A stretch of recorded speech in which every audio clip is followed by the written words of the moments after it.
So they're actually shooting approved sunglasses. Yes. That's epic. That's But actually really, really cool. And that sometimes offer a higher level of protection. Okay. Rightfully so. Interesting. I bet you it's because of their ads that they are doing themselves, but I've seen them shoot their own glasses. Interesting. I don't know with what though. Yeah, because that doesn't surprise me. Their ads are very funny as well. It might even be like, are they really bulletproof? And then they just fucking put a 5.56 straight through them. That does sound like something that they would do as an ad, though. Anyway, video. Go. We got audio. I don't hear anything. As you can see in the video, hippo trying to come outside from the cage because it's a friendly hippo. No way! That was the best audio!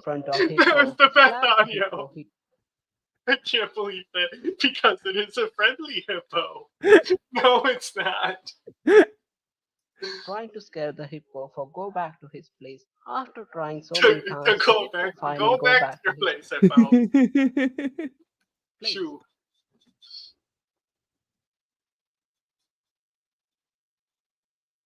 Hippos are considered as the gorgeous animal, but they do not necessarily social. This means that they do live with each other in group, but they do not form the significant social bondings. What is happening? What is this video?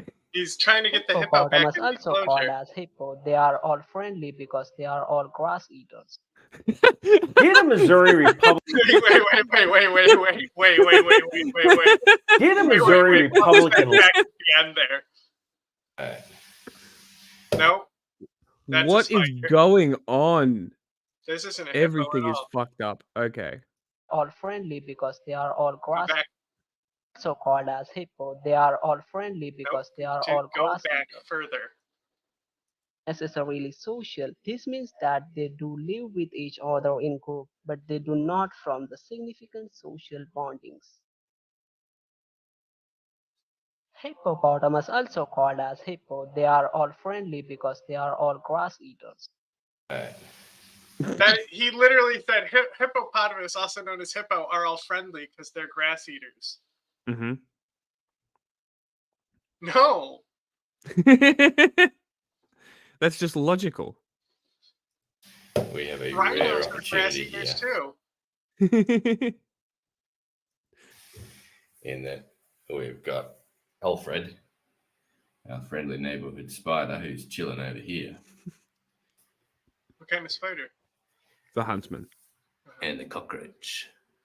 Now, this, I'm going to demonstrate why huntsman spiders are actually so cool that they're worth keeping around. I'm going to give him some food.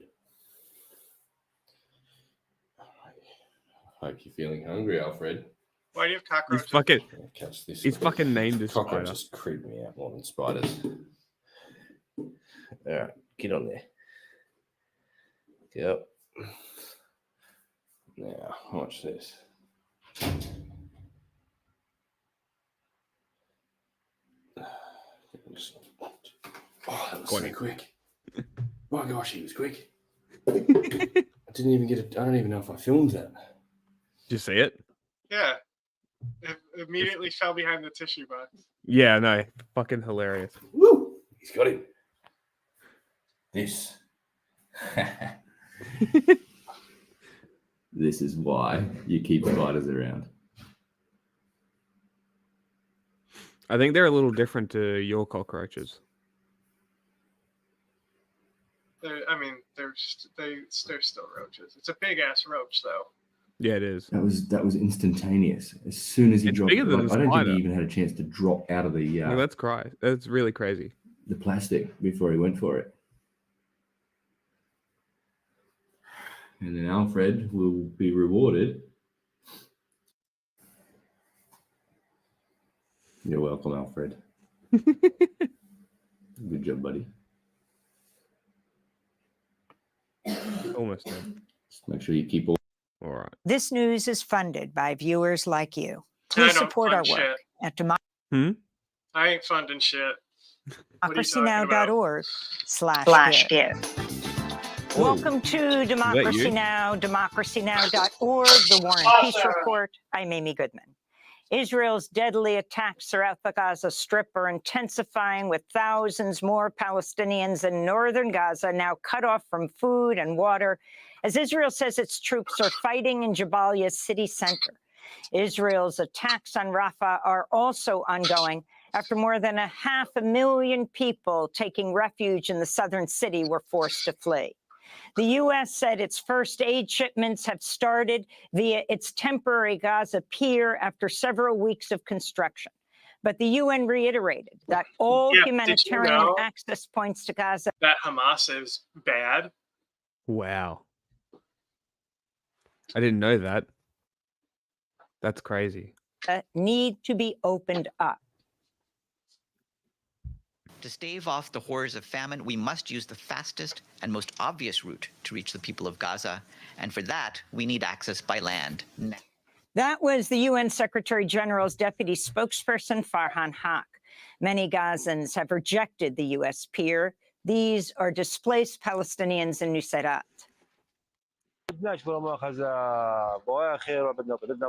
We don't want ships. We want the border crossing to open, for people to come and go. We want safety. We want official borders. Those planes as well that they bring here with the parachutes, and they throw food at us like dogs, like beggars. That does not work. It falls on houses. It falls on people. It brings us problems. True. We reject dealing with the ships and the American ships. It's a bunch of Israeli settlers, and they're like attacking an aid convoy. I don't think your microphone's on. Yeah, sure it is. I just Tap the turned up the microphone? gain on it. No.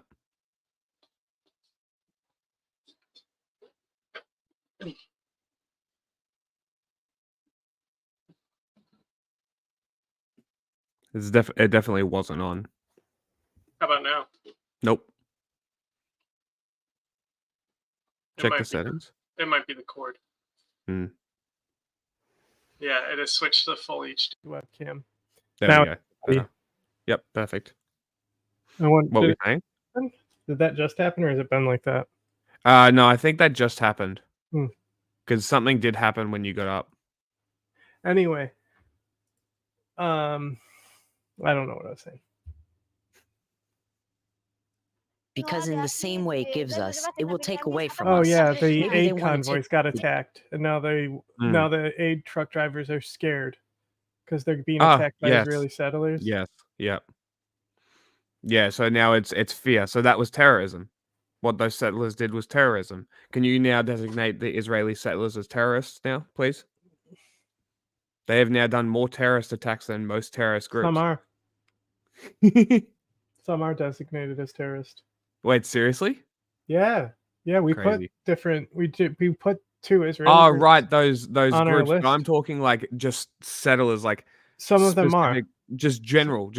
If you're an Israeli Some of them are. person going So into they Palestinian like land, there's this big type of crime that's done by the settlers. They call it price tagging. okay. So basically these are like super radical people, and like Israel jails these people for like doing their shit, but they basically like believe that Palestinians occupying their chosen land it demands a price tag, so they do like vandalism and shit. Like if they know a Palestinian store is in Israel, they'll like vandalize it and stuff. Wow. That is It's like Israel's version of hooligans, kind of.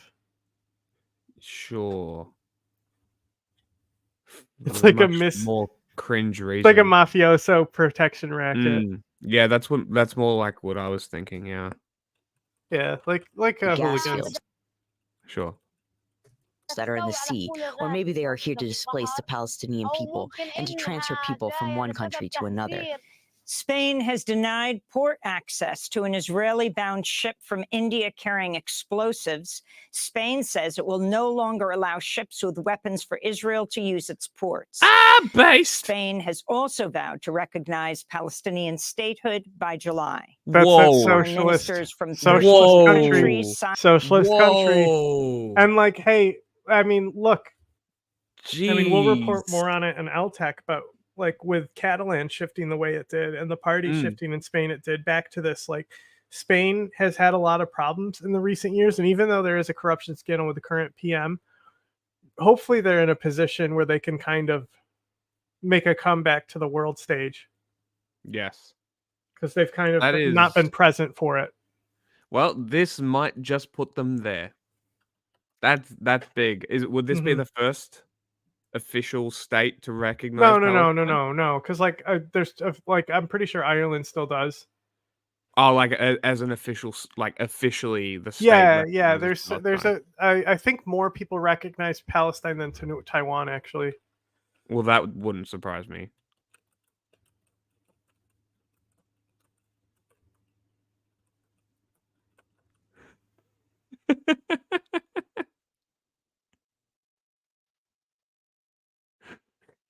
Okay, It's no fucking way. bro. Have you seen the map? Did you look it up?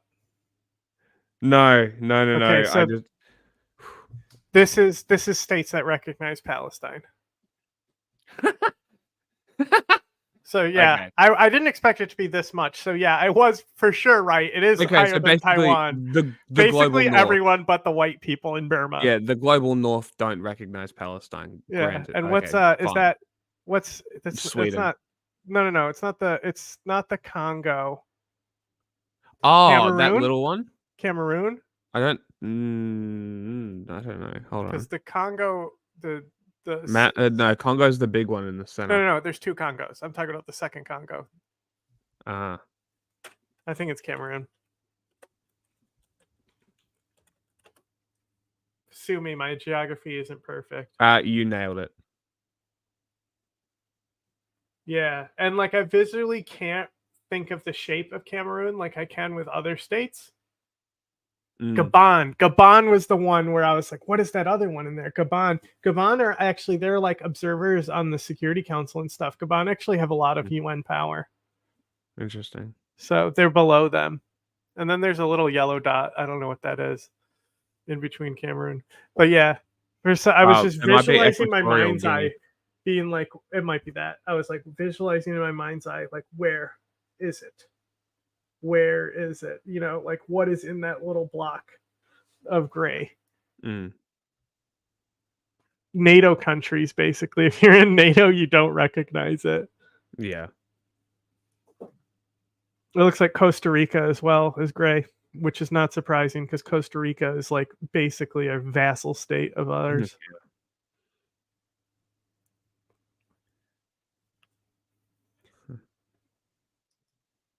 Ukraine recognizes Palestine. Yeah, tell that to all the tankus who say that Ukraine has too many Zionists in it. Like Ukraine definitely does have a lot of Israel support, but I think it's like you're just seeing the average Ukrainian, and just like the average citizens in most places, they fall for the Western propaganda about Israel. In Rafah, and to get more aid to Palestinians.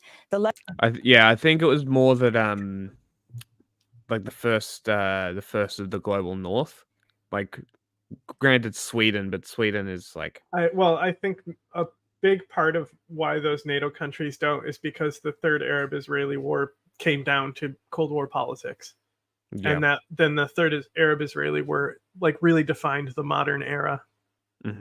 Well, Hamas really did, but you know, leading up to Hamas, because Hamas has just been in deadfall now. Nothing has changed. G7 members minus the United States, Germany, France, the UK, Italy, Japan, and Canada, as well as the foreign ministers of Australia, Denmark, the Netherlands, New Zealand, South Korea, and Sweden. In The Hague, the International Court of Justice has ordered representatives for Israel to submit more information about humanitarian conditions in its so-called evacuation zones in Gaza by tomorrow. The request came as the ICC... Sorry, small interruption. Yeah, I told you there's fights in Taiwan's parliament. Not a fight. 国外来经济报的资料 He 不放 steals 手， the 还是 bill 不 and 点 runs 赞 off. 以上，两人来回拉扯，最后果果文使尽全力强杀文件，以堪比美式足球员的速度冲出一场。国外来 Physically- Taiwan people from Taiwan are so hard to get onto. I've been trying to work down people to fucking accept the invite. Physically steals the bill so it can't get voted on. That's awesome. I saw a Red Bull. What? I said I saw a Red Bull. Second day of hearings on South Africa's request for emergency measures to halt Israel's assault on Rafah. Israel denied it's carrying out a genocide in Gaza as it addressed the court today. Briefings were halted for a moment when a protester yelled "liars" as the Israeli delegation spoke. Yesterday, South Africa presented its Dude, case. if our parliament, genocide. not necessarily our parliament, our Congress.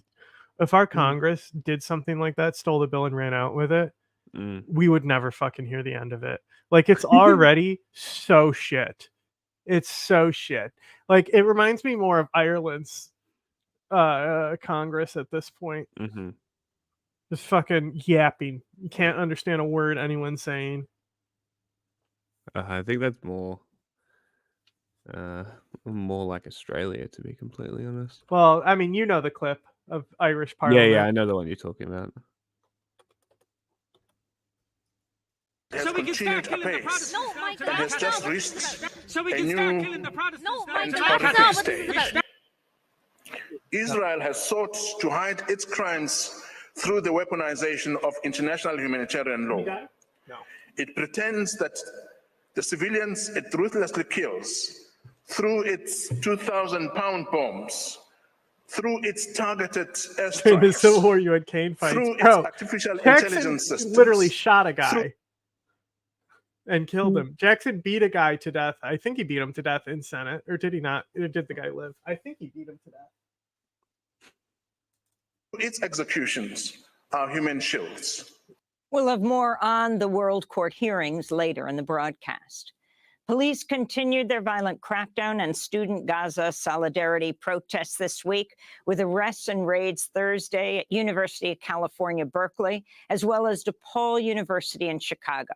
This is DePaul student body president, Parveen Mundy. Chicago. It's really important to us that, for the people of Palestine, knowing that, I'm a student body president and I go to a university, and at the same time, there are no universities left in Gaza. She looks like she's like, she looks like she's like an underclassman, But to be I don't know, maybe she just looks young, but I would have to say she's probably a pretty first year driven, kid if she's like already at the student body president, but I don't know. Morehouse College, a historically Black college in Atlanta, Georgia, voted 50-38 in favor of conferring an honorary doctorate to President Biden when he delivers a commencement speech on Sunday. Biden's visit to Morehouse has been met with protests from students over his response to what's happening in Gaza. In New York State, students at Bard College have just taken over the school's administration building. Meanwhile, Columbia students and faculty on Thursday celebrated an alternative people's graduation at the nearby Cathedral of St. John the Divine. We'll have more from that ceremony later in the broadcast. They had their own graduation. This comes as the Washington Post reports a group of billionaires and business interests privately pressured New York City Mayor Eric Adams to deploy police on not just Eric Adams. They were fucking pushing the university as well. Billionaires were influencing police to go do that in New York. It's come out. Thanks, Washington Post. Which not ones? The Intercept. Huh? Which billionaire? I don't know. Maybe I think they should be named and shamed. We'll see. We'll see on Monday if there's more. They will be named and shamed. It will happen. Soros University. A Can WhatsApp you group imagine? with some of the country's wealthiest people. Their heads would explode. I can think of one guy who I think it is. Bloomberg? No, the Shark Tank guy that's on Fox Oh, News. sure. He's Yep. specifically said, we're going to track you down. We're going to make sure nobody ever hires you in any of your My Pillow businesses Man? again. I don't think he's a billionaire. He's bankrupt. Oh, is he? Huh. Yeah. Fuck then. Detailed donations But that to Shark Adams' guy, campaign. Shark Tank guy already has been, like, the way he's been talking. Like, he actually wants to make these people's lives worse. Yeah. He's not just, like, talking out his ass. Like, And he's got the money to do it as well. Yeah. And conversations with the mayor. Some of those involved include real estate Fuente's gay magnate porn Barry coverage. I haven't Sternlicht, heard about it. Daniel Lubetsky, founder of the Kind Snacks brand, hedge fund manager Daniel Loeb, Oh, here you go. and founder of Thor Equities, Joseph Sitt. The U.S. Supreme Court rejected Barry Mayer. Some donations to Adams' campaign and conversations with the mayor. Some of those involved include real estate magnate Barry Sternlicht, Daniel Lubetsky, founder of the Kind Snacks brand, hedge fund manager Daniel Loeb, Come on, and founder Kind. of Thor You're Equities, literally Joseph like Sitt. it's more of a hip brand thing. Why would you why would you kill your company like that? Your fucking base is going to be so mad at you. Your customer base isn't going to buy your fucking granola bars now. And of course, they're finance bros as well. Like, of course they are. Sitt. The U.S. Supreme Court rejected a challenge to the Consumer Financial Protection Bureau's funding mechanism that could have undermined the agency charged with protecting borrowers from predatory loans and other abuses by banks and financial entities. Former Labor Secretary Robert Reich praised the justices for protecting the CFPB from, quote, attacks by shady payday lenders, adding since 2011, the CFPB has put $17.5 billion back in the pockets of 200 million Americans who have been defrauded, unquote. In other Supreme Court government news, is supposed the to New do. York Times is reporting an upside-down U.S. flag, which is a symbol used by Trump supporters and election deniers, hung out. No, it's not. No. Just the flag there's more to upside down. Nope. You're interrupting before you're hearing the whole story. There's more to it. This is specifically hung after January 6th. Oh, was it? Yep. Just wait. There's more to the story. Home of Supreme Court Justice Samuel Alito in January 2021, just days before Biden's inauguration. The revelations are expected to reignite calls for Justice Alito to recuse himself from cases related to the January 6th insurrection, including Trump's attempt to claim immunity from election subversion charges. Texas Governor. Why? And he said his wife did it as well, claiming it wasn't me, it was my wife. Because if he's showing that type of loyalty to overthrowing the government, and he's a Supreme Court justice, he's not impartial. He's not. No. But even though we have a Supreme Court that's conservative biased, right? It's like conservative edged. We still have had like gerrymandered decisions that have been good. Yes. Like obviously Roe has overturned was awful. Yeah. But like the policies that they've had aren't necessarily like super conservative or anything, because the Supreme Court isn't supposed to be. And if you listen to the arguments, like most of the time they're making like sound legal arguments about things. Yeah, well, this is what I was about to say is, shouldn't we assume that he can have these opinions while also simultaneously being professional in his work? They're not supposed to. It's part of the job. To be neutral, to not. Yes. Yeah. Okay. I mean, you're supposed to. You're not supposed to endorse candidates or stuff like that as a justice. Okay. Greg Abbott has pardoned Daniel Perry. But what I was going to say, there's nothing saying that they can't though, but no, potentially they could be like taken. Censured. I don't think there's anything that they can do. I literally don't think anyone can remove them once they're on the fucking. No, I don't think there is a mechanism to do so. But what I was going to say is that the flag upside down is a symbol of a country in distress. That's why they use it, because they think the country's in distress. I would argue it is, but not for the reasons that they think. a sergeant who was convicted and sentenced to 25 years for murdering Black Lives Matter protester Garrett Foster in 2020. Ahead of the murder, Perry posted on social media he planned to shoot, quote, looters, and posted dozens of racist and Islamophobic messages and images. While people with felonies are not permitted to own firearms in Texas, Governor Abbott's pardon means Perry will be legally allowed to carry and possess a gun. In other news from Texas, at least 4 people are dead, nearly 1 million are without power after heavy rains and powerful storms battered the Houston area Thursday night, causing massive floods and destruction. The Biden administration's moving to end all new coal leasing in the Powder River Basin of Wyoming and Montana, the largest coal-producing region in the United States. The move comes in response to a lawsuit by environmental groups. Meanwhile, in Florida, Republican Governor Ron DeSantis has signed a bill that removes all references to climate change in state law and weakens regulations on pipelines, among other measures. The move eliminates climate change as a priority in Florida's energy policy decisions, despite Florida being on the front lines of the climate crisis as it faces worsening hurricanes, rising sea levels, extreme heat, and toxic algae blooms. In the Democratic Republic of Congo, families gathered Wednesday to bury nearly 24 children who were killed earlier this month after rocket attacks on camps for displaced people near the city of Goma. Another 13 victims, mostly women, were also buried. Mourners blame the M23 armed group for the killings and condemn neighboring Rwanda for backing the group. This is Congolese Human Rights Minister Albert Fabrice Puela. This reminds me, although not like all the African conflicts are the same, but no, PSL has been very, like, we've seen it, like, even on Hezbollah TV. They've been like kind of like looking at the Sudan conflict. I don't know if they say like what side they're on, or if not really, no. But I found out that the reason why they're interested in it is because the UAE, that's who they don't like, which is interesting because the UAE backed the genocide against the Tigrayans. And they supported the Ethiopian government. Yes. The Tigrayans. Interesting. Even though the Tigrayans were more like a socialist government, and like Abiy was like Biden's bitch. So it's much more, or not Biden's bitch, Obama's bitch. It's much more monetary interests we're finding out then than it is ideological.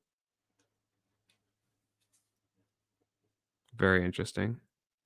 Yeah, thanks, Obama. A Congolese genocide for economic reasons is being perpetrated in our country by Rwanda. War crimes, such as those of May 3rd and Mugunga, crimes against humanity, have all been documented. Crimes against humanity, certainly. Rwanda has denied the accusation, saying the attacks were likely carried out by militias backed by the Congolese army. Intensifying violence in the eastern DRC has forced hundreds of thousands to... I mean, we all know what happened here. The fucking M23, like, were pushing into that village, like M23 pushed into that village and killed those people. We've reported on it when it happened. But they definitely the last war in the Congo was one of the bloodiest wars of the era. So is it going to lead the same way? No, but there's a lot of insurgent groups, but the M23 rebels being backed by Rwanda. I mean, we knew that. I mean, that's obviously that's what's going on here. But it's it's more imperialism than I'd say it's direct genocide. It's more of the land expansion kind of imperialism type stuff. You reckon? Yeah. I mean, there still is deeper tensions from leftover tensions from the Rwanda genocide and things like that. Those things have carried, but I don't know if we'd point to that being a genocide, although PSL does recognize that one too, saying that there's a genocide in the Congo. And I think it's just because they don't like Rwanda, because they love the Rwanda is the West's bitch. Yeah. I don't know. As armed groups vie for control of the country's natural resources. There are a lot of foreign countries behind Rwanda President Paul Kagame, and they're killing my people because of the minerals that the Congo has. If they want to work with the Congo, they shouldn't go through Kagame. Let them come and negotiate That's with the president us. of Rwanda. We'll know how to make the Kagame. ore available to them so that we can all benefit from it. In other news about Props on Rwanda, Democracy Human Now! Rights Watch highlighting said the Congo. Rwandan immigration authorities. Nobody does so. Yeah. And actually seeing the people there. I mean, Al Jazeera and Reuters does, of course, but denied entry to one of its researchers this week. Human Rights Watch said the move, quote, exposes the government's deep-seated hostility to human rights monitoring and independent scrutiny of any kind. Shit. Back in the U.S., immigrant rights groups continue to demand the Biden administration immediately halt deportations to Haiti and enact protections for Haitian migrants as the island nation faces a worsening humanitarian crisis, deepening gang violence, and political instability. Is that news from 3 weeks ago? Like, what's different? What? What's different in Haiti? I mean, the police have always been there. The government resigning doesn't mean the police go away. Yeah. And this is something that I say a lot is like with Israel, like that's what people need to understand about modern revolutions is that they're like, oh, Israel's doomed. It's going to fail eventually. And it's like, guys, Israel is a failed state. Its government has failed. It's been in a failed state for like over half a fucking decade, but the military is still there. And that's the issue. Is the military is not going anywhere when these states fall. It's not like Iraq where the military like broke apart instantly because they were all like divided and against each other. Like if the United States, like if our entire leadership, like say like Al-Qaeda did like a supermaster attack and they took out Congress, the White House, and the Supreme Court, the military would be just fine. Because they mainly act autonomously anyway. Yeah, they only get some overhead orders from the state. They really are a fourth branch of government in our country, and they're, in Pakistan, they're the second government. Pakistan's a failed state, and in certain areas, the military holds it together. So the so-called monopoly on violence, right?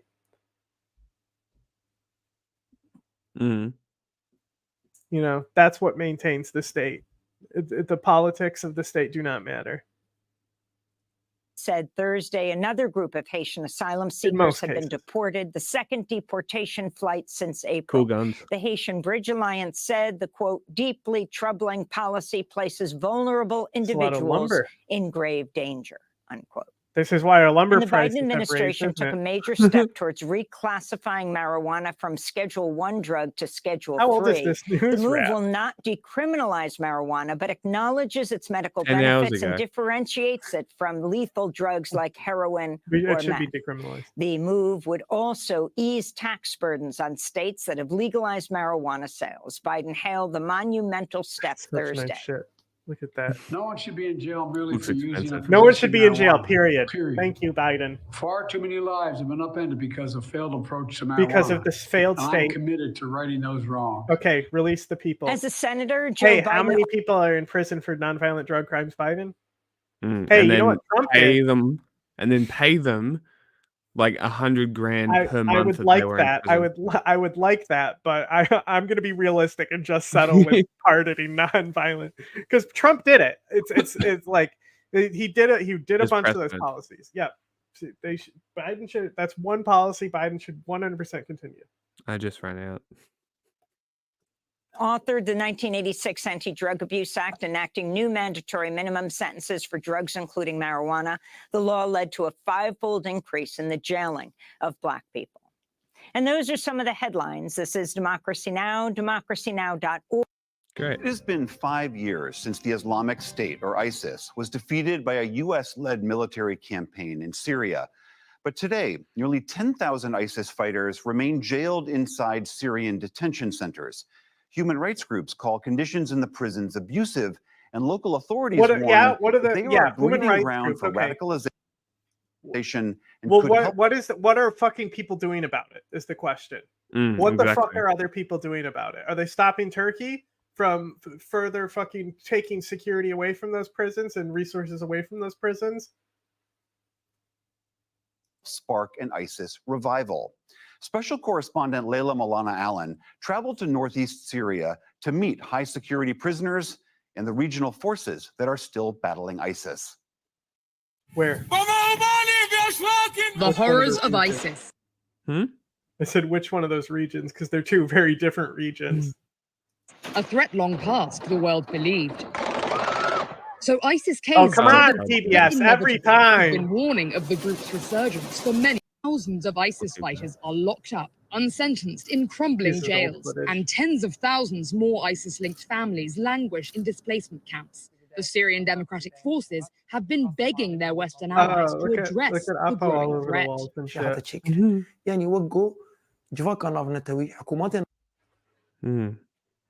What are those flags in the background?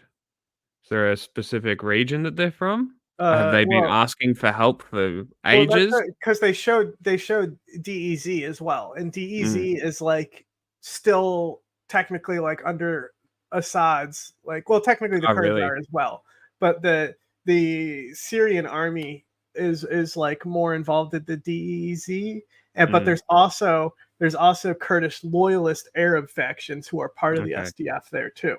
And they are fighting against Assad there and the Iranians, because the Iranians want the DEZ to establish their corridor through the region, because they get bombed there by the US a lot. And there's oil fields there that the US is occupying as well.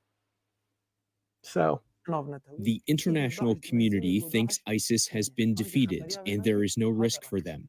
This kind of thinking has given the chance for ISIS to reorganize themselves. Yeah, well, They see, the rebuilt thing is, new groups and they what you're doing is like the UN, but like we care less about you. So the UN's role is not like one, they shouldn't stand back when the Serbs come in and ask for all the men.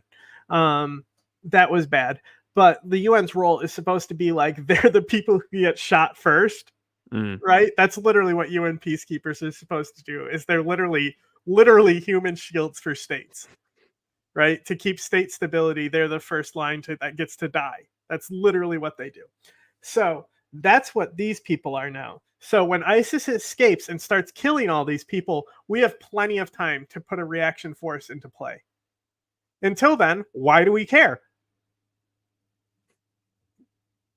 And that's how the state thinks. And a new strategy to start again. The vast desert between Hasaka and Deir ez-Zor, the Badia, is one of Syria's most deadly areas. ISIS controlled this territory for several years.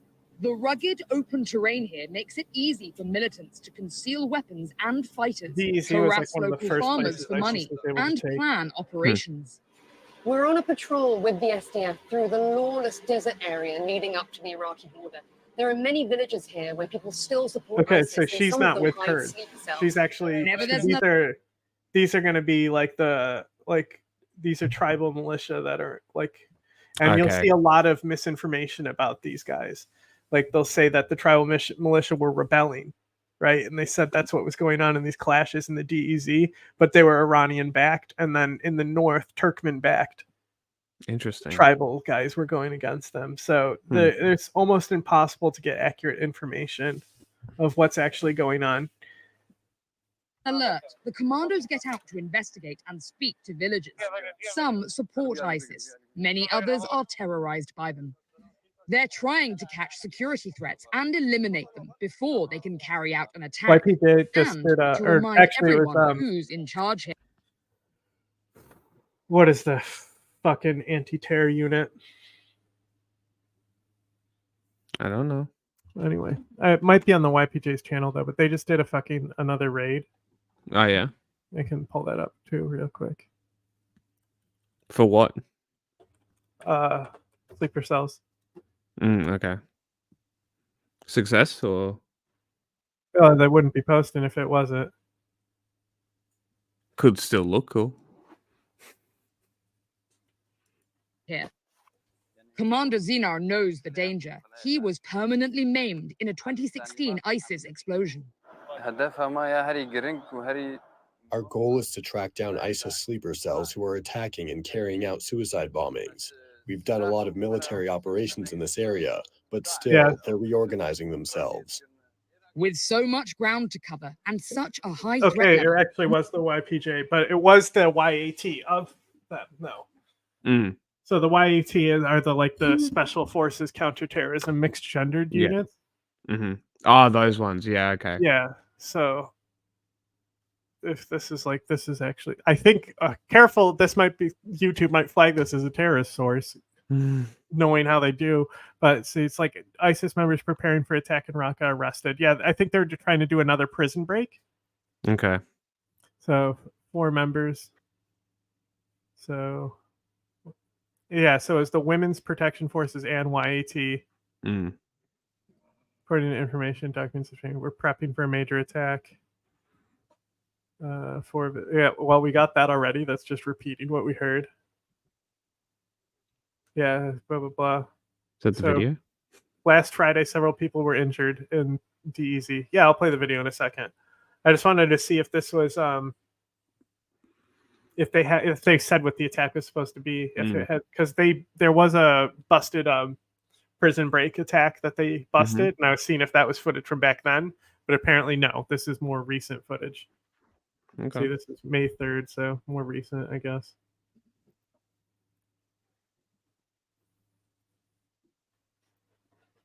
Okay, I'm trying to look at these apps and figure out what this actually is.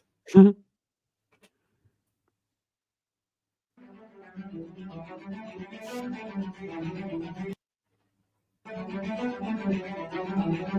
you know?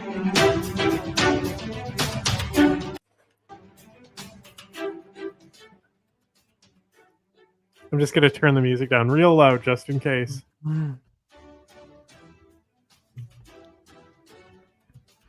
This is just a hype video, is it? Oh yeah, they do these all the time when they do sleeper cell raids.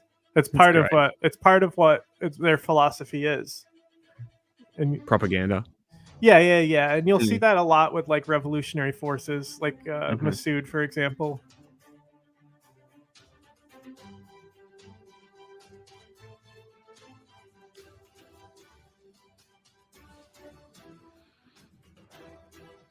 That's it. You know, didn't really show much. So they've had way better videos. They're way cooler.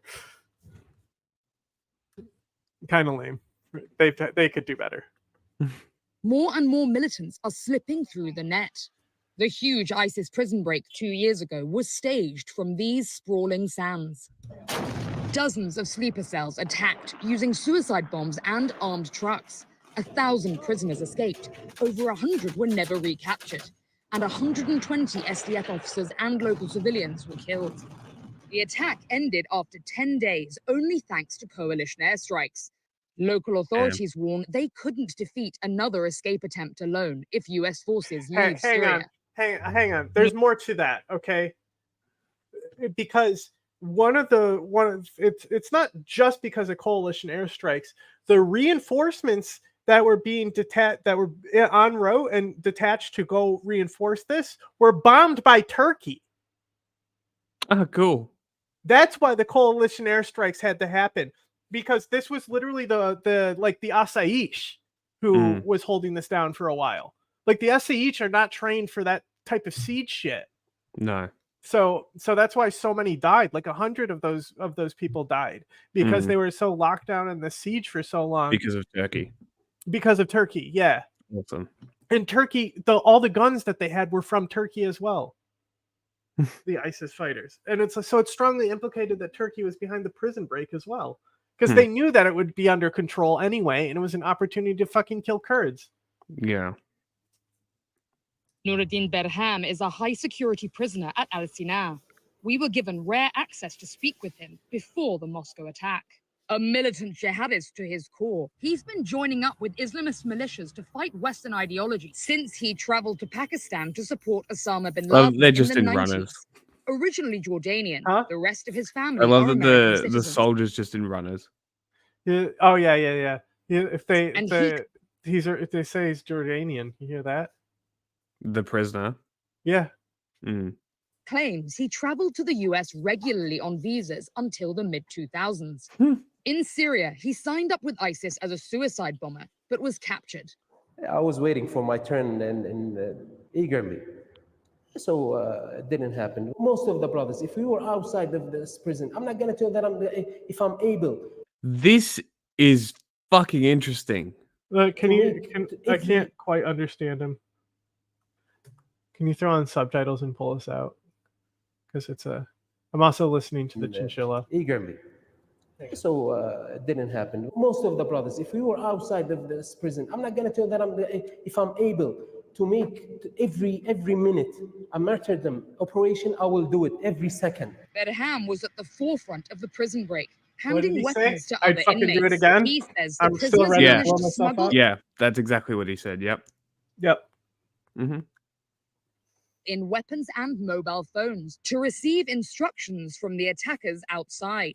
The plan was when we hear the bomb, when we hear the explosion, we have Whose to break plan? the doors and just ISIS break up. came up with the Like 15 or 20 minutes, we were taking control of the whole prison.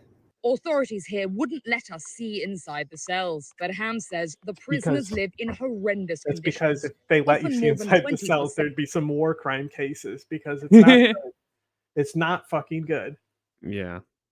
And with many suffering from fungal infections and tuberculosis. Mhm. Damn. But that lack of oversight also allows them to continue their radicalization. Exactly. This is the operating biggest a deal. mini dawla. I mean, we've Islamic said it all State, the time. These unimpeded. prisons are what ends up Yeah, creating yeah. radical groups. Mhm.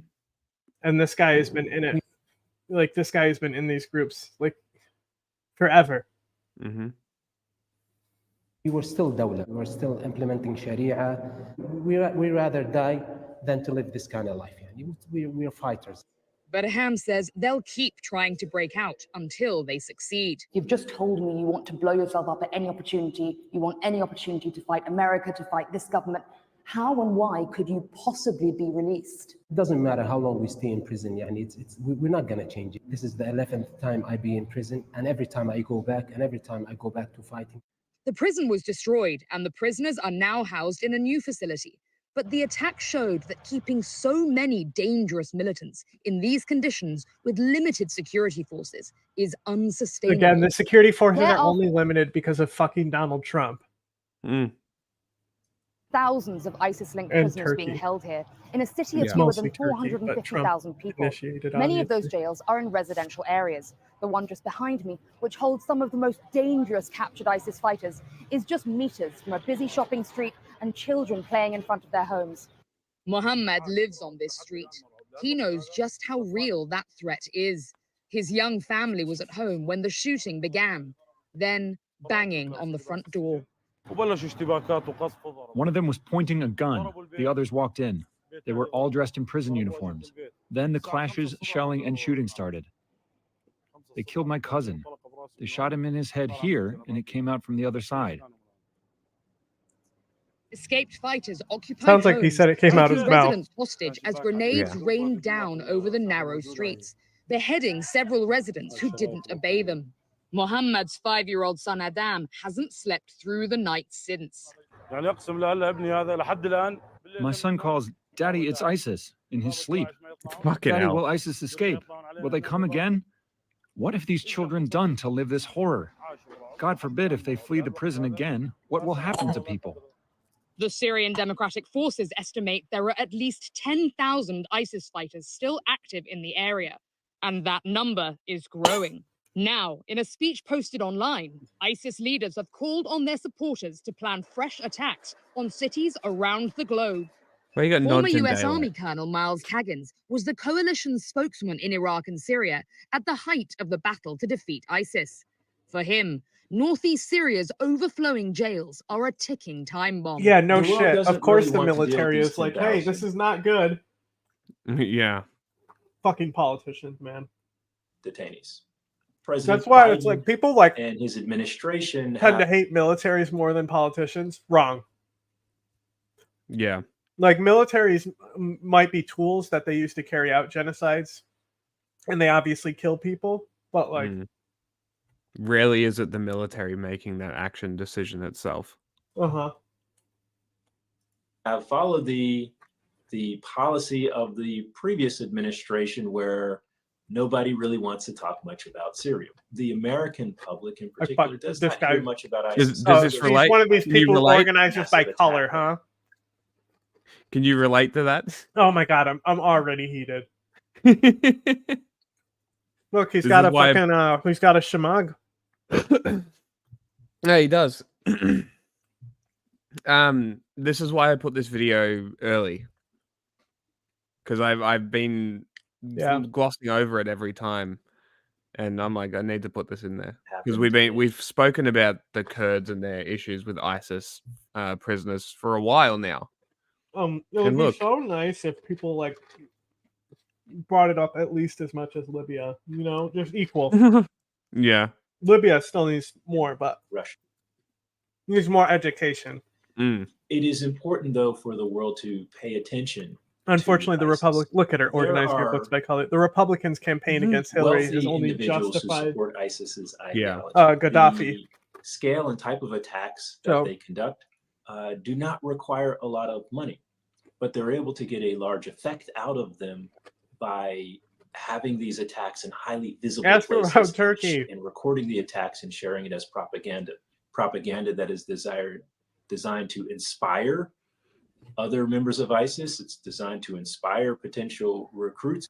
Officials here are threatening to carry out their own trials if an international tribunal isn't established. But in reality, courts here don't have the jurisdiction to try many of these prisoners. With foreign nations refusing to take back their citizens, fighters sit in wait, plotting their escape, and the group's return to power. This is exactly why. Fight to the last drop of our. For example, perfect example. Why does Al Qaeda exist specifically? There's one event that needed to happen to make them exist. Obviously, Bin Laden needed to be there and that background stuff, but specifically, the assassination of Anwar Sadat was done by EIJ, Islamic Jihad of Palestine. There's a Palestinian group that's Hamas related. So EIJ, they're like the leader, I think, gets hanged from that, but Swahili is very high up in it. He's in prison. They release him from prison and send him to Afghanistan. Zarqawi, in a Jordan prison, was released from prison, sent to Afghanistan. Why do they do this? Because they don't want them to re-radicalize in their own country. Basically, it solves a fucking money problem. They need beds. You know? But like my thing is like, if you're already authoritarian regimes, just shoot them. You know? Are you saying they should release them and send them to Afghanistan? No, I'm saying that's what happens. That's why all these people are foreigners. Yeah. The states push them out, and they don't want them back. They pushed them out for a reason. They released them from prison for a reason.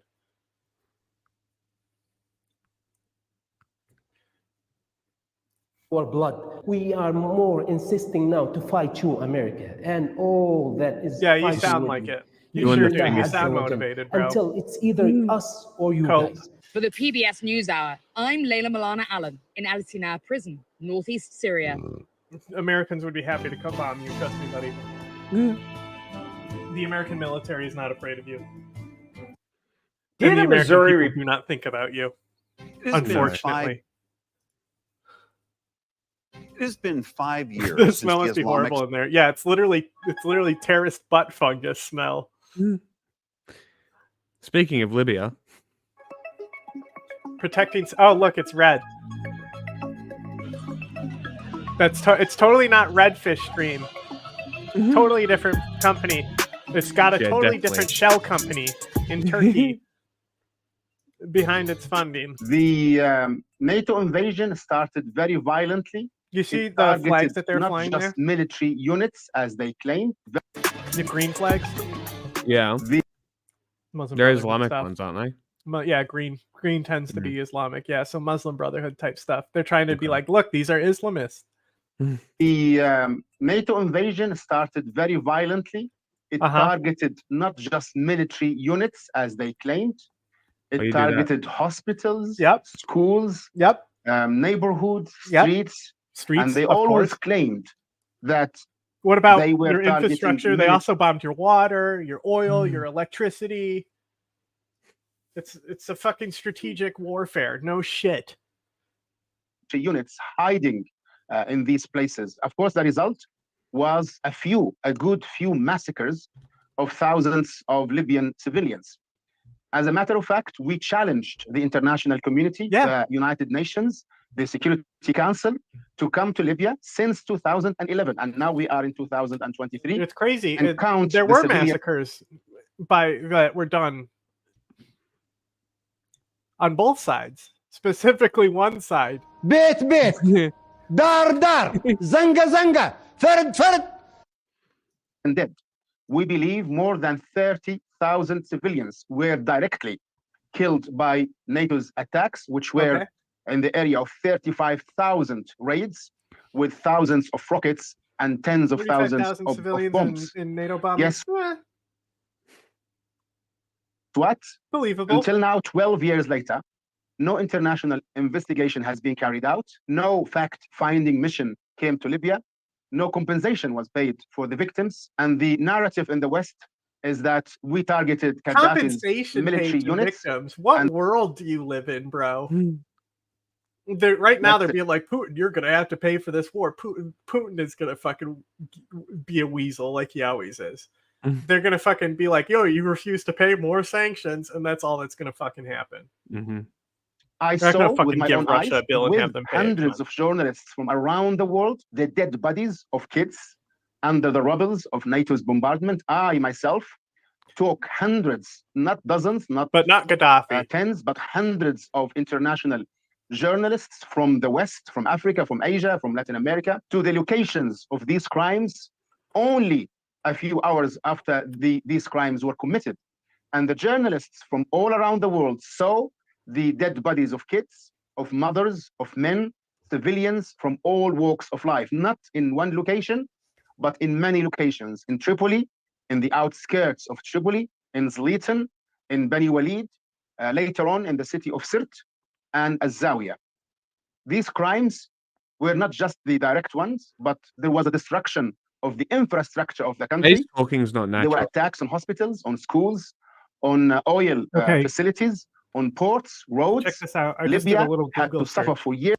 This is Just did a little Google search. I said civilian deaths in Libya. Okay, yep. Here's some headlines. NATO killed civilians in Libya. It's time to admit it. Obviously, they did. Airstrikes, proxy warfare, civilian casualties in Libya. I'm not sure what this site is. New America. Responsible statecraft. 10-year civilian bloodbath follows NATO airstrikes in Libya. Sounds sketchy. Sounds like a sketchy inflammatory headline. Civilian casualties report. That's from the UN, not the US. Post-inflate Libyan civilian deaths caused by NATO in 2011. Claim NATO killed tens of thousands of civilians, if not hundreds of thousands of civilians.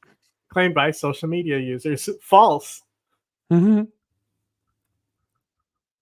we are to believe this, right? Sure, it's AP propaganda. Untrustworthy. AP assessment false. Estimates for how many civilians are killed during the NATO campaign vary, but experts told the Associated Press that figures placing civilian casualties in the tens of thousands are dramatically inflated. Non-governmental organizations have also said far fewer civilians were killed by the NATO airstrikes, estimates ranging from 72 to 403. That's like Matt Walsh being like, oh, I'm sure millions of kids have had this done now. And it's like, oh, it says here only 10.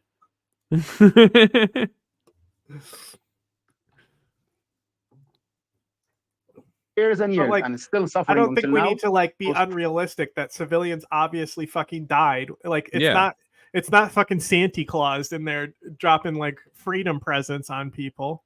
No, they're bombs. Yeah. They go boom. They make shrapnel go flying. Chances people die are quite high. That's the point. But also, Gaddafi leveled cities too. Just not as bad as Assad, but he could have been if we let him go. From this damage to the infrastructure with no compensation and no plan for rebuilding the country. Libya had an African project of liberation for the whole continent.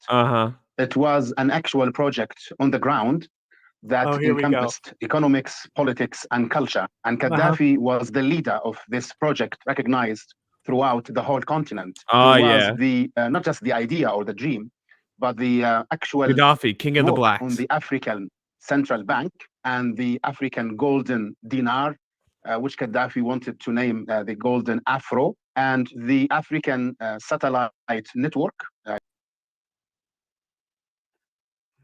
What is that? Gaddafi. Do you know? Have you seen this? The cutaway for this? I haven't. No. He goes. Basically, it's about Peter going to say the N-word. He's like, "All right, I'm going in there. I'm going to go say the N-word to a black guy," and then it cuts, and he comes back in. And he says, "They made me their king," and I.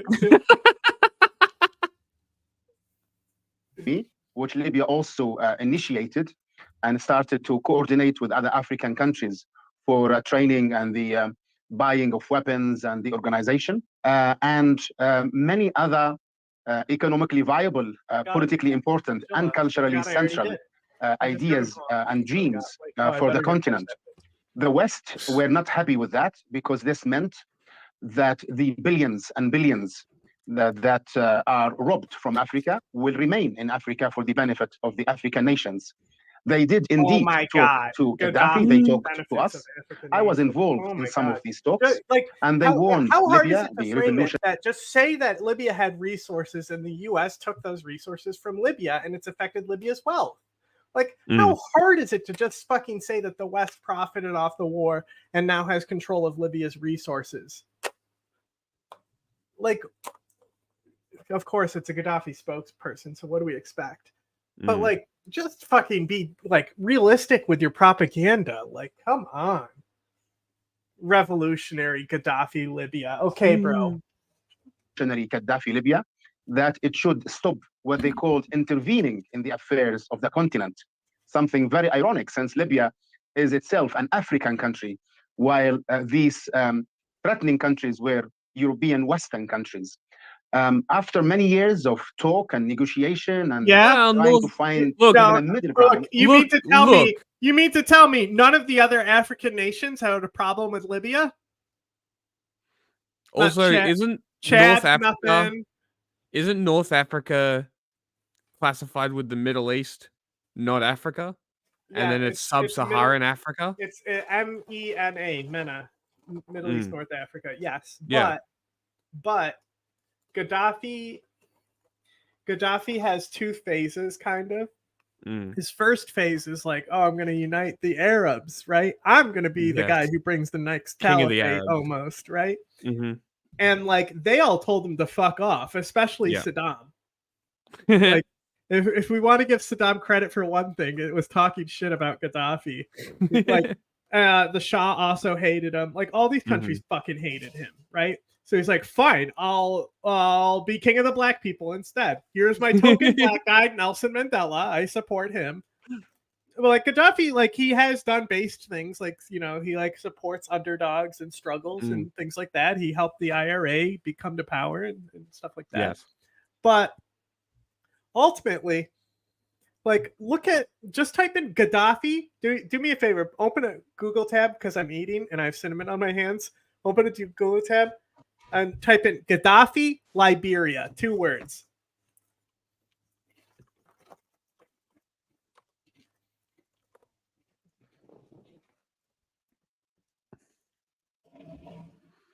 What do we get? Anything fun?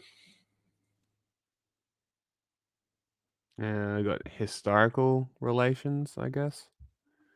Days after the 1980 Liberian coup that overthrew the government, the Libyan government under Gaddafi recognized the coup leader, the first African country to do so. He was also given an invitation by Gaddafi to visit the Libyan capital of Tripoli, much to the concern of the US. However, this diplomatic cordiality by the Libyan regime was met with skepticism and suspicion, who surmised that Gaddafi was attempting to bring Liberia into Libya's sphere of influence as a part of his Pan-African ambitions. Secretary of State. He literally funded the war there. That was brutal. That was a Gaddafi-backed war that happened in Liberia. From the coup side. Yeah, where they were like eating each other and shit. That's and then they turned around and like, fuck you. That's great. There's a lot of history here with Gaddafi in that country. I got African. Look at where Liberia is compared to fucking Gaddafi's place. Yeah, it's down the yeah bottom. Here you go. Liberia cuts ties with Gaddafi. This is recent history. Yeah. Like, this isn't long ago. Liberia severs diplomatic ties with Libya, latest African country to distance itself from Gaddafi since NATO-backed uprising against him. It comes after Senegal received a delegation of Libyan rebel leaders last month. What the fuck? This is so interesting. Senegal hates him too. The government took the decision after a careful review of the situation in Libya and determined that the government of Colonel Gaddafi has lost its legitimacy to govern Libya. Said the office of the Senegalese said that. That's a pretty good burn. You are no longer the authority. Shut the fuck up. Crazy. The West understood that Gaddafi and revolutionary Libya will not stop, especially when revolutionary Libya, he calls it, gold in vast quantities to support the issuing of the African golden dinar. But let's not look at Libya as well. Let's not look at Russia's golden endeavors. With some African countries, especially Mali, Senegal, Niger, and others, to build the African Unified Army, which will get rid, of course, of the French army, the American army, the British units in the Sahel and the Sahara region. What about so in 2011? What about the Russian units? You have more than enough to hire competent hackers and ruin your competition. Swallow your food. Holy shit. 11 with the turmoil in the area in the Middle East, in Egypt, or started in Tunisia and in other pockets, the West used some internal problems in the country. Yeah, that's what Peter says. Small, they respected me for it. Very manageable. Things like this we did have before in the 70s and 80s and 90s, and Libyans were always able to solve these internal conflicts due to the tribal nature of the society and due to the revenue-based economy.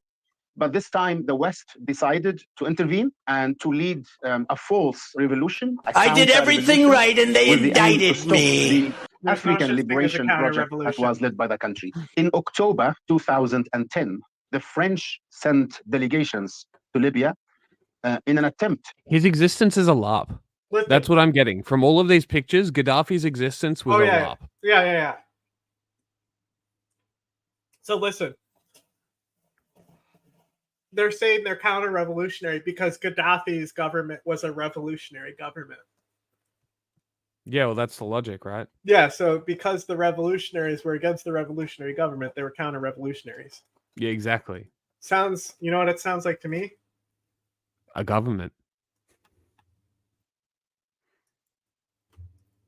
To talk to Gaddafi and the Libyan government and discourage them from continuing their... No offense, but it sounds like some fucking commie gobbledygook. The most important of which is the golden dinar. Libya was accumulating gold in order to support the issuing and circulation of the African golden dinar.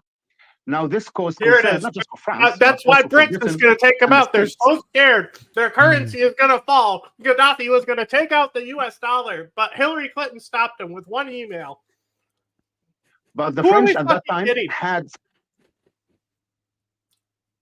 some dealings with the Libyan government And that is such a threat to the U.S. Why are they not serious about BRICS? Oh, because BRICS is a joke, just like Gaddafi was. There was a dialogue established between Sarkozy and Gaddafi. Gaddafi decided not to wage like wars on all fronts and to try Let to me explain pacify. to you the imperial motivations here, since this guy is bad at it. EEZs, okay? Exclusive economic zones. The Mediterranean Sea is split up between many nations, Turkey, Italy. You know, they're all fighting over like this one region with Egypt and Libya, and it's very annoying. It's very and annoying. Cyprus is right in the middle, and that's why Turkey's occupying. That's all in that region. So already there's that interest coming in for those exclusive economic zones.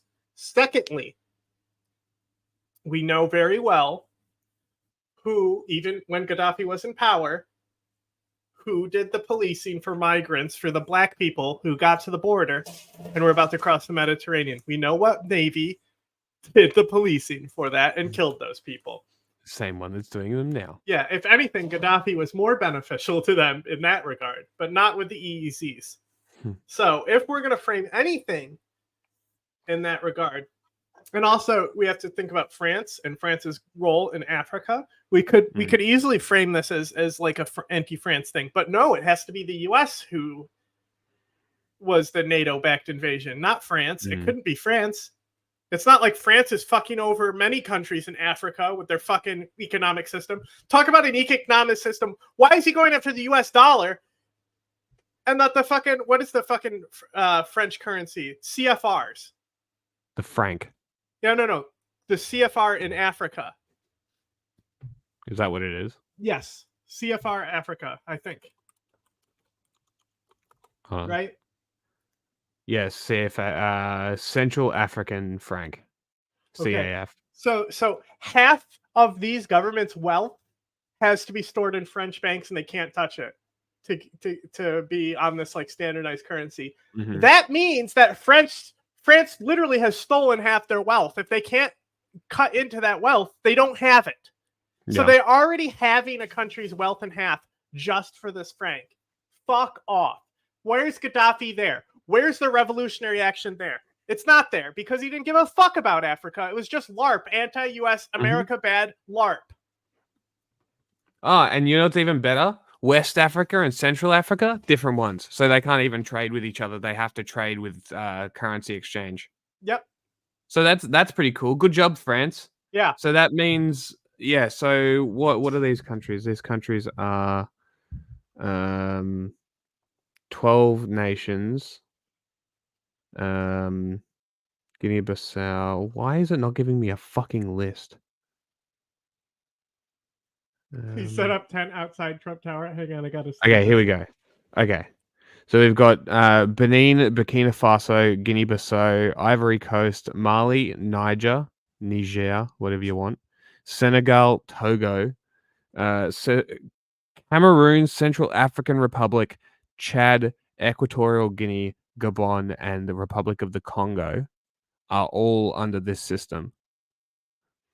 But you thought the US was the appropriate target here. I think those pictures might have literally been Gaddafi outside the White House. Oh, he just travels with that tent, I guess, because here's him with Vuvuzela guy, the Vuvuzela man. So he just travels with it. Yeah. But here it is. It's literally at Trump's like. Oh my god. Gaddafi. Look how they spelled it here. K Hadafy. Gaddafi. Gaddafi. Yeah, the Q is fine. Spelling it with a Q is fine. That's funny. That's so funny.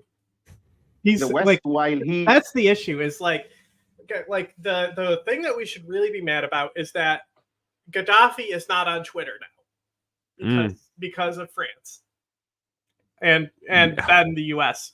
France started it, then the US. Now it's Turkey who's but yeah. Anyway, I think the French even bombed him. It wasn't even the bomb that like took him out. That when the rebels captured him, I'm pretty sure it was a French aircraft as well. But don't quote me on that. goes ahead with his projects, economic, political, and cultural, for the African continent. The French used this open channel to Thank talk to you. Gaddafi. Oh my God, finally. And they spoke not just for themselves, they made this very clear. They spoke for the European continent and for the States.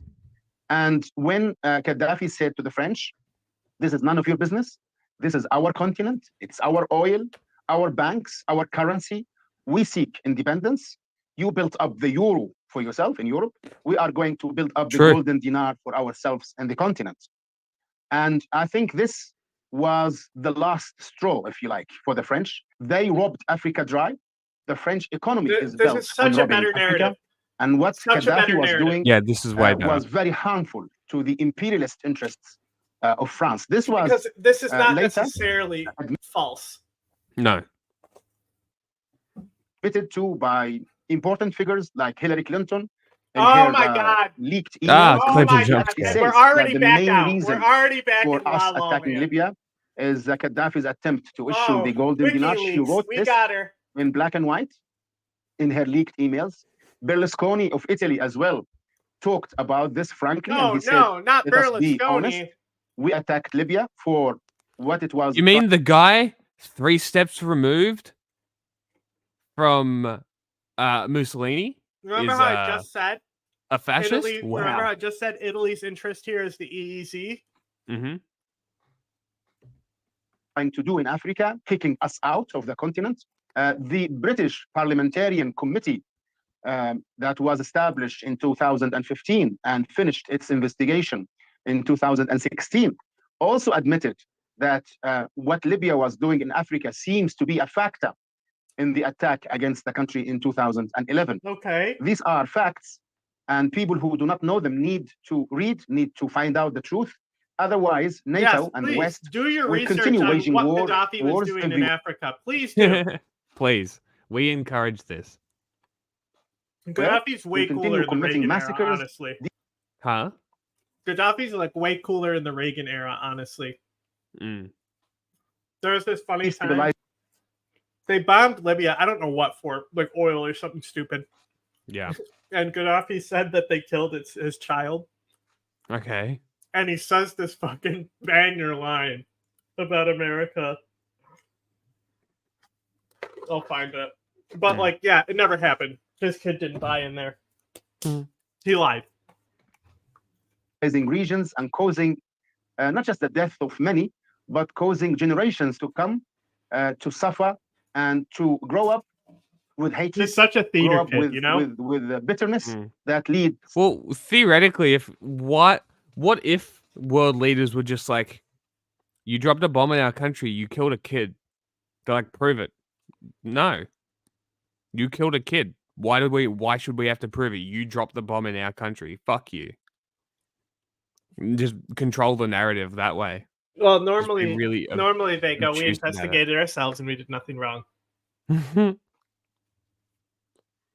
They bombed Libya for terrorism and violence. So, well, it was post Arab Spring, right? After they killed them. Reagan. I'm saying. This one. I thought that isn't that why they went in well, the Arab Spring. So the Gaddafi didn't like the Arab Spring because he didn't want to leave power. They're counter-revolutionaries. They had green flags. Mm-hmm. The 80s was all a pretty big lie anyway. I know, right? It's almost like looking back on it, it's a television show because because all our like material from that time we've seen through these old cameras and stuff. Yeah. So it almost like doesn't seem real. Okay. So it was the United States Air Force, Navy, and Marine Corps carried out strikes codenamed Operation El Dorado Canyon against Libya on April 15th. It's actually 15 April here. They put the date first for you, Jack.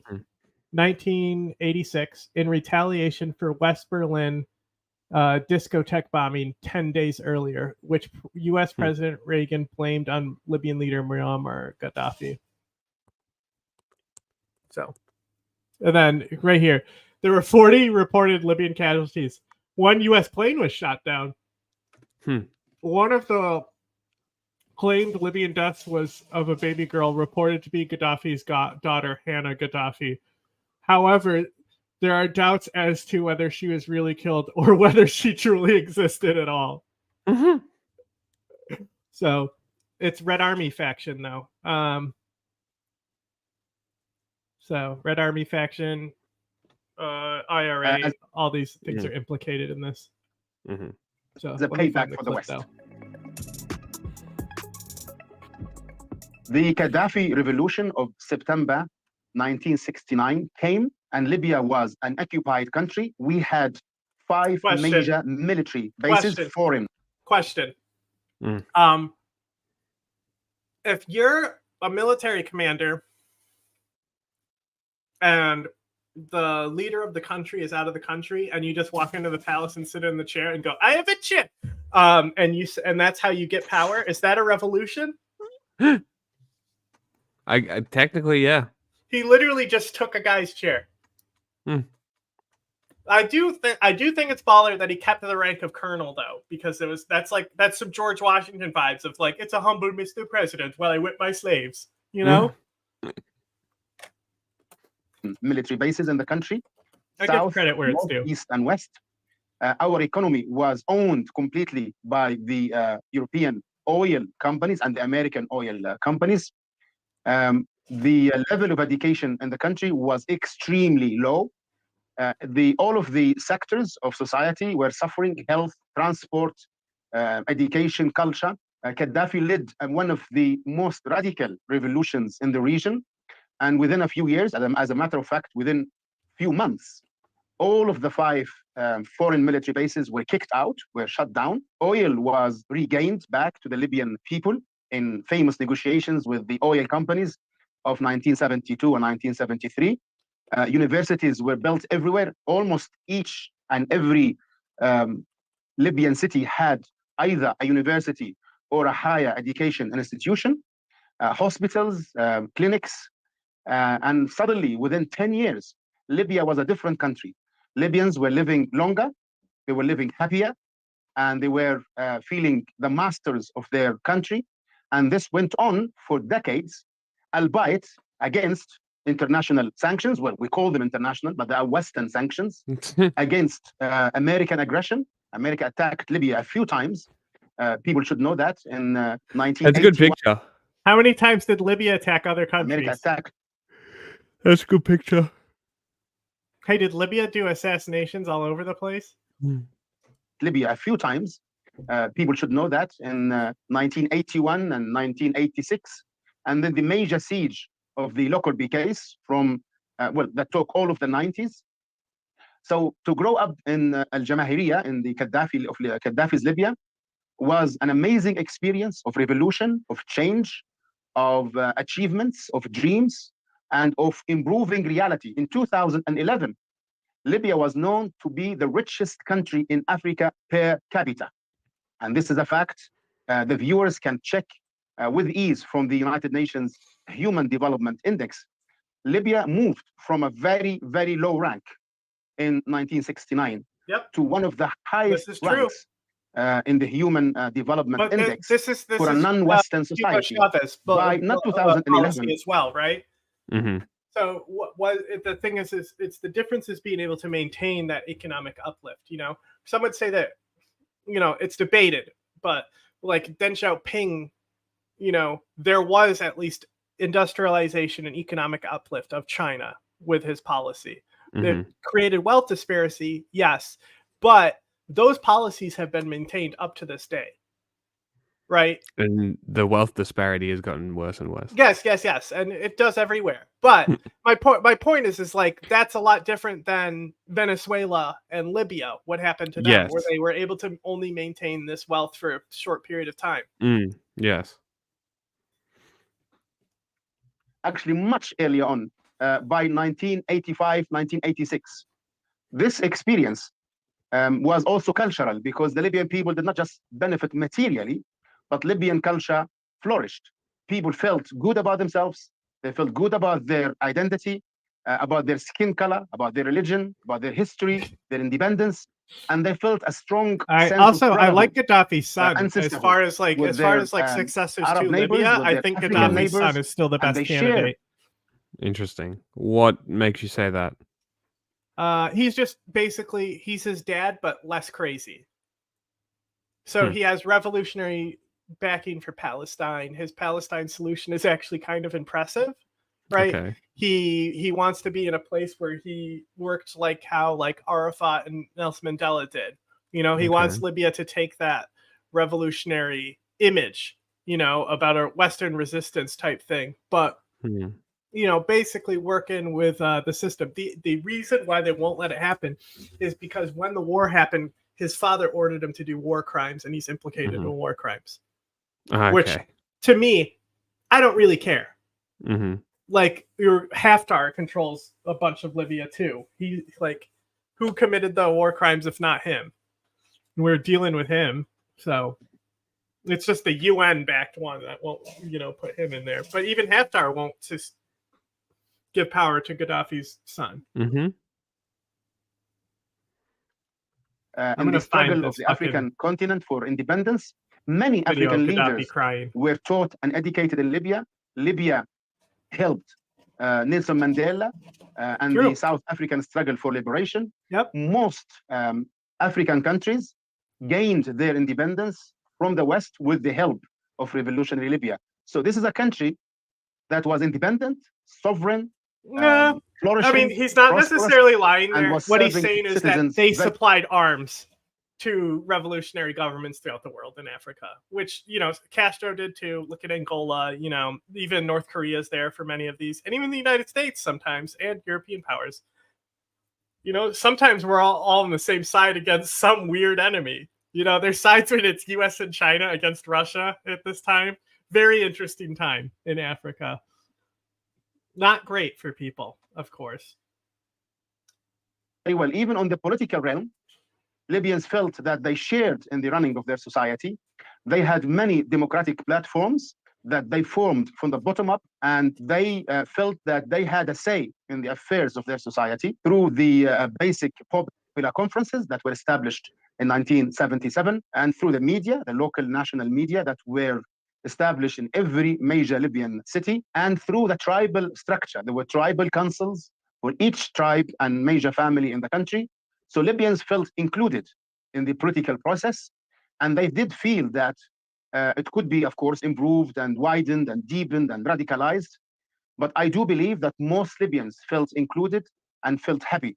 That is why Gaddafi was able to stand tall against the most powerful. All my people love me. All for more than 8 months, fighting. If you say that they love alone, you, but with most Libyans. It is guide. It is guide, not my people. It is guide. Guide. Yes. Only the very small minority, led by religious extremists, sided with the West, and they were fighting against the revolutionary government of Libya. The Western mainstream media was part of the attack on the country, was part of the agenda, was part of the plan. I saw them lie day in, day out.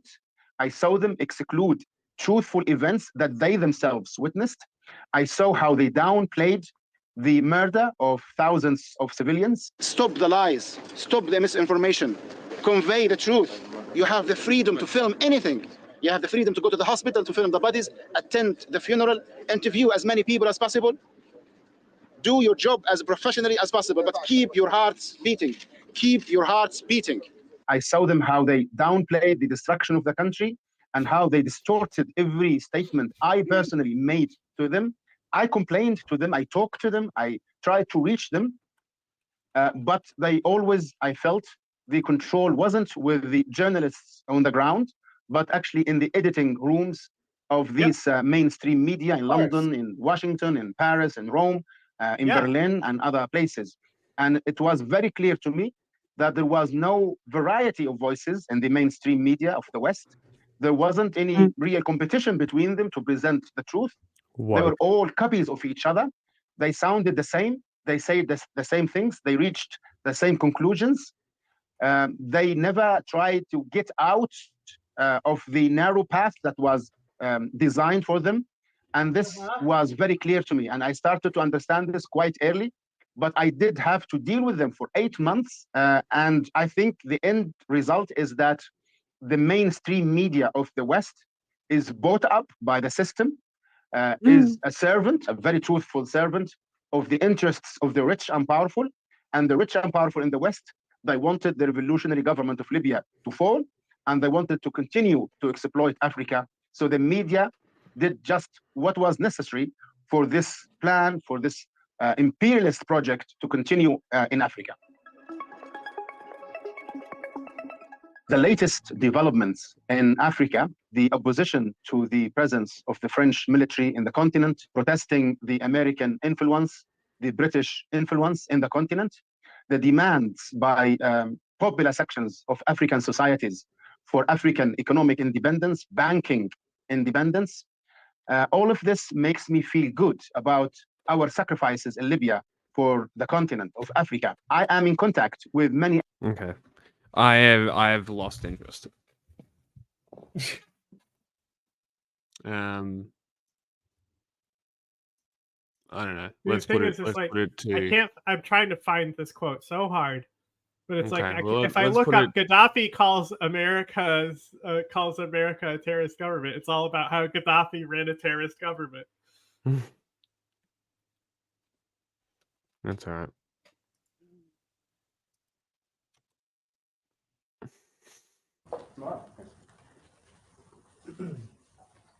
Wow.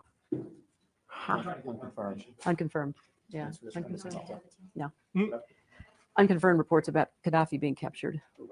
Unconfirmed. Yeah. We've had too many. We've had a bunch of those before. We've had, have had him. Shut up! Shut up! You shouldn't say that out loud, Hillary. You dumb fuck. This is why your emails got leaked. You don't look at your phone and go, hey, it's unconfirmed, but maybe Gaddafi got captured and we killed him and raped him with a knife. Shut up, Hillary. This woman was a Secretary of State. She ran for president and lost to Donald Trump. I'm kind of glad.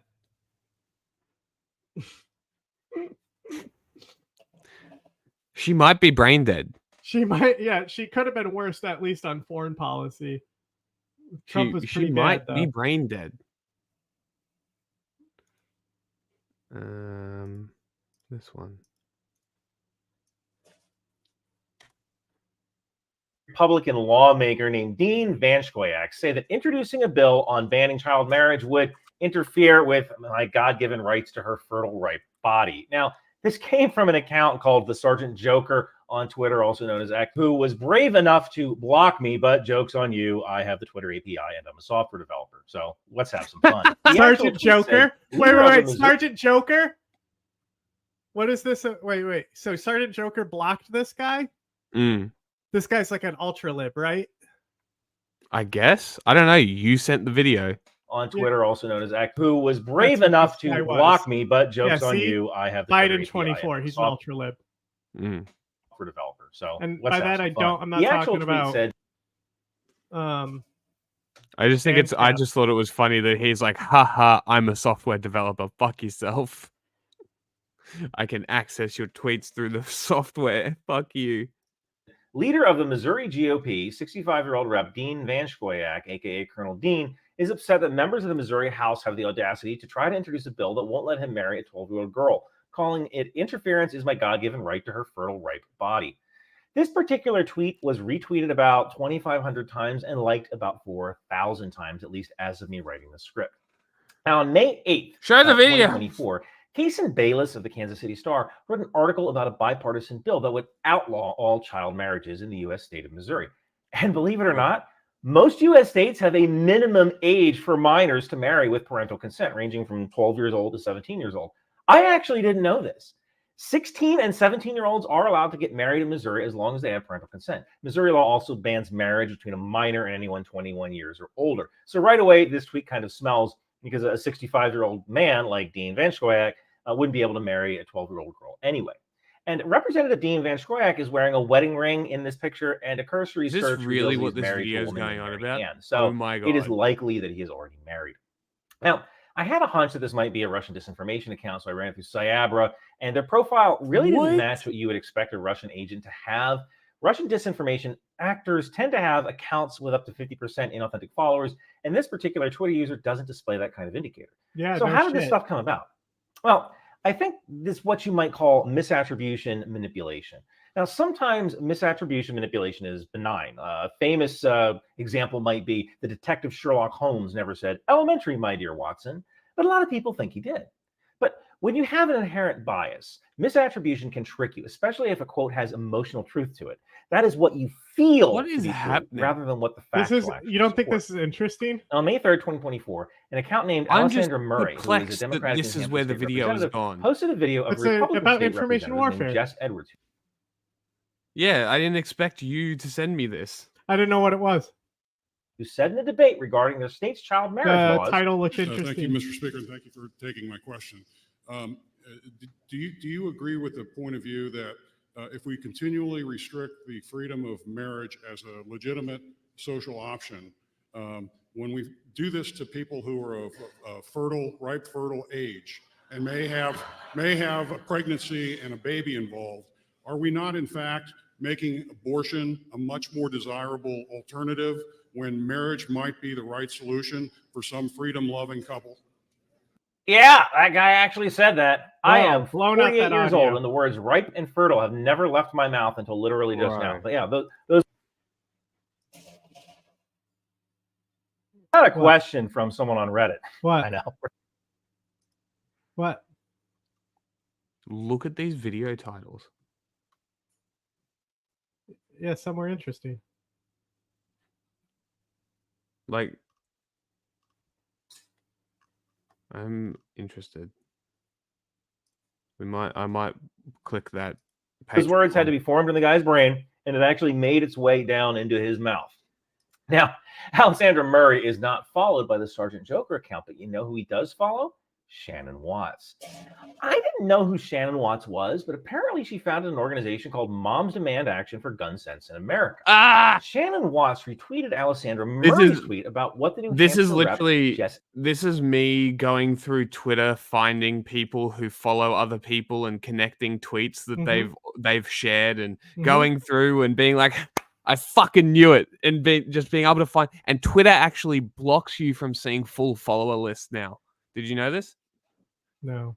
I can't see full follower lists now, so they've actually made it harder to track disinformation on Twitter. Well, that's the point. Edwards said on May 4th.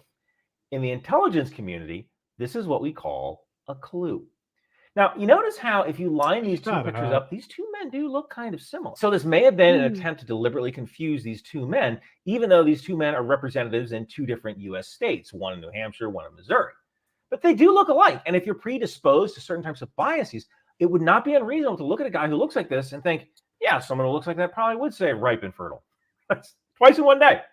Now, what Missouri Rep. Dean Van Schoyak said in an interview with the Kansas City Star was, why is the government getting involved in people's lives like this? Van Schoyak said, what purpose do we have in deciding that a couple who are 16 or 17 years old, their parents say, you know, you guys love each other, go ahead, get married, you have my permission, why would we stop that?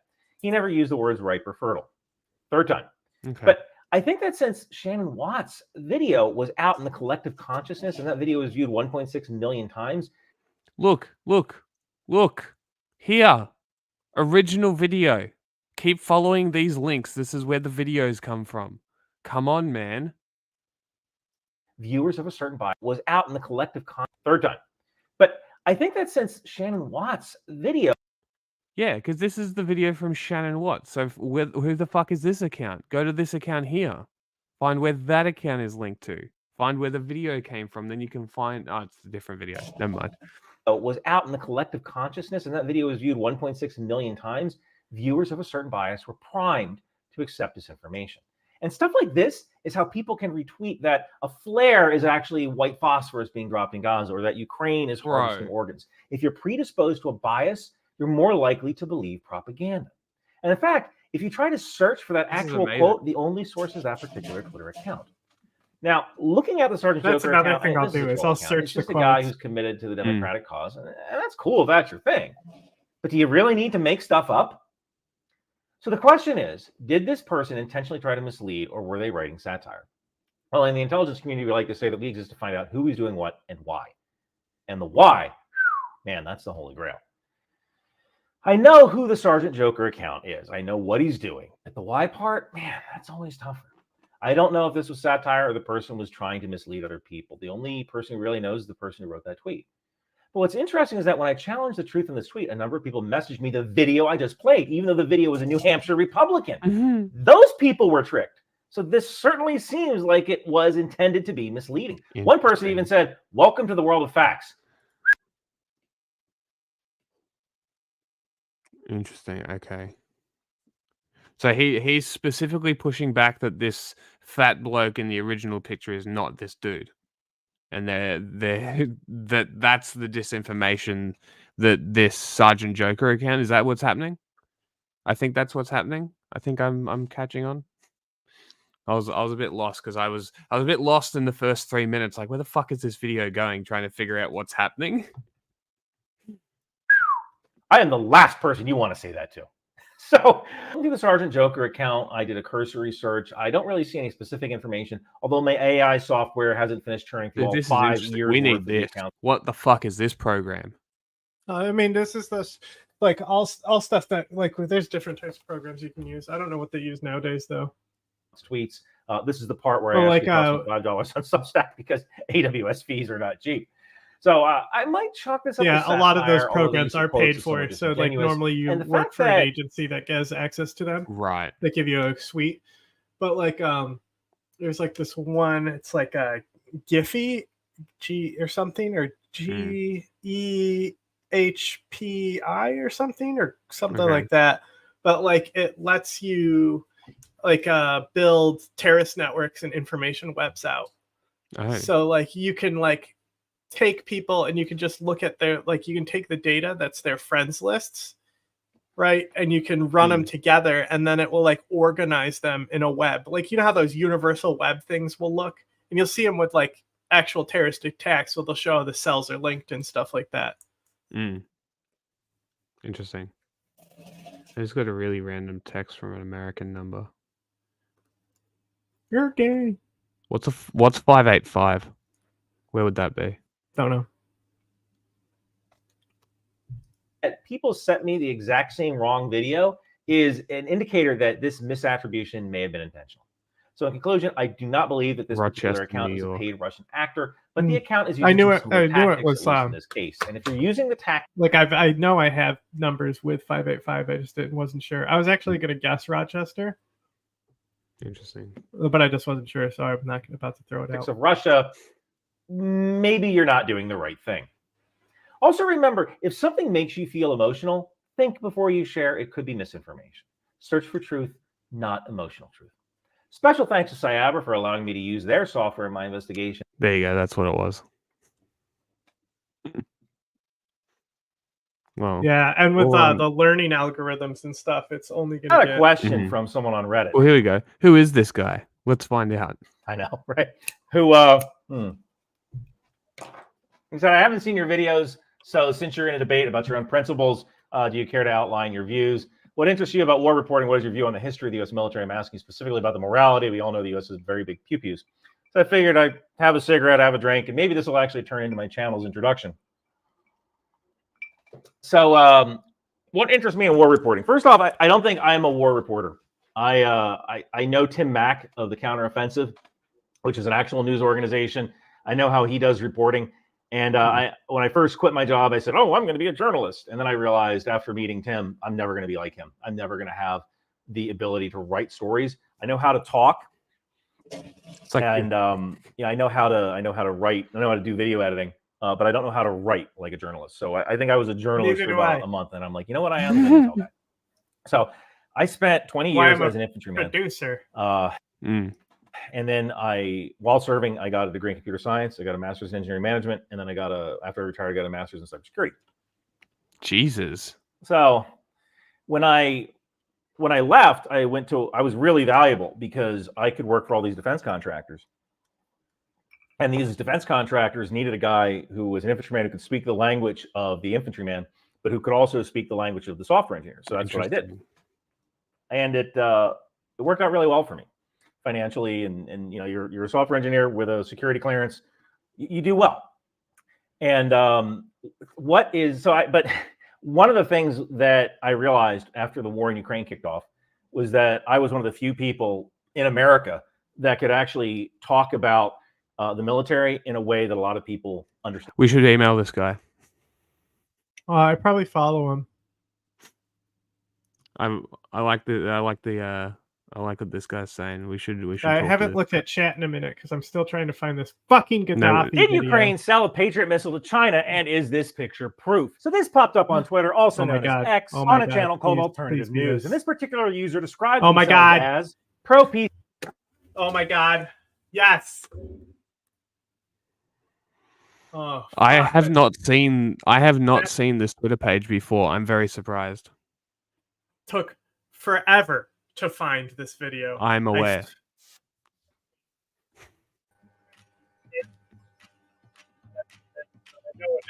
Pretty sure it's right here because he's in his white shirt and his afro. It's definitely not past there. It's definitely not when he has sunglasses on, so it's definitely going to be right here. Very few terrorist group that came from England and the United States of America. The terrorist group came from England and the United States of America.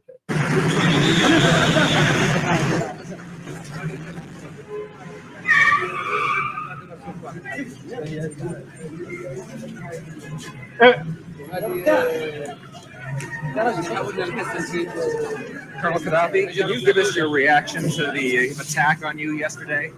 There was no attack at all. No attack? No attack at all. We heard there was shooting. Very few. Many people were killed. Terrorist group that came from England and the United States of America. They have been trained in Sudan, and they came one by one in a building here. And when they discovered them, they tried to fight, but they captured them. Unfortunately, they have been killed. All of them? Because all of them, one or two are still alive. How many they were? About What did Gaddafi say about the Darfur genocide? Something like this. How well did your What? What did Gaddafi say about the Darfur genocide? I'm not sure, but he's talking. This is the Sudan camps. I mean, we've written about them. That he's talking about, and at the same time he's backing, the fucking Janjaweed militia at this time, creating those militia. They have been protected by the British police. They have been in London, and some of them attacked our People's Bureau in London. You hear about it. Some of them were among this group who attacked our bureau with the protection of the police, British. How do you know they were trained by British police? Huh? How do you know that they were trained by British police and trained in America? They declared that, and we have documents and many evidences. Why would the British do this, sir? Huh? Why would the British want to? Because the British government is terrorist government. A terrorist government? Yes, barbaristic government.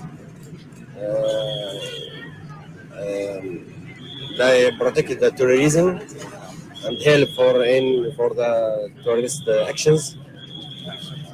Did those people have any help from anybody inside of Libya?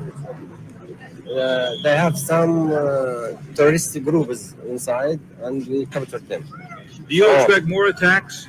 What? Do you expect more attacks? If United States of America and British government and Sudan cooperate together and train more terrorists, we expect. Colonel Gaddafi, for British television, sir, the British police have established that the shots were fired from inside the People's Bureau. Why do you allow your diplomats to carry weapons? No. We are not responsible about anything that may be there when we got out. Because this thing is maybe brought inside by the British police, and if there were pistols or something like this, it is for personal defense, available with all the diplomats in the world. Colonel, do you know who shot WPC Yvonne Fletcher? Maybe the police, British police, men themselves, Colonel, it is or some terrorists who were under the protection and help of this British police. Colonel, many eyewitnesses saw shots fired from the first floor window of your People's Bureau. Traces of burns were found on the floor, cartridges were found, and the policewoman was shot in the back. Anyhow, you can go to the court and say your... Do you deny that your men were responsible He for it? literally is like, oh yeah, take it to court. What? Do you deny your men were responsible? No, our people there are innocent people. Do you have any opposition to your government? Still, I have no existing government. Now the authority is in the hands of the people. In the people's conferences, people's committees. I have no authority, and no one has nothing to Are there opponents to these people's congresses? You don't want to understand. I am not the president. I am not the prime minister. I have no authority. Who wants me? I can go to any place to fight with him. Obviously, there are If some there is a people that personal, don't like if there is a personal. What? I am just Colonel Gaddafi. Yeah. I mean, I think that's respectable in a way. That's what the Taliban should do. I agree. Bro is lost. Why are we here? Are you talking about the lizard? Who were they Limited. attacking? Who were these people attacking yesterday? Who made the attack yesterday? He has already answered the question. Colonel, have you ever encouraged your men to kill your opponents overseas? Yes. Yes, he did. He was carrying out assassinations throughout the world. شجعتم رجالكم لقتل مناويكم ومعادين لكم في الخارج. No, but since now, I think the Libyan people will follow these terrorists everywhere, and they have the right to eliminate them. Do you encourage them to kill your opponents? No, it is the responsibility of the Libyan people. Colonel, are you afraid that other attempts... I am against terrorism and against any reaction. The leaders of the Western world have called you a terrorist, Colonel. This is it. He when they say they're calling you a terrorist, he does not. He's had about enough of these fucking reporters, right? This is when he really drops the bars here. Government is a terrorist government. Reagan is the biggest terrorist in the world. You are far from the civilization. We are a nation of civilization. We defend our country, our terrorism. We want to live free in our land.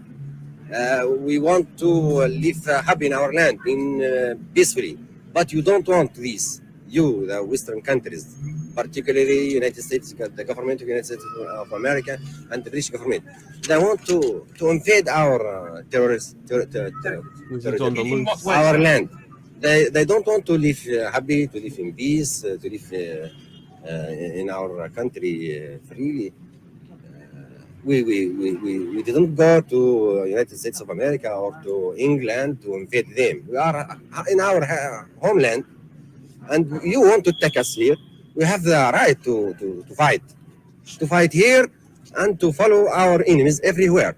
We must know since now. Sir, are you afraid... There is no international law allows British government or United States of America to protect terrorism. In what way has and England to tried... export terrorism? If they want to export terrorism, we will do what is our right against this government. Are you afraid of other attempts being made on your life?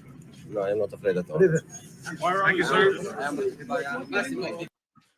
Just like he's not wrong though. Reagan was the biggest terrorist in the world, though. He's anti-MSM lies, anti-imperialism, anti-racism. JC was right, drain the swamp. Okay, I'm picking up what you're putting down there, bub. Now, I did a live stream just this morning where I debunked this in real time. Not everybody likes watching my live stream, so this video is a more polished version of this morning's live stream. I like doing live streams because it shows everybody what I'm doing, and they can see my process in real time. I also like to tag the target on Twitter when I do this so that they can watch their destruction in real time. I know this is pretty much what a psychopath would do, but if I'm a psychopath, I only go after bad guys, kind of like Dexter. So let's start with this image. The alternative news account claims this photo from China purports to show an American Patriot system that is being transported to a factory for analysis and re-engineering. It is suspected that the Patriot unit was sold to Russia by the people operating it. This has always been one of the great fears. So this smells for a few reasons. Some are technical and some are political. I'll get to the problems with the actual Patriot launcher in a moment. From a political standpoint, Russia has been pushing a narrative that Ukraine has been selling donated NATO weapons on the black market. Now, there really haven't been any confirmed cases of stuff going missing at the scale that Russia would like you to believe. There was a case where Ukraine's intelligence service caught some dude trying to steal rifles and ammunition. I think it's like 60 rifles. And that's going to happen in just about any conflict. It's hard to track every single rifle or every single night vision device. The last figures I could find for the U.S. Army is that the Army loses about 50 or so firearms per year. They're just not that easy to steal.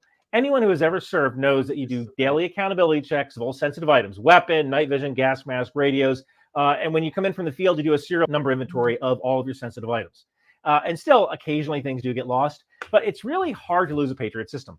First off, not a lot have been sent to Ukraine. Really, I believe only 2 systems, one from Germany, one from the US. And typically there's up to 6 to 8 launchers and a battery of Patriots. And this thing that you're seeing in the image is a launcher. So if Ukraine sold a launcher, we would know. This really isn't something that you can hide or send to another country surreptitiously. Second, the Patriot system is composed of 5 pieces. The ECS, which is like the control van where the operators sit. Hey, if you want to learn more about the Patriot radar system, boy, do we have an power episode plant, for and you. the TEL or transport electric. And it's not You even. want to watch the episode about the ad that triggered all the boomers because somebody had 2 moms that were gay? And then did a military ad how they think they were always fighting on the right side of history and for civil rights, and it triggered half a country, and even senators attacked this soldier who just appeared in an army ad, and then the army told her, well, you have fun dealing with all this harassment online. Bye. Yeah. And then they went back episode to the army stuff. 28, I believe it is. It's But there's a lot of stuff about Patriot systems in there. yes, because she's a Patriot. She works with the Patriot missile systems, or worked with the Patriot missile systems. I'm not sure what she's doing now. She's out now because she just had a baby. Okay, so she's probably moving more towards what the follow-up episode with her was about, which is the sharp stuff, which is sexual assault prevention in the military. It's very, very interesting 2 episodes that very much have nothing to do with each other, but both equally as interesting. It's a very interesting conversation. Launcher. You can have up to 16 launchers in a Patriot battery, but it's more likely you'll have 6 or 8, although mission always dictates. So even if Ukraine sold a launcher, there's not a lot to it. It's a launcher. Plenty of countries have air defense launchers. Now, the missile inside the cans might be an intelligence coup. I mean, it wouldn't be bad to tear apart, but it's not the missile that makes the Patriot so special. It's the radar. It's the software that does all of the calculations. The Patriot missile system is fully automated. And if you want to watch a video on how the Patriot works, complete with an engagement scenario that actually happened, that'll be available at the end of this video. So we've already established that Russia needs this narrative that Ukraine is selling its donated weapons because this is part of Russia's psyops against He's going you. crazy over either the watch or the lapel mic, and he's trying to eat the lapel mic or the watch. I can't figure it out. Project power into your mind to turn you against giving Ukraine aid. So let's actually look at the picture now and see what we can pick apart here. First off, the side of the launcher says inert, so even if this were a system, it would be the cans that are used for training. Second, the Patriot launch trailer has 1 set of wheels on the rear trailer. This one has 2 sets of wheels. Third, the lights on the back of the trailer don't match up with a normal Patriot trailer. There's some other things as well. This is supposed to be a generator right here. The launcher has to be powered by something because normally they take these launchers, put them out in the middle of nowhere. They have a hot crew go around with diesel and refill all the generators. So the fact that there's no generator in this picture kind of leads me to believe that this is a mock-up. Now, Habitual Line Crosser is a Patriot system Interesting. instructor, and I reached out to him, and he found some things that even I missed. Yeah, so I will admit, this is a really good mock-up. I was very impressed, because at first glance, I even thought it was a legitimate Patriot launcher. But the longer I looked at it, the more things that I noticed. So we'll just start from where I started noticing things. I'm so glad I clicked on this. This is a great channel. You found a great channel. First off is the axles underneath it. American Patriot, we have super single tires on the back of our launchers. We have 2 on the left side, 2 on the right side. This has 4 on the left, 4 on the right. That's not necessarily a tell. Those things can be swapped out. So I continue to look at this thing. If you go up to the back of the canisters there, you'll notice that they have some weird cables that are hooked up in a location that doesn't make any sense. They're actually supposed to have ports where you hook the umbilical cables on the back of those canisters. The umbilical cables then go down below those canisters to that panel right there, which is called the J box, and they all connect to that point. That's how you control the interceptors. That's how you warm them. That's how you send their status to the engagement control station uprange. Following on with that, there's supposed to be grounds on those interceptors. Those grounds are either on the right side or the left side, depending on where the canister is located, and those are all wired down to the chassis, so that way you can ground that launcher when it is in use. Those are not there. Moving forward of the trailer on the left side, what is referred to as the road side, you see that box right in front of the left axles. That is what's referred to as an LEM, or a launcher electronics module. That, where we're looking at right there, should have a ton of cables coming out of it leading into the launcher. None are there to be seen. That should look like the side of Medusa's head, in all honesty. Then moving on to the outriggers. Now, outriggers in Patriot are very specific pieces of equipment. Everyone has either broken one or seen how they don't function, or when they freeze to the ground, they are kind of a pain. So we have all looked at a lot of outriggers. These outriggers are paper thin. Those launchers can weigh upwards, with a fully stacked 16 missiles on there, almost 40 tons. That is a heavy, heavy launcher. Those little tiny flimsy plates they have on there aren't going to hold anything. But then as you start to look closer, and I actually had to zoom in on the image, if you look inside of each of those outriggers, you'll happen to notice that there is a hydraulic piston inside there. Patriot launchers don't have a hydraulic piston. They actually have a hydraulic screw system. So this big metal sleeve spins in a circle, and there's a giant screw inside there, and that's how it lowers the outrigger down. So that way, if you lose hydraulic pressure, your launcher or your radar doesn't drop on the ground. I can't see if there's a generator in this one. It doesn't appear that there is a generator in this one, but we have generators up. So pretty much cool rocket, by the way. But so basically what he's saying is China is just using, it's a mock-up. Just like the mock-up of the destroyer. Oh, sorry, the aircraft carrier in the desert, kind of. It's like a training system on our gooseneck of all of our launchers. So it is a really good mock-up, but I would bet my paycheck that it is nothing more than just a mock-up. This is not real. It's really good, though. It's pretty well built. Thanks, man. You can find Habitual Line Crosser's channel at the link below. And by the way, if you want to hang out with me, Preston Stewart, Chris Cappy, and Habitual Line Crosser, we're going to be at the AUSA Suncoast Chapter U.S. Army Birthday Ball in Tampa, Florida this June 29th. You can get tickets below. It'll be okay. Great. Back to stream. I just watched something else. I don't know. Chris Cappy gave input on. I'm trying to think about what it was. Have gotten distracted with everything. So it's Just Stop Oil protests have become a national irritation, targeting all the things that we love, like sporting events. He just went straight to run off the fucking edge of the deck. Staging an Piers intervention. Morgan scared The him. group Just Stop Peeing Everyone Off also infiltrated a Just Stop Oil banquet, and gloriously they had balloons which flew around, which had alarms blaring off. Take a look.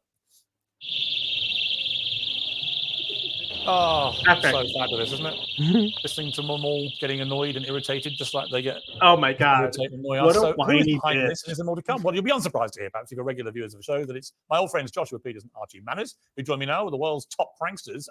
Great effort, chaps. I was roaring you on when I first heard about the first one. I thought that's got the mark of my boys, and sure enough, it was you two.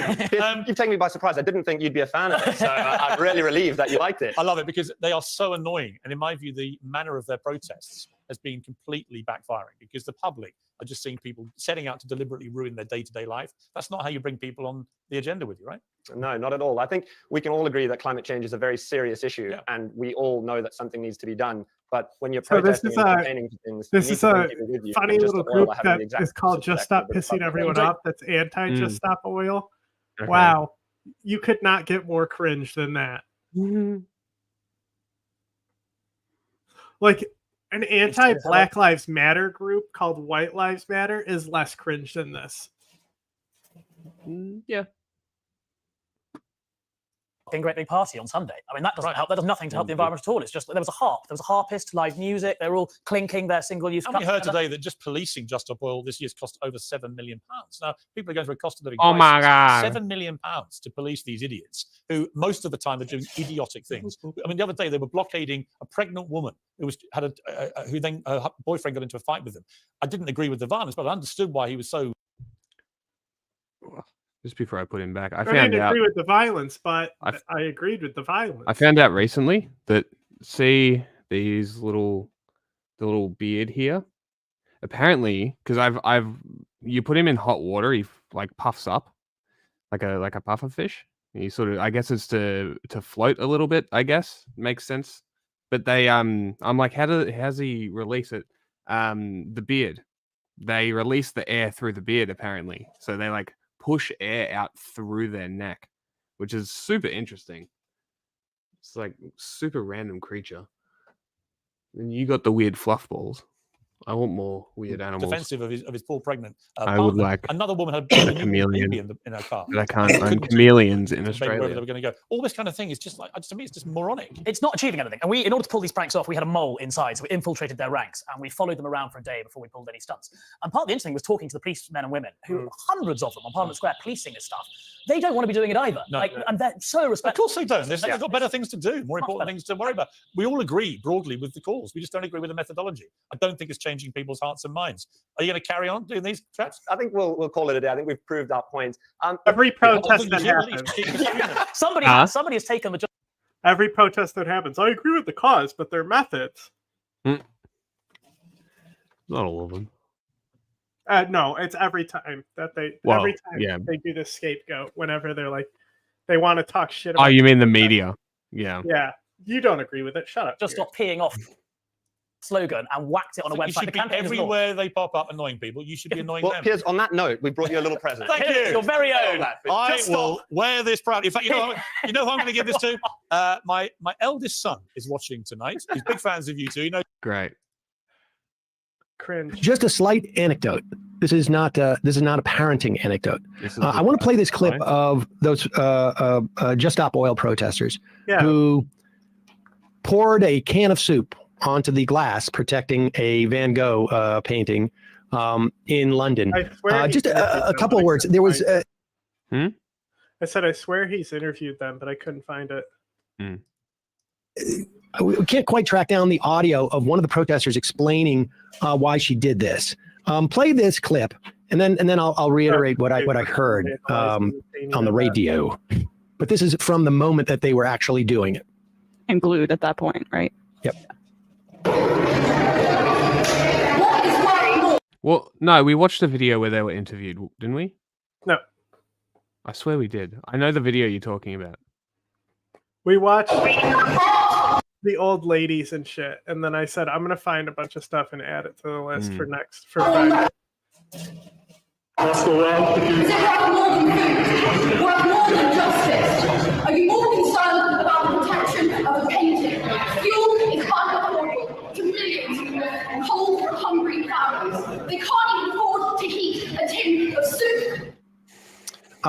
What I heard in explaining why they did this, I don't know which protester it was. Like I say, it was audio, but she basically said, "Look, as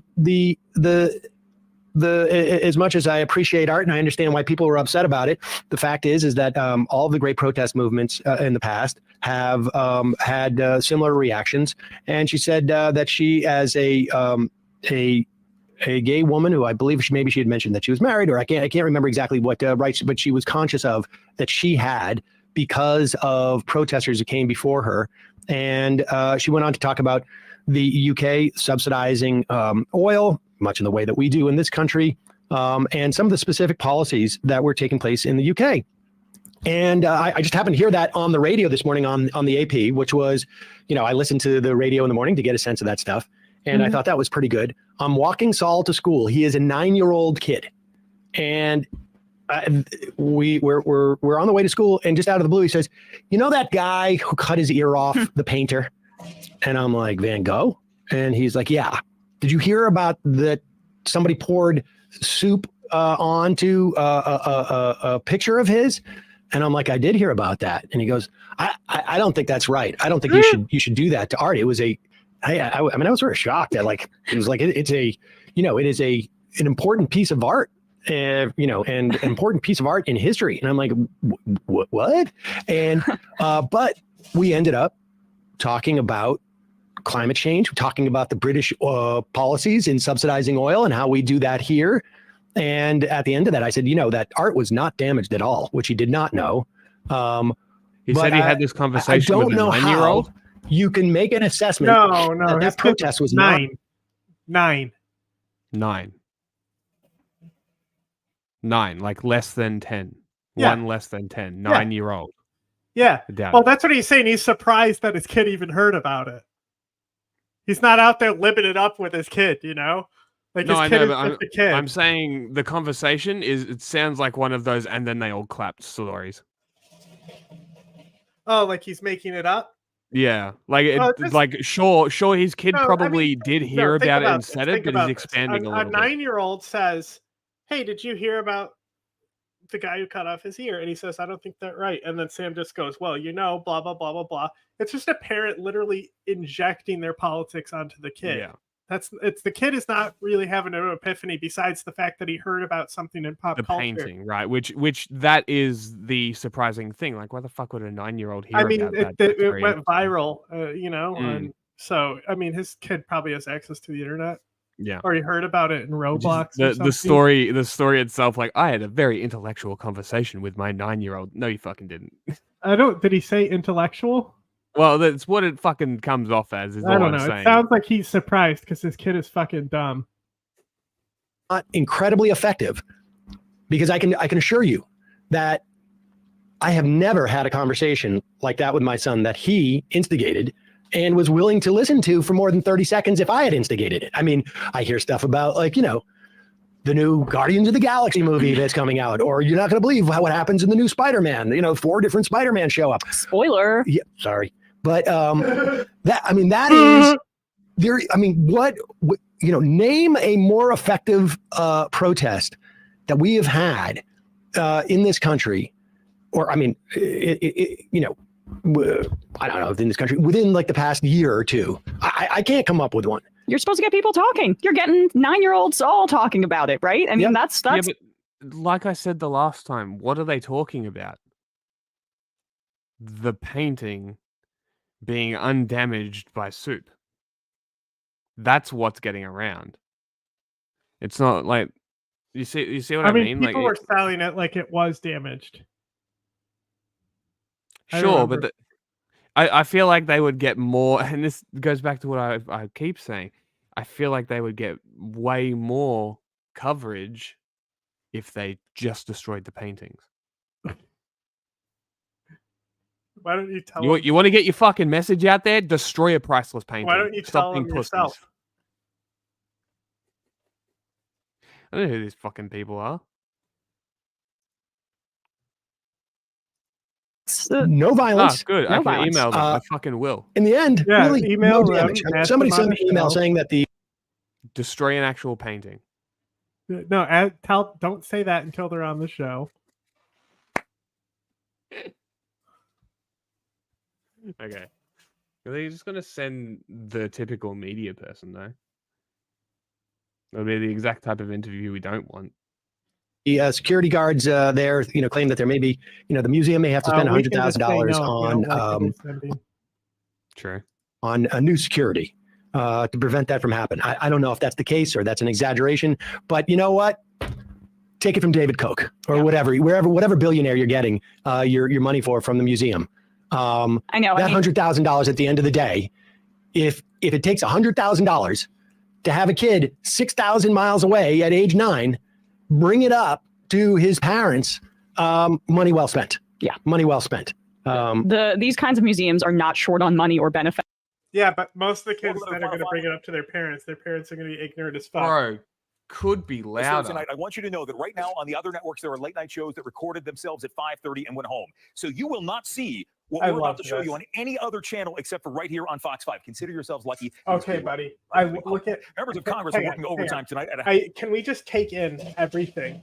How it's like, I don't even wear a tie. That's how unprofessional I am. Look at my cool graffiti wall. Oh, we're better than the other news because we work overtime for you. Nobody else is going to give you this breaking story about how somebody was called a bitch in Congress.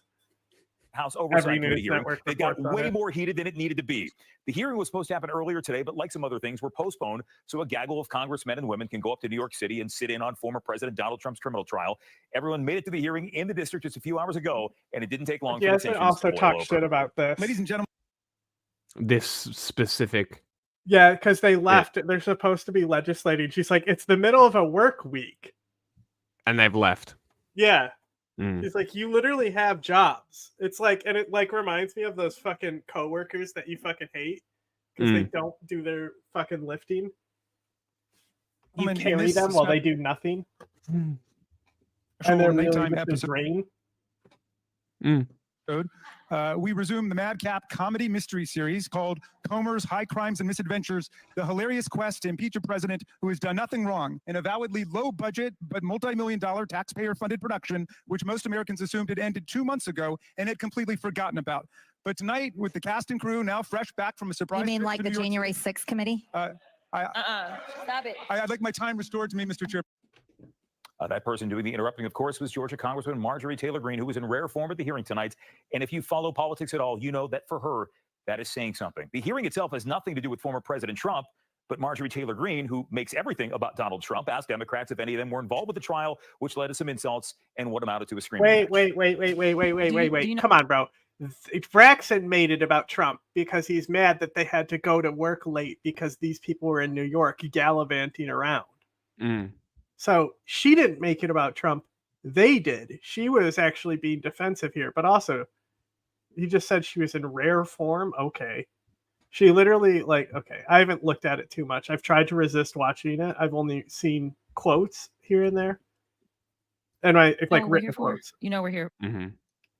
Just I don't think you know what you're here for. Well, you the one talking about. I think your fake eyelashes are messing up. No, ain't nothing. Hold on. Listen. Order, Mr. Chairman. Look at that. She's so proud of herself, isn't she? She's so proud of You know herself. what you're here for. Well, you the one talking about. I think your fake eyelashes are messing up. No, ain't nothing. Hold on. Listen. Look at that. She's so happy with Chairman, herself. Fucking absolute wanker. Please. To the point of order. We have a point of order. Now, insulting someone's eyelashes is not exactly how one would expect a House Oversight Committee All right, to go. I'm sick of him interrupting. Fuck. Wake that ass up in the morning. The Breakfast Oh, Club. these guys. Yeah. When you were asking the Breakfast Club, I was like, who? These people. I checked. They don't claim. Oh, it is claimed, but they allow it to be used. Oh, well, that depends because if you're streaming it, they might still spike we'll the see. stream. Re-uploads are different. Okay, well, maybe we'll cover No, a bit because more. they did we had to cut stuff from the Eric Adams thing later. You never told me that. I think. I'm not sure. I don't think so. Anyway, I'm just going to cover more of the screen. This is what we're getting. Both the audio. wanna be and happy. the Morning, everybody. So Yeah. as long as you turn it down and you're transformative, then Mhm. you'll be within fair use. Sure. If you're not It's transformative enough, DJ they'll claim. If you're Okay, well, is there actual... Okay, I just want to during this committee, and this is what happened when she said this. Go ahead. I'd like to know if any of the Democrats on this committee are. it's just audio. Okay, that's fine. Yeah, fuck this. I put actual footage of it in there. Do you know what we're here for? You know we're here. Well, I'm more curious about what they have to say. That's the thing, right? Because I saw there's a bunch of politicians, and I retweeted one of them. I'm like, one thing I really love is seeing black women tear down other black women for how they're speaking. That's real chill. That's real fucking cool. So I'm actually curious what they have to say here. I don't think you know what you're here for. Well, you the one talking about. nothing, I knew she was about to get in that ass. Well, now Jasmine Crockett, when it was her turn to speak, well, she clapped back. I'm just curious, just to better understand your ruling. If someone on this committee then starts talking about somebody's bleach blonde, bad built butch body, that would not be engaging in personalities, correct? A what now? Chairman, I make a motion to strike those words. I don't think that's Hold on. part I'm of the. trying to find clarification on what quality. I had no idea what you just said. We're not gonna do this. Look, you guys earlier literally Is that AOC talking? I mean, we would see if you looked at the original footage first, which I just sent. I tried. I just sent another one. I just sent. I mean, Forbes. Ladies and gentlemen, in this is going to be another just because it's Brian Taylor Cohen. No, I sent the Forbes coverage. That's just the thing. I literally sent you a link in the private chat.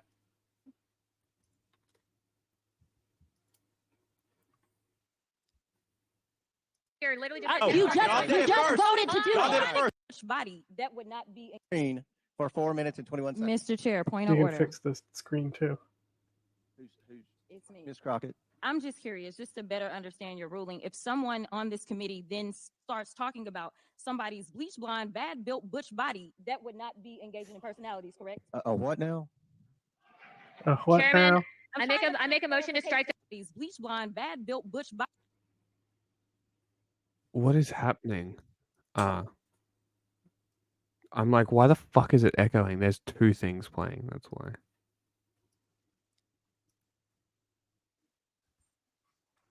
Okay. And the nays are 19 with 1 voting present. Starts talking about somebody's. Okay. Ms. Green. Apologies. For 4 minutes and 21 seconds. Mr. Chair, point of order. It's me. Ms. Crockett. I'm just curious, just to better understand your ruling. If someone on this committee then starts talking about somebody's bleach blonde, bad built butch body, that would not be engaging in personalities, correct? What now?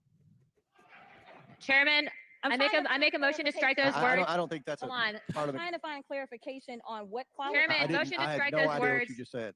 We're not gonna do this. Look, you guys earlier literally just. You said- just voted to do Y'all it. did it first, so you You don't just want to voted to do Stay it. again, Order, Marjorie. order. I'm trying to get Okay. clarification. Look, calm down. Calm down. No, because this is what will y'all let do. you Do not tell. Hey, Ms. Crockett, you're Do not not tell listening. Jasmine Crockett to calm down. Down. No, please Don't tell me to calm down because y'all talk Calm noise down. and then you You're can't out of take it. control. 'Cause if I Look, come Chairman, and can we talk send outside shit and take a about break her, for 5 y'all minutes? gonna have a problem. Mr. Order. Chairman. Chair, Who's yelling okay. at her though? Order. Chair now recognizes Not cute. Ms. Green for 4 I think minutes. it's Lauren Bobbitt. No, it doesn't sound like her. Who's saying calm down? Because Marjorie Taylor Greene is not speaking into the microphone. Control. Because if I Look, Chairman, come can we and send talk outside shit to take a about break her, for 5 y'all minutes? gonna have a Mr. problem. Chairman, Mr. Order. Chairman. Sorry. Chair, I know why okay. you're Order. I don't Chair now know. recognizes Not cute. Ms. Green for 4 minutes and 21 seconds. 4 minutes. Let Ms. Green talk, and then you all can. I'll recognize. I move to strike her words for a second time based on her second set of personal remarks attacking another member. That was Chairman, that was Because you all AOC. cannot I have an seem amendment at to the desk, apply and this the sideshow rules of the needs to committee. stop. We have to do this That's every AOC. time. Hey, Listen, I'm listen, recognized. listen. I'm recognized. Order. I'm This going to go is ahead and chaos. Look, I know. Look, I don't know if you've noticed it. I have 2 hearing aids. I'm very deaf. I'm not understanding. Everybody's yelling. I'm doing the best I can. Can we not recognize Ms. Green and let We her cannot because of the rules of the committee, Mr. Chair. That is what I'm trying to communicate in the present moment. We have a Okay, what's the motion? The motion is to strike the gentlelady's words for the second set of remarks, not the first, the second. That applied to me. She has no idea. I think, Mr. Chairman, I'm the only one recognized right now. We objected at the time. Will the member state the word she wishes Yes. struck? She told me, or she asserted that I was not intelligent. These are the specific words. We can have it read by the clerk. It was made immediately. And it was made immediately. I am not moving now. I don't think it was I am not timely. It was moving made now. immediately, both by the gentleman and by me. Mr. Chair, look. it was made immediately. It was made and you immediately, said both by that the you would gentleman. return to Both us. claims were made immediately, to be clear. Both claims were immediately asked to be struck from the record. Yeah, but you this don't have doesn't the even have the whole. This doesn't even have the. You know, the this thing where she threw the shade at AOC. To me is what she said. The chair recognizes Ms. Green for 4 minutes and 21 seconds. Mr. Chair, what is happening with the ruling? I object to the ruling now. We must object. I mean, if you want to take it up. What is happening? Right? Wild, right? Bad This is built a butch fucking body. Disaster. Bad built butch body. Okay. Somehow this didn't have everything, but I'm daughter? pretty sure this has everything. Oh, there you go. I'd like to know if any of the Democrats on this committee are employing Judge Merchan's daughter. Please tell me what that has to do with Merrick Garland. Is she a porn star? Oh, Goldman. That's right. He's advising. Okay. He's advising who? What? Do you know what we're here for? You know we're here about just a- AG. I don't point think of- you point of know what order. you're here President. for. Well, you the one talking about. I guess I you still think your stuck in the fake courtroom. eyelashes are messing up. No, what you're ain't reading. nothing. Hold on. Listen. Order. Mr. That's Chairman, beneath would even you your please history. regain That's beneath order even of your you. committee? Order. I do have a point of order, and I would like to move to take down Ms. Green's words. That is absolutely unacceptable. How dare you meeting will attack the suspend. physical Meeting will appearance of another suspend. person? Are your Move feelings her hurt? words down. Oh, Girl, baby girl. oh, really? Don't even play, with Baby me. girl? We're gonna, I don't we think are going to so. move, and we're going to take your words down. I Thank you very second that motion. So who will have to pay? Okay. She's That- got her fucking lesbian glasses on. She ain't She's got her coming to Dharma fuck around. glasses. Yeah, she ain't coming to fuck around. Words. I believe she Chair needs to apologize. recognizes No. Mr. She Perry. needs to Okay, apologize. hold on. Then after Mr. Perry's going to be recognized, then Ms. Green I'm still not has 4 minutes and apologizing. 21 Well, seconds. then Okay, you're not reserve the right to striking your object. words. I am You're not retracting. apologizing. Why? Look, this is why you come to us on the Fridays. Don't you debate me? Mr. Chairman, the minority. pretty No, self-evident. Chair you're not. Yeah, you're out not. of order. You don't have enough You're out of order. intelligence. Chair recognizes Mr. Perry. Okay, move to strike I'd the. like to I strike move to those strike the words lady's as well. word. move to I would strike- like- Chair I missed recogn- that again. So hold on. so AOC said, Green was like, "Why don't you debate me?" And she goes, "I don't need That's to right. debate you. That's evident." That's right. I fucking I stopped watching after she said debate me because I lost my fucking shit. I literally just instantly retweeted it laughing at the fact she literally did the debate me, bro. Shut up. Shut the fuck up. All right? We have one of those as well. You people have Shut the fuck up. you people have like worms in your brain, honestly. That was hilarious. You're not. Yeah, you're out not. of order. You don't have enough You're out of order. intelligence. Chair recognizes Mr. Perry. Okay, move to strike I'd the. like to I strike move to those- Look at the reaction from everybody. It wasn't just 2 people. It was I want to watch everyone. Lauren Bobart on this too. Order. Chair recognizes Mr. Perry. Okay, move to strike I'd the. like to I strike- move, Yeah, you're not. Put her You don't have hand- enough her intelligence. fucking head in her hands. Chair recognizes Mr. Perry. okay, move to strike I'd the. like to I strike move to those strike the words lady's as well. word. move to I would strike- like- I move to strike the lady- She knows. She's like, I'm so glad I haven't spoken yet. words Wait, again. Crockett just said that?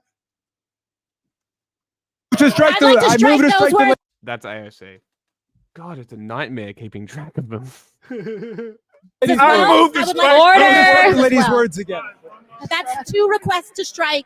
That's 2 requests to strike. Oh, they cannot take the There's words. another motion to strike her words again. Please All right. get Okay. your members under Here's control. the correct parliament.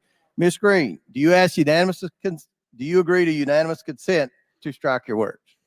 I repeat again for the second time. Yes, I'll strike right. my words, That- but I'm not all right. apologizing. Without objection. Without Not objection. apologizing. Chair recognizes- Nobody She'll has. fucking help herself. Nobody cares. She's a child. But I'm not Chair, point out- Shut up. Order. Who's It's me. Ms. Crockett?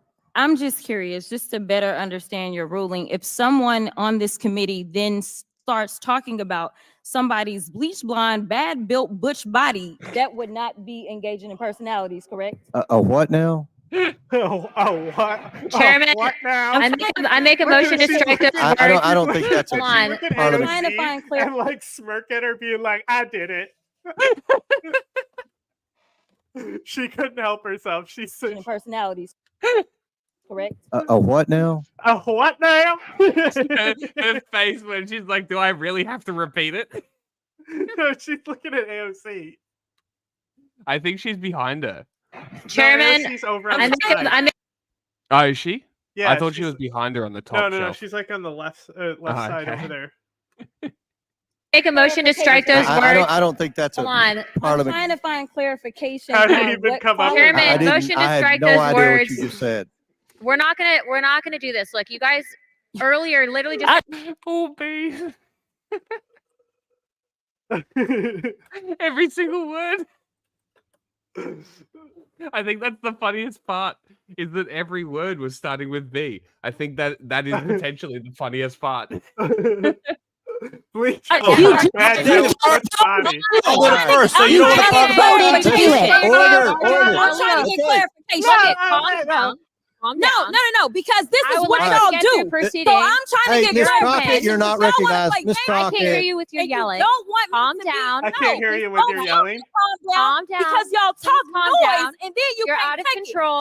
Who is telling her to calm down? I'm so perplexed. Is there someone that like mediates committees and shit like I that? mean, yeah, AOC is a mediator. That's why she's yelling to strike shit from the record as well. Okay.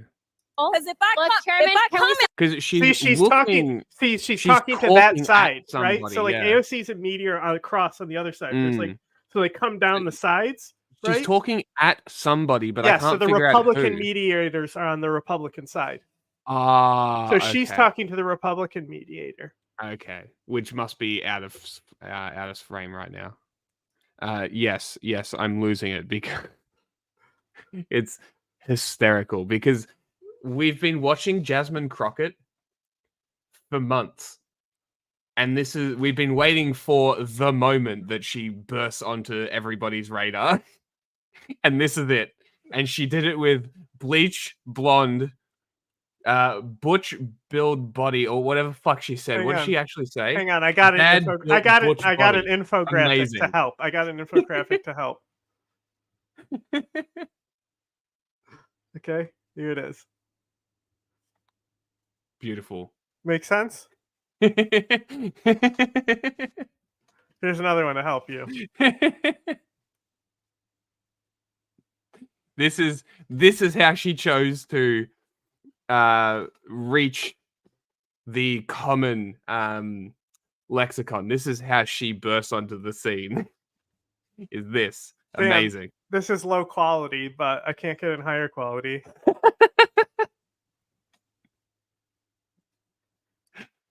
And then there's this. I honestly, she's right. You can't allow one side to do it and the other one not to. There it is. Very funny. Order. All right, chair. Okay. Order. Chair now recognize. This guy is so worthless. Say what? Chair to order.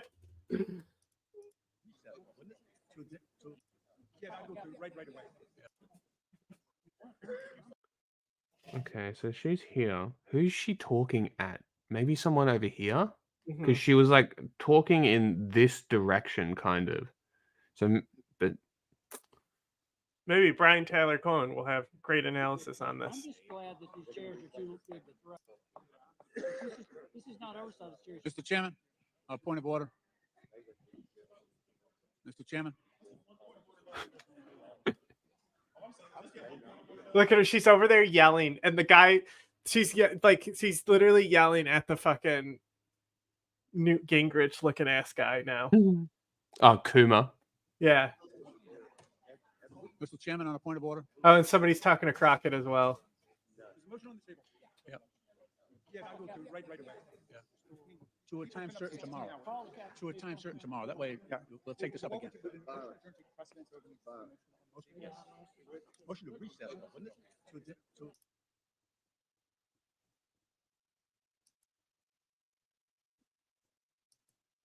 They must have turned the mics off. Yeah. In order, the committee will come back to order. Dude, they literally collapsed the session with this shit because it was already late at night. The chair rules to strike the words that Ms. Green said, where she said that Ms. Ocasio-Cortez was not. The chair will advise that the rules do care. Look, he didn't even want to say it. That's kind of funny. Ms. Green said, where she said that Ms. Ocasio-Cortez was not. That you lack the intelligence to speak to her when, in fact, Ms. didn't wanna say it, Ocasio-Cortez is a because I didn't brilliant want you all member. to get anything on me. No, we should be Relax, on the Jamie. record with what was happening. Okay, we struck the words that she said, you're not intelligent. Are we good on that? No. The words We have need- been struck. No, it was to take the words down. Yeah, we're Mr. good. Chairman. Coleman, you're out of order. Listen, Mr. Chairman, her motion was to take her words down, not to strike the words. it was to strike the words. That's what Ms. Ocasio-Cortez asked. Which, Okay, now- which is to take them down. There's no such Which is to thing. take them down. Which is Which is to take them down. Which is to take them down. They've been taken down. All right, then that. Oh my god. I would walk out. Bye. Well, I mean, they've got. I'm going on. Jasmine Crockett already got Bobart to walk out. Why do you think? Notice how Bobart didn't come to Green's aid either, even though they're seated right next to each other because they hate each other now. Mm-hmm. That means that Ms. Green has to leave the committee. Mr. Goldman, you're out of order. Now, I want everyone let's comply with the quorum. The chair recognizes Mr. Chairman. Ms. Green. No, Wait, no, her words no, were taken no, down. No, her words were The chair- taken down. That means she cannot speak. The chair recognizes. If her words are stricken, she cannot. Wait, is that actually how it works? Guess so. Weird. AOC knows better than me, bro. This hearing? Talk to your parliamentarian. She has to get out. Talk to your parliamentarian. Without She has to the get out. motion Under unanimous consent, the gentlelady is not permitted to speak for Chairman? the rest of the session.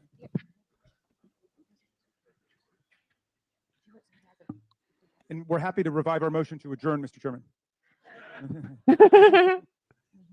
I think these 17-hour days might not work for us. Something about working, huh?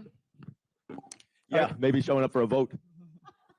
You have a lot to say, being that you're on retainer for the judges. Okay, so to call a member to order for allegedly disorderly remarks, a member would state the following: I demand that the gentlewoman's ladies words be taken down, which AOC did.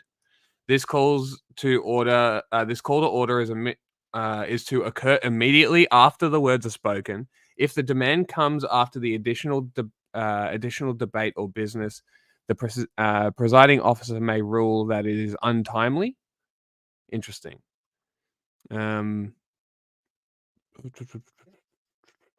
Clerk's reading of the words. Unanimous consent is granted. The House may resume its business without the reading of the words or a ruling thereon.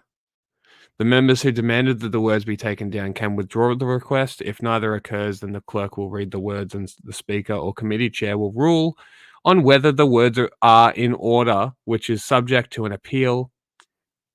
If the demand for words taken down occurs in the committee of the whole, that must be a specific committee. I don't see anything about not being able to speak. Rather, House parliamentarian vice speaker based on these precedents. The office of the parliamentarian is not responsible for presiding. Yeah, okay. I don't know. His daughter. Sorry, trust fund kid. Mr. Chairman. We should strike those words too. I hope you brought your popcorn. Mr. Chairman, we have to strike those. What the fuck is happening? You have a lot to say, being that you're on retainer for the judge's daughter. Sorry, trust fund kid. Mr. Chairman. Who the fuck said that? What is happening?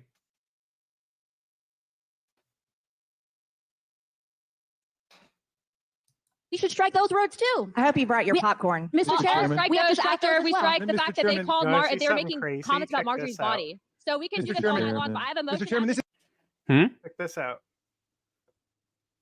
This guy right here has the wiggliest butt of all time.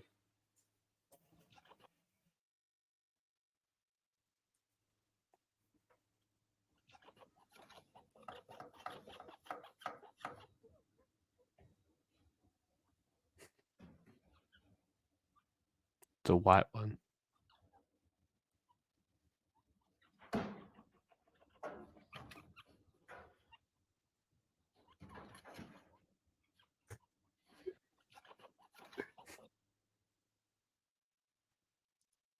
This is out of Yes, control. yes. We should adjourn, Mr. Chairman.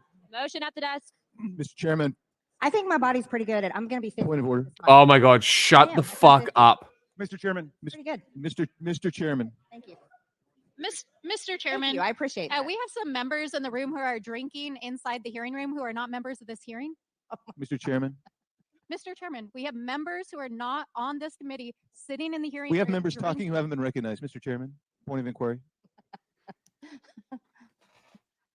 Mr. Chairman, point of, Democrats are against Mr. drinking. Chairman, point of inquiry. Yeah. Mr. Chairman, Water. we're going Here to you go. suspend. We're going to suspend for 5 minutes while our staffs work the parliamentary questions. Oh! out. So this committee, Let's Mr. Chairman, go, for 5 minutes would be a Ireland! good time for everyone to go out Ireland! and take a break. Apologize to the Ireland people back type home. democracy. Committee will reconvene in That's what 5 I'm minutes. talking Sorry, we are about. that we're not. Suspend the house for 5 minutes. Amazing. Did they Almost. just That would be really Committee great. they just cut the mics? Listen. We'll reconvene in 5 How minutes. sorry we are that we're not. She's still yapping. Yeah. They What a literally cunt. did it. They did the Ireland thing. Unbelievable. Oh look. There was a House Oversight Committee markup hearing last night. I think part of it was about trying to maybe impeach Garland, or it's unclear to me what they were actually meaning to do. Broadly, it was like filing a contempt charge against him for not releasing the audio of the special counsel. Oh, that's right. interview Her with Biden. interview, Correct, yes. right. I guess they did this late at night last night because they desperately wanted it before Friday. And James Comer, I'm sorry. Like, if I was a Republican or a conservative, I'd be pretty mad at this guy because he is a total clown show. He can't seem to do anything right. He tried to impeach Biden. All he did is he got one criminal arrest and indictment, and that was from his star witness got indicted. And now he's got this crap fest here. All right, this comes in 3 parts. The first part is Marjorie Taylor Greene. Of course, I lost that document you gave me. I bet you need notes. The first part comes from Marjorie Taylor Greene. Oh, there it is. And AOC going at it. This is Marjorie Taylor Greene is mad at Congresswoman Crockett, and you'll see how she responds to it. I mean, you remember when Marjorie Taylor Greene was drunk before she got into Congress, and she was with a couple of her friends and going in and like trying to Yell through the mail flap at AOC's Wait, door. smell the booze through the mail You flap. could smell the booze from the video, actually. It's the only scratch and sniff video we've had in a long time. Good. Mr. Chair recognizes Ms. Green. I'd like to know if any of the Democrats on this committee are employing Judge Merchan's daughter.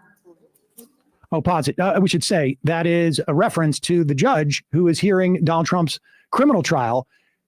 Remember, Marjorie Taylor Greene was very, very mad that she wasn't invited to be a surrogate out in front of the trial, and Mike Johnson was. And this is her way of basically auditioning for Donald Trump to get invited so that she can get in on the mix. I mean, this is like the level of thirst. Not even Trump It comes from, wants her. there must be Dude, something. I mean, what, look, she there are fucked definitely up royally. people. She fucked up royally. She thought she had it all. Didn't she? Not anymore. Democrats and people on the left who have this, but it is so fundamental to being a Republican or a conservative, regardless of whether it's in the media or in Congress. She's literally doing this to convince Donald Trump to invite her down there. All right, so go ahead. Judge Merchan's daughter. Please tell me what that has to do with Merrick Garland. Is she a porn star? Oh, Goldman. That's right. He's advising. Okay.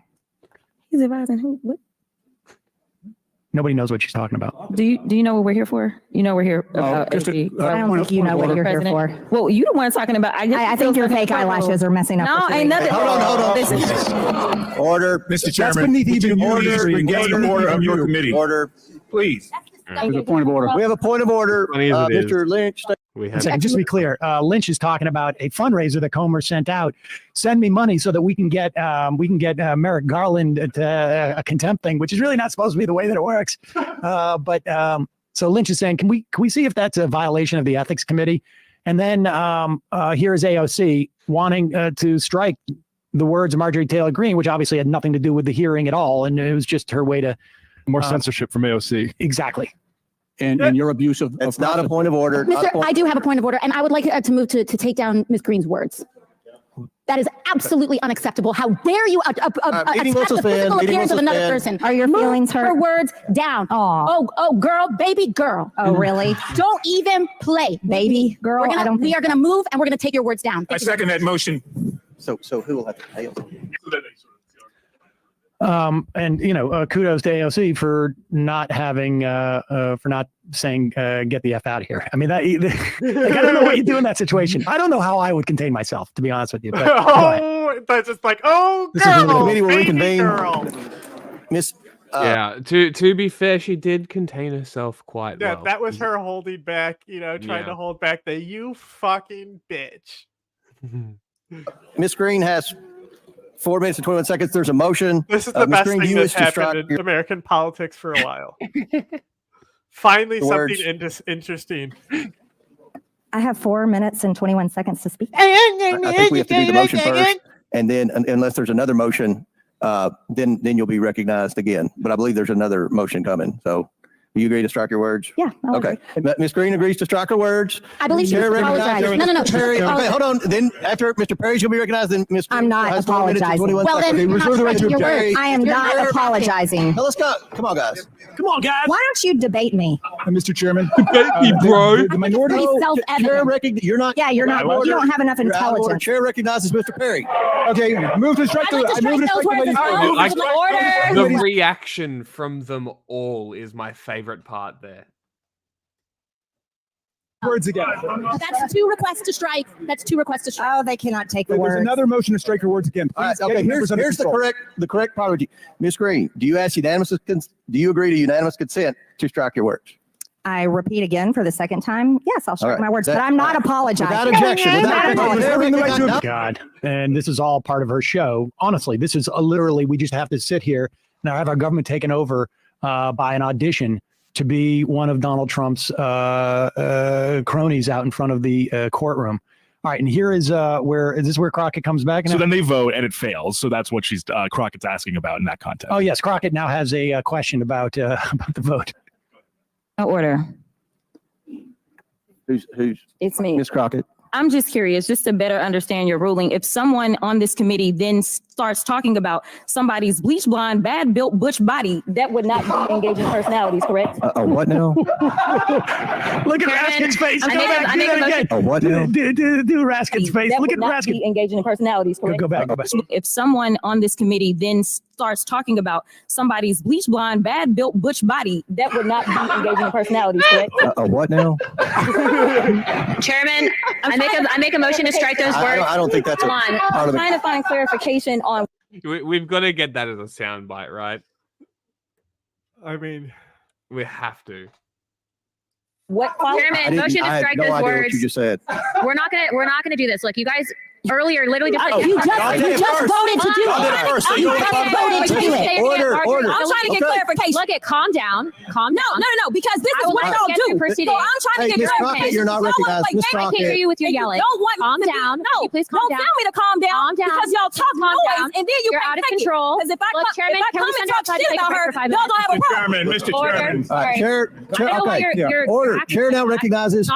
Okay, that was Luna, right? And she apparently had voted against striking the words from the record, and then she's coming around going like, "You can't say that." And then so Hits her the bar. there it is. I got to run for Congress. That looks like too much fun. I was just remembering, like the UK, they have parliament or Yes. prime minister's questions. Yeah, we need more of that. Yep. Yeah, it would be nice if it was a little bit more ordered and structured. But we're But James Comer, what a shit! This guy can't do anything. A what now? What? It's unbelievable. Hey, folks, don't forget to hit the subscribe button and check out our daily show. We do it every day at 12 p.m. Eastern for about 2.5 hours. We even take phone calls. You should check that out. No. that was a interesting outro. Yeah, I mean, we Interesting don't stuff. run these videos usually to the end, which is why. Yeah, that's we a new haven't seen outro it. though. It is. It's like Marjorie Taylor Greene being like, "Well, guess what? Your marriage failed because you cheated with your CrossFit instructor." Yeah. It was pretty funny that every single person would be like, "No, dude, you suck. And it was like literally I died one time and I did that over and over again. Okay, anyway, let's go. Let's watch Marjorie Taylor Greene clashes with Ocasio-Cortez and Cat hearing. I gotta pee. Recognition. Mr. Chair Chairman, recognizes Ms. Green. I'd like to know if any of look the it, Democrats on Hasan's this just committee like are Jack. employing Judge Mershon's daughter. Please tell me what that has to do with Mary Garland. Is she a porn star? Oh, Goldman. That's right. He's advising. Okay. He's advising who? What? Do you know what we're here for? You know we're here about just a- AG. I don't think you know what you're here President. for. Well, you the one talking about. I guess I you think still your stuck in fake the courtroom. eyelashes are messing up. No, the ain't nothing. Hold on. Listen. Order. Mr. That's Chairman, beneath would even you your please history. engage That's the order beneath of your you. committee. Order. Please. There's a point of order. We have a point of order. Mr. Lynch, state your point.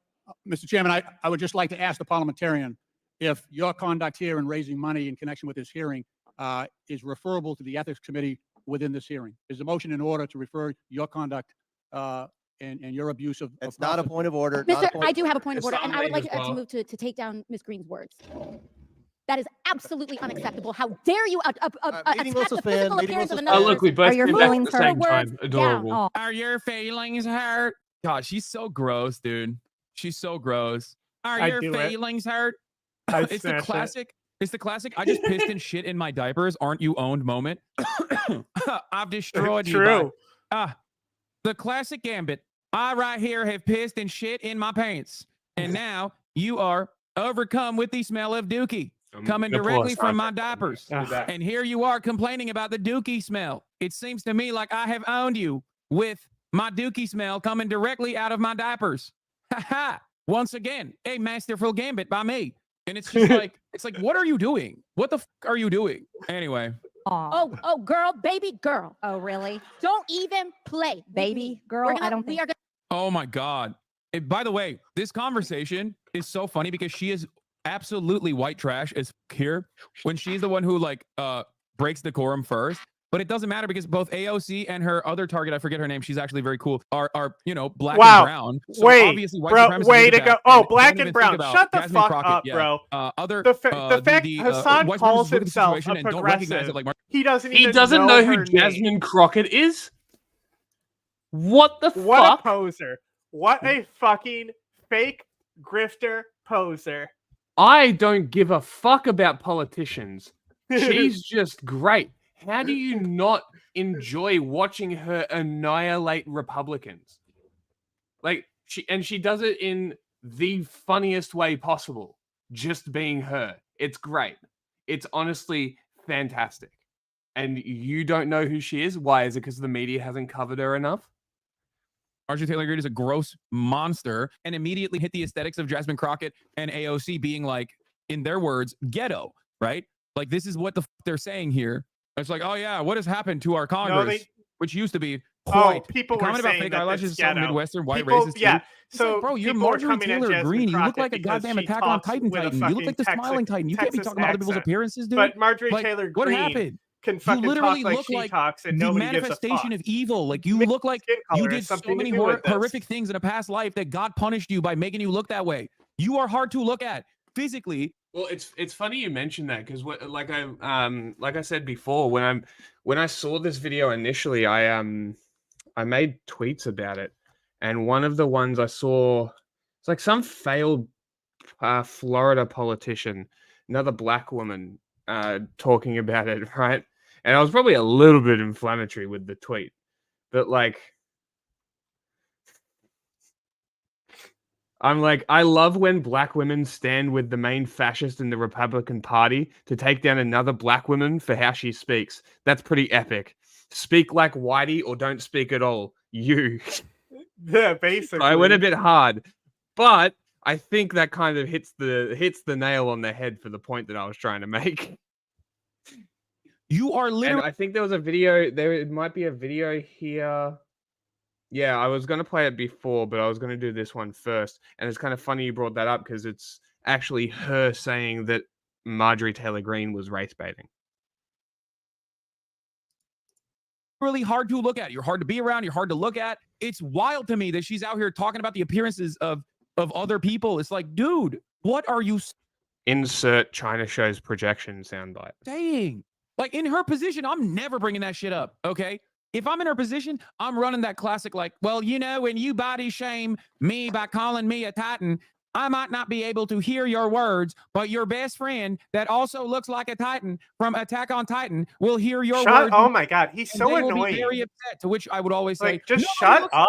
only you do. We get it. We You know what I just mean? tell the But if joke. I'm in her shoes, Move I'm constantly on. like, You do not don't need body to tell shame the me, joke please. 3 Do not times body in a row. shame me, Look, please. even context appeared on Jasmine screen Crockett to says, explain Marjorie that Taylor Greene Hasan want to talk about is my appearance in fucking committee. making It's the against the joke rules to that he do. makes She refused to every time apologize. The chairman Marjorie ruled it was Taylor Greene okay. appears. And I asked for clarification about what qualifies engaging in personalities and basically wanted to know if I could talk shit about her appearances Like, as, well, you know what? They could edit this out.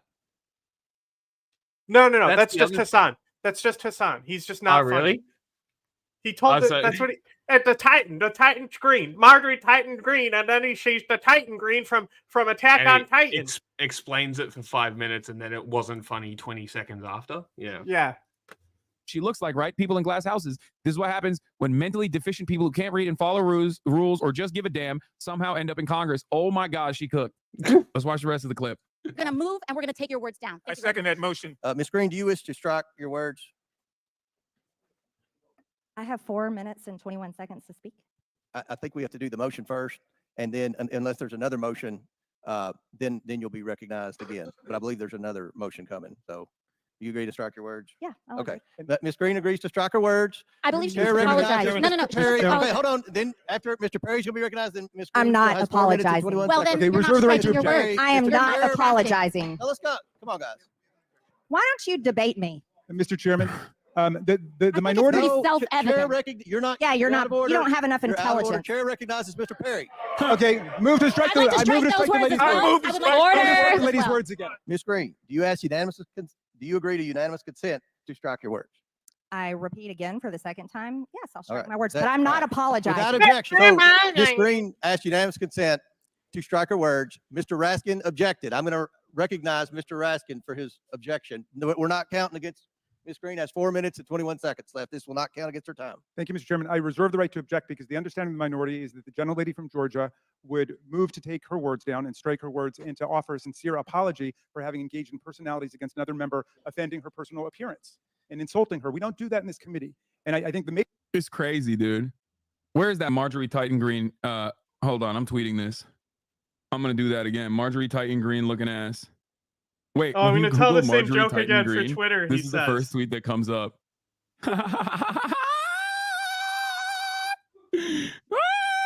You know what? I'm just Okay. gonna quote tweet this. I said Marjorie Titan Green talking about the appearance of other congresspersons is wild. You literally He are hasn't even uniquely gotten to ugly, bad looking like Bill God Butch punished body. you.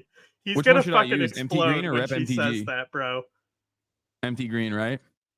I'll do both. I don't want to get blocked on both though. She can't block you on her government account, I think. Like this is the person we're talking about. Just to remind everybody, like the person who's like talking about other people's like looks or whatever. She was even hard to look at 30, 40 years ago. Wait, what? That's not that bad. I mean, that she looks normal. Is that actually her? What happened to her? There's no way that's her.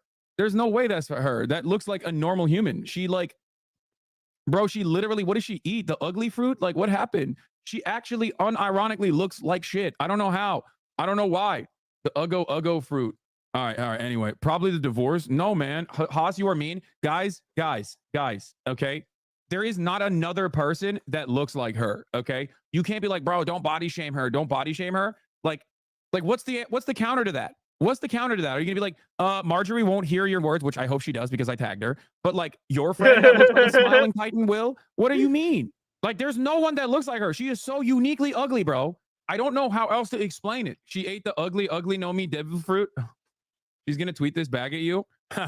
Yeah, except I'm jacked. Okay. Yeah, that's right. I'm the Beast Titan. That's a dub. Post my dubs harder. I'm jacked. I can control all the other Titans. Suck my dick. You know what I mean? She looks like the patient on Grey's Anatomy that had her head crushed in the ferry accident, but before she healed. Oh, what the? She's aspiring to be the only other type of woman Oda knows how to draw. Yeah, exactly. You know how we talked about Oda knows how to draw women only as like the insane proportion babes, or just the ugliest Oh my woman God, you've ever please seen. come in your back entire and life. skipping through Marjorie Hasan. Titan Green You're just Did looks doing like Hasan say he was time. jacked? Ah, yes. The kipping pull-ups. You cannot put on Hasan and I walk love this away video, and dude. let She is people such a suffer freak, like that. dude. Oh, it's awesome. No shot. is Your not chat says okay. she looks like this. Is this abuse? It wasn't my chat. It was MHUD that said that. Yeah, bro. She's a victim of a fairy crush incident. Okay. Ay. It's just like, I can't believe it, dude. Like I said, it's just like. Fucking Jesus. Major problem was that That's even on 1.25 as well. in this committee, and we've gone down a bad road. But in any event, we should not allow face-to-face ad hominem insults. It's totally contrary to the rules of the House. You need an umpire. And I would ask, like a football game. Why are we shaming her? Honestly, I'm not even shaming her. I think it's impressive that you are like a horrific monster. Okay, you're a monstrous looking person, both inside and out, and you're still running that shit. Okay, like the fact that Marjorie Taylor Greene gets dick on the low and also all the time. While there are still chatters out here complaining about how like women don't understand me. Blah, blah, blah, blah, blah, blah. It's like, bro, look at her. Okay. Hasan.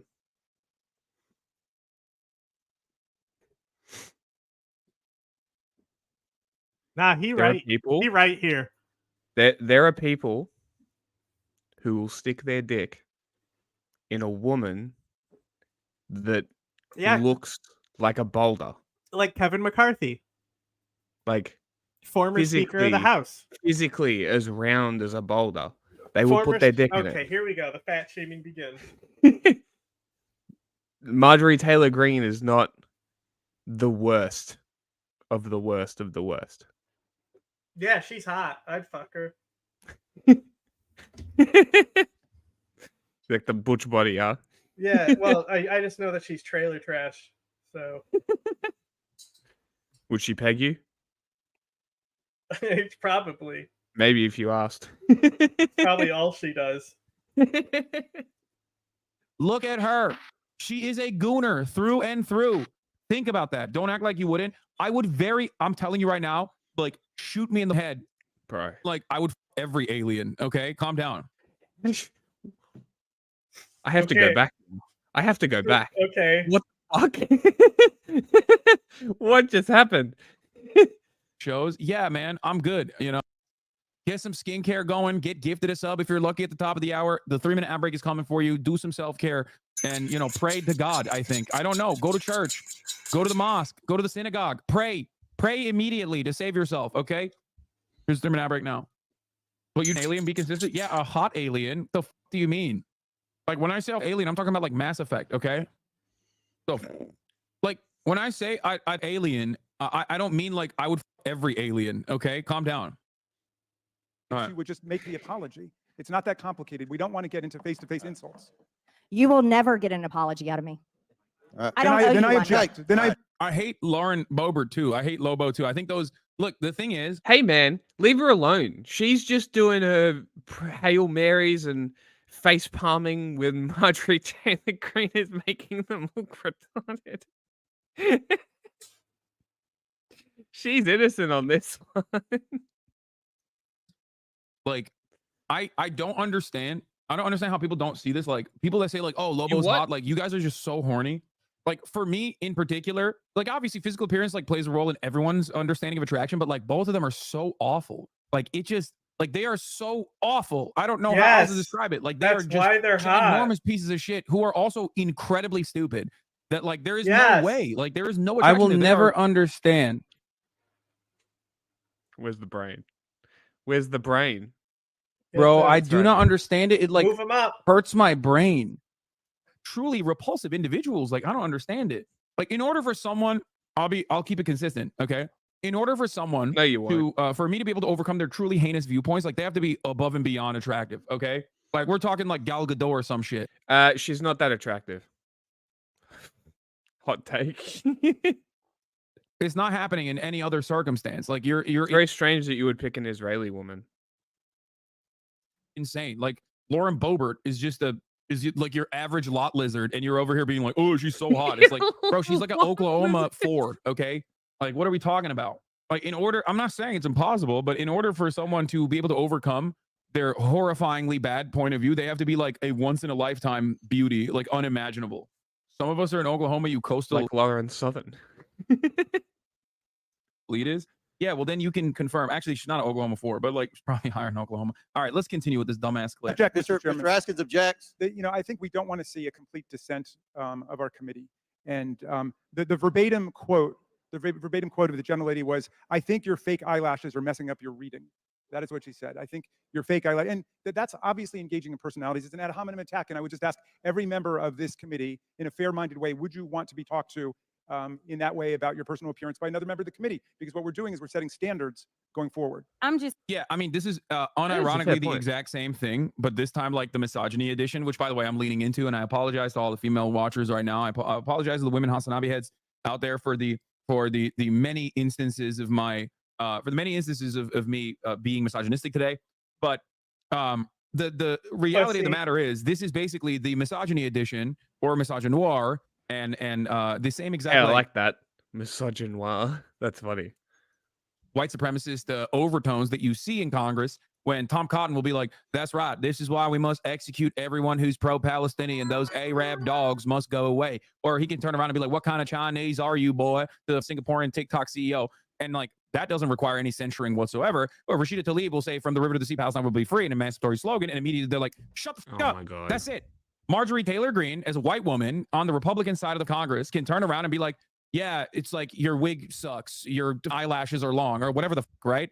Well, actually, for her to shit on a black woman's hair would require her to like at least know a little bit more reading about black culture. And I think she's like way too racist to even know anything about that. That's why she just like immediately went for the eyelashes.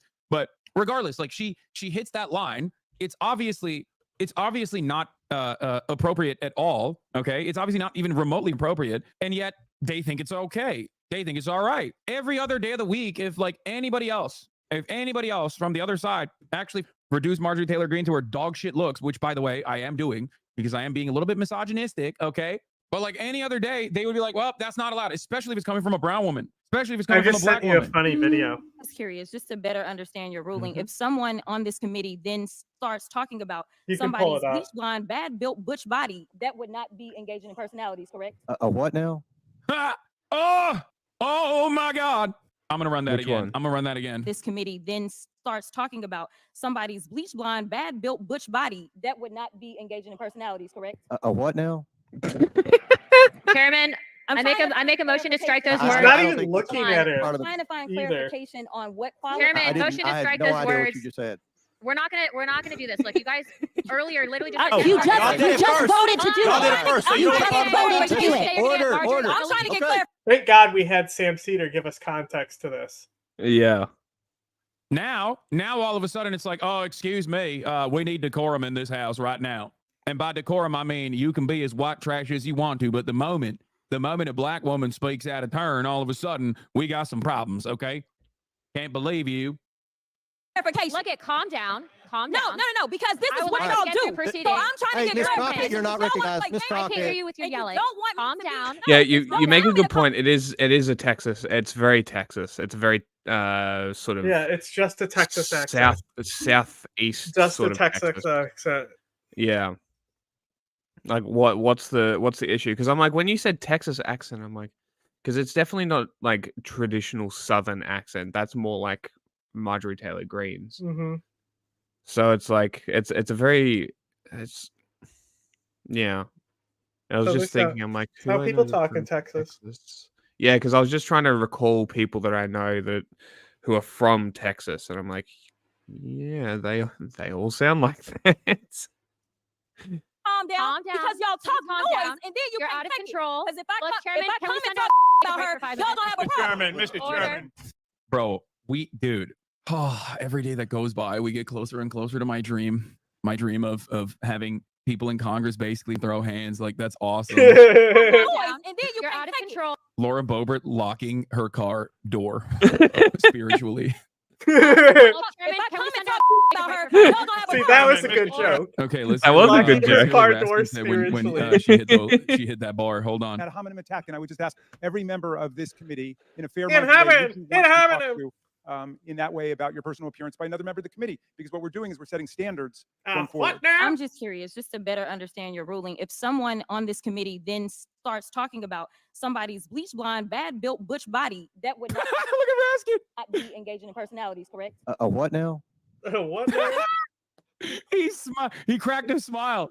It's all right, brother. You defeated cancer. Okay, you can laugh at that a little bit. All right, you got. Chairman, You're allowed. I make a motion to strike those words. I don't think that's a Hold on. part I'm of it. trying to find clarification on what quality. Chairman, motion to strike. Oh no, he's like, oh god, bleach blonde, bad built, butch body. Oh god, it's great. I mean, listen. I'm not gonna sit here and say two wrongs don't make a right, because it makes me feel good. I don't give a shit. It's awesome. Now, of course, She was just obviously, asking for clarification, though. Obviously, the way this will be perceived by a lot of people. She didn't will say be, that. Oh, It wasn't directed at anyone.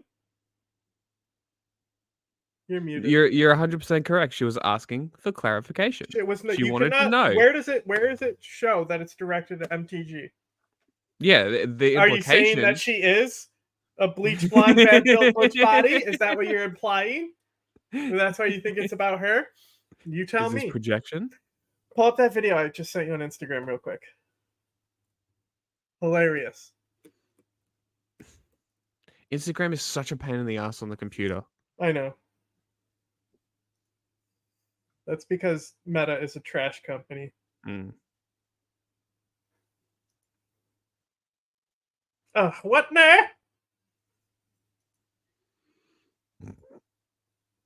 Dead tree and let it fall on the neighbor's car.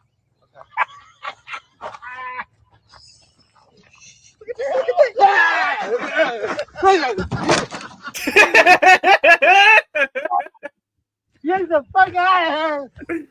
Get the fuck out of here! It's fake! It's fake! It's fake! It's fake! I'm sorry. I don't like fakes. I didn't know.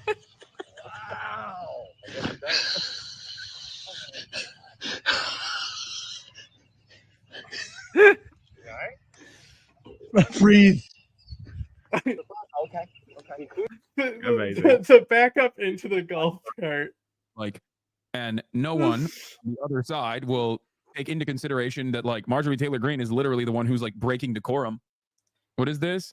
While claiming Jewish heritage, Anna Paulina Luna forgot to mention her Nazi grandfather. Wait, Who what? cares? What? No. Hey, what? Not relevant. You covered this before? No, I did not. Did I? You're literally You just voted to do it. You just voted to do it. Look at Remember, this I'm is trying coming to get after. clarification. This is coming after they said it was fine for Marjorie Taylor Greene to say that like her eyebrows, Miss Crockett's eyebrows, are causing her Eyelashes, to not idiot. read correctly or something. down. Calm No, down. no, because this I is will what let y'all you get do. through So proceedings. I'm trying Hey, to get Miss clarification. Crockett, you're not Someone recognized. like Miss that, I can't hear you with your and yelling. don't want Calm me to be- down. No, Please don't calm tell down. me to calm down. Calm down. Calm down. Calm down. All right, not eyebrows. Sorry, eyelashes. I apologize. Yeah, it's just like idiot. it's classic bullshit. It's classic bullshit. You say some unhinged shit, and then you get like you say some unhinged shit that has like racial undertones as well. That's like very undermining. You get protected by the institution while simultaneously saying that. And then when the other person obviously understandably gets like emotional about it, then you go, oh, why are you being so emotional? It's like literally the same exact principle behind how debate lords operate. Haha, you have been destroyed. It seems to me like you got quite emotional about my very obvious baiting. Because y'all talk Calm noise, down. and then you You're can't out of take it. control. 'Cause if I Look, come, Chairman, if I can come we and send talk out about her, for 5 y'all minutes? gonna have a problem. Mr. Order. Chairman. Who wants to take a whack at this? I mean, these are people who are elected. Like, this just goes to the whole thing we're talking about all day. I mean, anyway, by the way, Jasmine Crockett's response, Congresswoman text. Okay, we're done. At Capitol Hill now, where Dallas Congresswoman Jasmine Crockett is accusing Republican Congresswoman Marjorie Taylor Greene of race baiting. Of having a bad bill.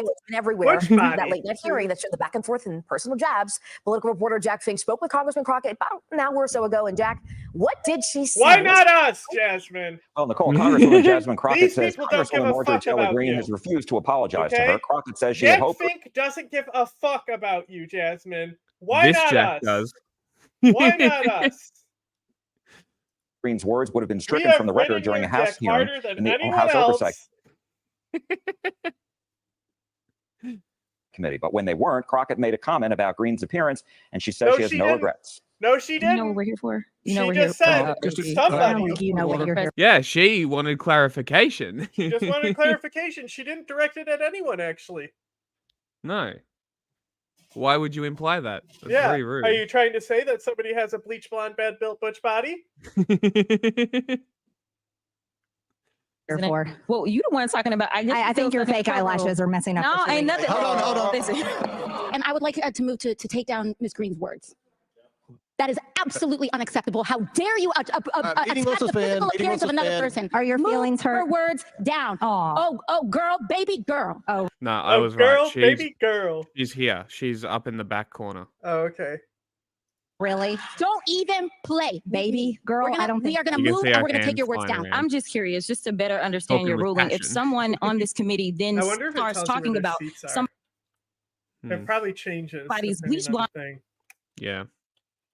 on bad built butch body, that would not be engaging in personalities, correct? What now? Calm down. Oh, No, what the- don't tell me to calm down Calm down. because y'all talk Calm noise down. and then you You're can't out of take control. Because if I Look, come, Chairman, if I can come we and send talk out- take a about break her, for 5 y'all gonna have a problem. Chairman. We're not Crockett says she knows the rules of decorum and that there are not supposed to be any personal attacks made against other members of Congress, but she says that under the rules, Green should have been removed from the hearing and not allowed to return. And when that didn't happen, Crockett says she had to respond. That was all about her race baiting because I felt like she was launching out at me specifically because of my blackness. I felt like I could not just sit there and allow them to think that they would be able to get away with it wasn't stealing directly to about me that, but the and undertones, nothing happening. the undertones. Oh, of the why they undertones don't are like definitely her. racial for sure. Because that was explicitly directed at her, and then the intelligence was at AOC. Like yeah. She has gone viral before on social media for using facts during hearings to respond to Republican policies, but she says in response, Republicans have criticized her personally. We requested a comment from Congresswoman Green's office, but we haven't heard back just yet. Coming up on Eye on Politics this Sunday morning, we've got a packed show. Oh, that's it. That's sad. Okay. This isn't really who I am. I'm just an empty coat for whatever policies might get me a little bit further ahead in the race. RFK doesn't seem like that guy to me. He seems like a guy who stands on principle. He also seems like a guy who really wants to be president. So some people start to compromise on principles along the way. RFK Jr. is certainly the dark horse in the presidential race right now. However, he is polling higher than... Analyze background. Oh, I was already looking at it. It seems like some of the books are double now, but like, I don't know. Get a new bookshelf maybe, or less books, nerd. Less books, yeah. Crease check, spine check, spine check. None of those look open to me. You got an Elon Musk book. Cringe. Very cringe. None of them look open to me. Yeah, no, you're right. None of them look like they've been opened. You're just a It fake. looks like there's You're one just a that's phony. bent to fit here. You're any just a third-party candidate. I phony. think since Ross Perot, and if you remember, Ross Perot significantly changed the outcome of that election. So RFK is going to have a say in who becomes our next president. It is unlikely at this point that he himself is our next president. Nothing is impossible. We It's have literally an not 82-year-old and possible. a He doesn't 78-year-old have- who he are doesn't running. have So the states. anything's possible. But Who? Kennedy. He's not going to be yeah. able to run in every state. No. he's They making make a it lot like of news. especially hard for third parties to get on Mhm. state ballots. Actually, it's kind of fucked. Yeah. But Democratic. they do it for a reason because both Mhm. candidates are trying to spoil shit with third parties. Managed democracy. People who are supporting him are all in on supporting him. The question people have is, which way do we categorize him? Is RFK more to the right because he has echoed some sentiments about vaccine hesitancy and he has some conservative leanings, kind of more classical liberal leanings, Like, which seriously, RFK is the prime example of why we need to shut the fuck up about this. That What do you man's mean? politics cannot be plotted on a fucking graph. No, it literally cannot. The words he Is says he more are left or right-wing. more right? Shut the fuck up. Yes, exactly, right? Anti-vax is left-wing. I don't give a fuck what you say. It is left-wing. It I comes don't from know. hippies. The COVIDiots, though, they made it right wing. That's not anti-vax, though. That's just anti-COVID. Again, there is no left wing. No, there is no right wing. There is no wings. It's dead. It's Cold War politics. It should be ignored and left in the Cold War. Is Kennedy more of a Democrat or a Republican? Shut up. is a lot of the Is Biden Republican Party more of a today, Democrat or a or is he Republican? obviously left where he stands on environmental issues and right to life issues? He's kind of played this middle game, and so people have been guessing, who does he take more votes away from? Who does he hurt more in the general election? Does he hurt Biden or does he hurt Trump? Well, there's a couple of issues that he's been kind of clear, but also not fully clear on, that he got clear on over the last week, kind of in rapid succession. The first is on the issue of children transitioning genders. He's kind of played the middle. He's been asked pretty directly on several podcasts and in town halls, and his answer has been, I just don't know enough about it. Well, that is no longer his answer. He came out on Twitter this week and said the following: the more I learn, the more troubled I have become about giving puberty blockers to youth.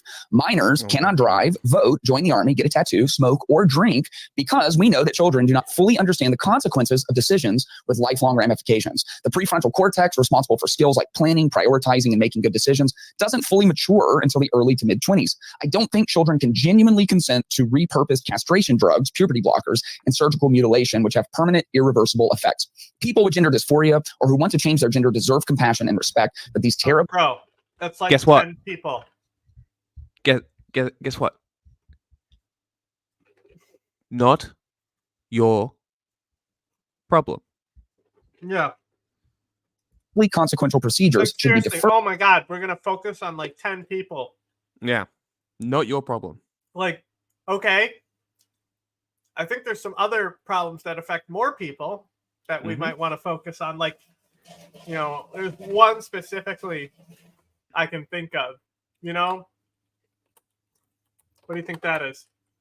I have no clue. I just keep. I just want thinking people to have that health care, honey. Right. I mean, this is healthcare, no? True. So, And move it I up. think that they should have it. Yeah. And it should be paid for by the government. The government should pay to cut off those kids' dicks. Deferred until adulthood. We must protect our children. Now, where does this put RFK within the general population? It may not be evident on Twitter, which is basically just highlights of echo chambers, but when it comes to the general U.S. population, this puts RFK right in line with most people. Most people have somewhat of a live and let live idea. Huh? Most people don't know what this is, and if they do, it's because of libs of TikTok. Yes. Which is a bad source. Mm-hmm. It's like they eat the poo-poo. Not the best Yeah. source. For adults. However, when it comes to children, when it comes to minors, we don't feel that way, and for good reasons. So he's kind of stepped into the mainstream fray. And anytime a politician says, I just don't know enough, I'm not educated enough about it, I think, at least for me, my response is, well, get educated. Like, you're running for president of the United States. Wow. You got to get educated on this. So you can't just take one of the seminal issues of Was that him? It wasn't me. That was the Woody Harrelson wow. the United States. You got to get educated on this. So you can't just take one of the seminal issues of our time and say, pass. You know, it doesn't work that way. You got to form an opinion. And so he's been under pressure to do that.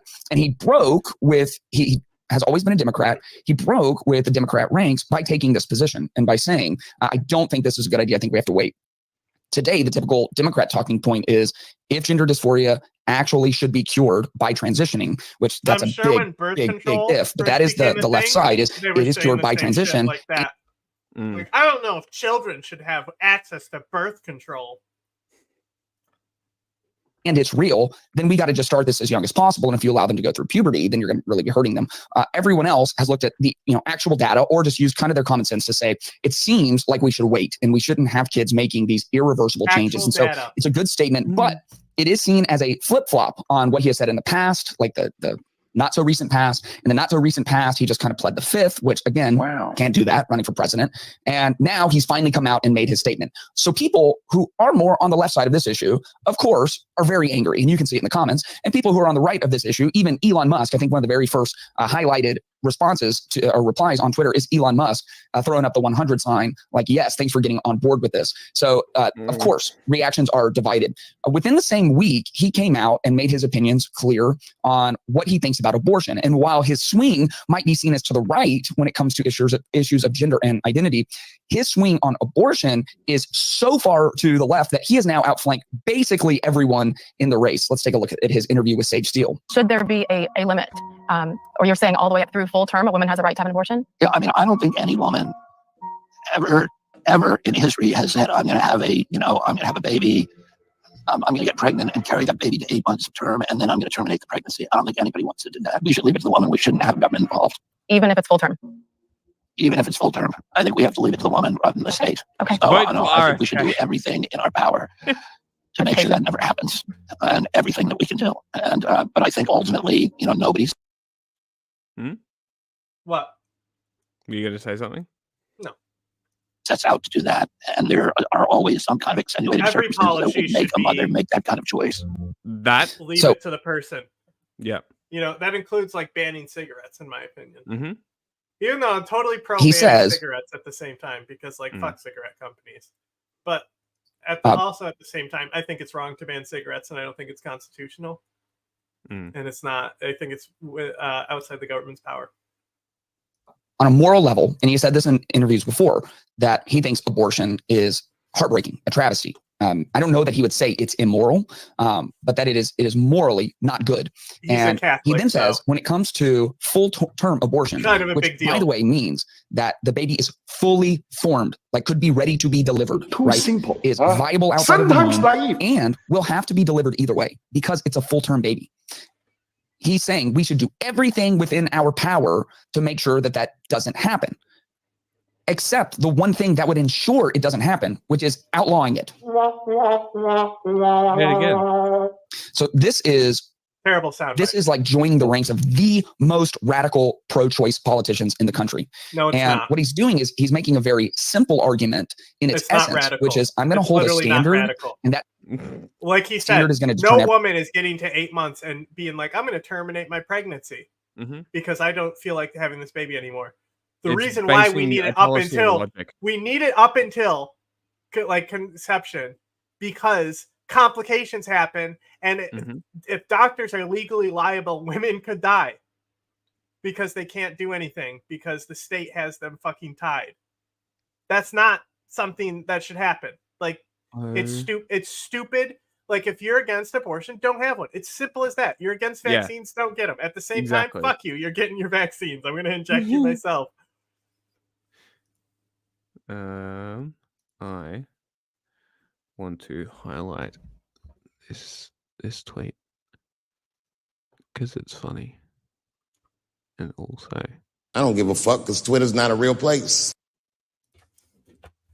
this is Jasmine Crockett selling quotes on a shirt. This is fucking hysterical. She goes, so we going to drop a Crockett clapback collection? The money will be ensuring that we have a Democratic House. That's funny. Using the quote to fundraise for the Democrats. That's gold. determine everything. There's no nuance. So it's just up to the woman. So if the baby is, 10 months along, that's fine. If the baby is ready to be born, 40 weeks, that's fine. Now, I'm assuming outside of the womb, so 7 seconds later, if you're all the way full term and about to give a year old, you kind of regret it. Even then, they literally the Republican rhetoric is that there's baby guillotines and they cut the heads off as they come out. They literally believe this. That's hilarious. Like Imagine literal actually baby believing guillotines. I'm not fucking kidding. All right. That's they just feel like, oh, I'm just going to carry the pregnancy and birth the baby and kill it right as it comes out of me. Yeah, logic, right? No, the protections need to be there because right up until the baby's out of you, shit can go wrong. Like like the C-section. You know how many lives that has saved? Yes. Yeah, a lot. birth 7 seconds later, then no, I think the guy that all of a who sudden did the is obviously C-section murder. might be the Windex guy as well. What the fuck? I'll look it up. 3 weeks after the child is delivered, obviously murder. But full term. So this is as far to the left as you can go, and then his first position is going to be seen as going like as far to the right as you can go, because now you're not going to allow as far minors as the left to you can go. the It's left not. No, it's not, because this is what I'm talking about. These words don't mean anything. It's a liberal policy. Liberal. Okay, let's look up the definition of liberal real quick so we understand words and not using terms like left, right, center. Oh, I'm alt right, left. My politics are the Konami code. Okay. Liberalism is a political or moral Point is, philosophy based on the rights of the individual, liberty, consent of the governed, political equality, right to private property, and equality before the law. Now, that said, the Republican counter is that baby that's not born yet has rights. Okay? That's a fine counter. The whole, all the other extra fluff they put on there is totally out of the question, if you want to believe that fetus has rights, go for it. That's a legitimate clapback, but anything else is you're just being ridiculous, okay? private property, market economies, individual rights, civil rights and human rights, liberal democracy, secularism, rule of law, economic and political freedom, freedom of speech, freedom of the press, freedom of assembly, freedom of religion, constitutional government, and privacy rights. Liberalism is frequently cited as a dominant ideology of modern history. Okay, well, there's that. Now we know. Need of some kind of transition pre-puberty, or else it's this grave evil, and they'll even say you're going to cause kids to take their own lives if you don't do this. And so he's gone. Honestly, I'm sure there's plenty of people who are fine transitioning at a much older age. You know, like maybe they're 50. You know, and every now and then they might think, "Oh, I should have started when I was sooner, so I'd look more feminine or something." You know. But like, I think it's fine to transition at like any age, and like you can just stop the medications. You know, like all in the same week on different subjects. So how do we think about this? What is RFK as far doing as here? Give them puberty blockers or they'll kill themselves. I don't think it's a good argument. I think it's an argument. If the fetus has rights, the child has rights. Okay, Republicans. Simple as. Why is he taking these positions? And the real answer is we just don't know. We can't know exactly his thought process. He seems like a very logical guy. Yeah, well, it's but there does seem to be some illogical thinking, especially when it comes to the abortion issue and going so far radical that for sure a lot of people who are on the right and are like all of us just not happy with either of the candidates and we're considering RFK are not going to be able to get on board with him for that reason. And we see this all the time. The question is he flip-flopping? Is he making his decisions out of convenience of decisions, or is he making them based on some form of conviction? And I want to know what you think. Listen, is buddy, he just have these convictions that he's really thought through? Liberalism. Dumbass. Is he a typical politician and is he flip-flopping? We see this all the time. No. Proverbs 25:19 says, like a broken tooth or a lame foot is reliance on the unfaithful in a time of trouble. Reliance on the unfaithful. Reliance on those who change positions. Reliance on those who just go wherever the wind is blowing. No. And That is not from the outside. Unfaithful and changing positions are two different things. Okay? That's fucking talking about a little bit and shit. Okay? He was pressured in to his decision on puberty blockers and calling people kafirs over here with their fucking proverbs. Fuck off. And irreversible sex changes. Shut up. Because that is where the consensus is at. And he was getting hammered online for his lack of decisiveness on this. And so it feels, just based on the track record of other politicians, that he kind of went with the majority. How many kids have gotten their dicks chopped off? You tell me. He is. Now, disagree with that if you don't think that's what happened. It's just kind of my read on it. When he was a kid. Mint. Huh? That sounds fun. Well, yeah, I mean, I've talked about it before. Lucas. He got the crazy genital piercings because his dick is split like a hot dog in a microwave. Yeah. Yeah. He did it himself with like a X-Acto knife or something in his bedroom. What the fuck? Well, there you go. Boys will be boys, I guess. And then, within the same week, in order to shore up his bona fides as someone who's also a person of the left, he goes to the extremes, almost seemingly to balance things out. And what I know I desire in politicians, and maybe this is just such optimistic thinking that it's foolish. I get that. But I desire people who, like Jesus said, their yes is a yes and their no is a no. And they don't make their policies out of convenience or popularity. They have their opinions in politics based on conviction. Jesus said, all you need is to simply say yes or no. Anything beyond this comes from were given to you. Okay? Your opinion on children transitioning were given to you. Okay? This is a mimetic issue that's been given to you. You didn't know what this was 4 years ago. Okay. I would argue less. Yeah. I would argue 2022. Well, now tell me about migrant crime, Jesus lover.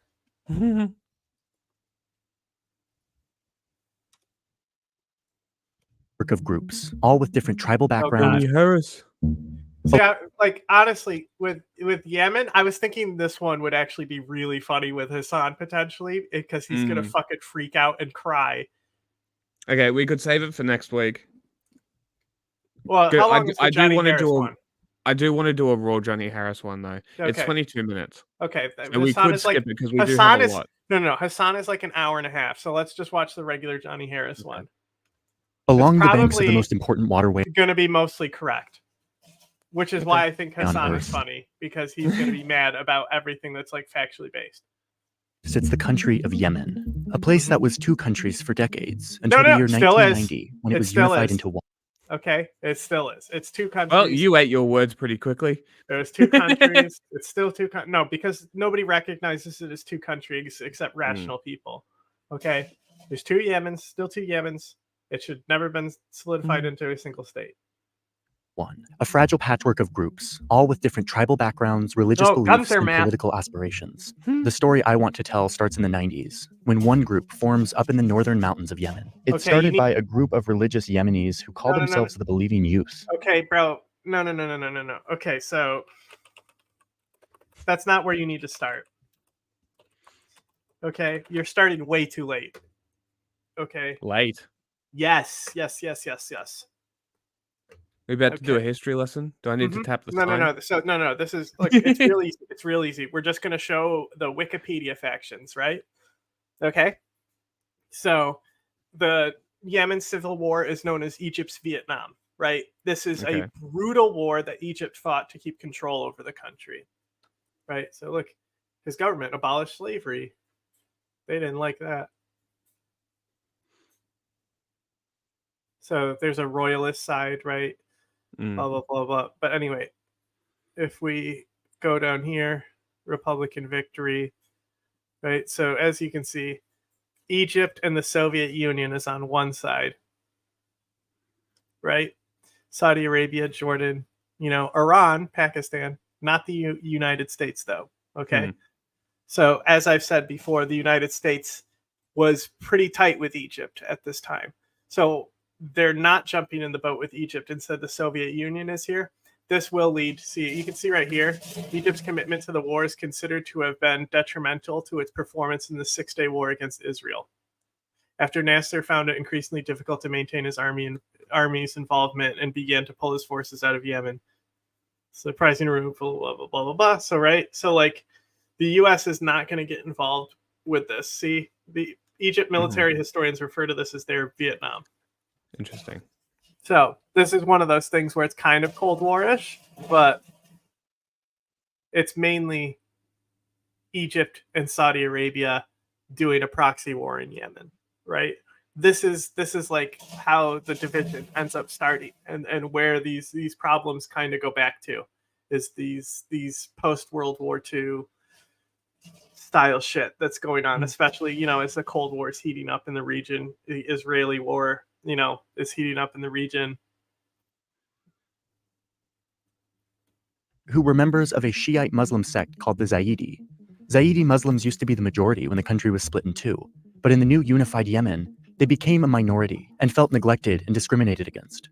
At first, the group focuses on rebuilding the Zaidi religious identity, hosting summer camps for young men and offering religious education. Nationalism. But in the late 1990s, the group starts to change in important ways. It's the same thing as nationalism. It's A just member religion. of Yemen's parliament resigns in protest and joins the Believing Youth. He felt that the government of Yemen was corrupt and far too influenced by Yemen's neighbor to the north, Saudi Arabia. It is. Al-Houthi blamed outside influence for many of the country's problems. It's so as he Mr. leaves Houthi, the government, the Al-Houthi guy who uses got his us wealth and family demonetized connections in the permanently Zaidi from community YouTube. to become the leader of the Believing Youth. He wants an Islamic revolution, modeled after the one in Iran, one that kicks out any foreign influence and restores Islamic values. And see, like, this is like the post-Iran revolution. You'd hear the Khomeini style republic, because early Iran, it was looked at as like, oh, it's like Islamic republic. There's still like, because a lot of the issue people had was these monarchies, they couldn't be Kurdicized, they would kill people, right? That's what you hear from all these Al-Qaeda guys, right?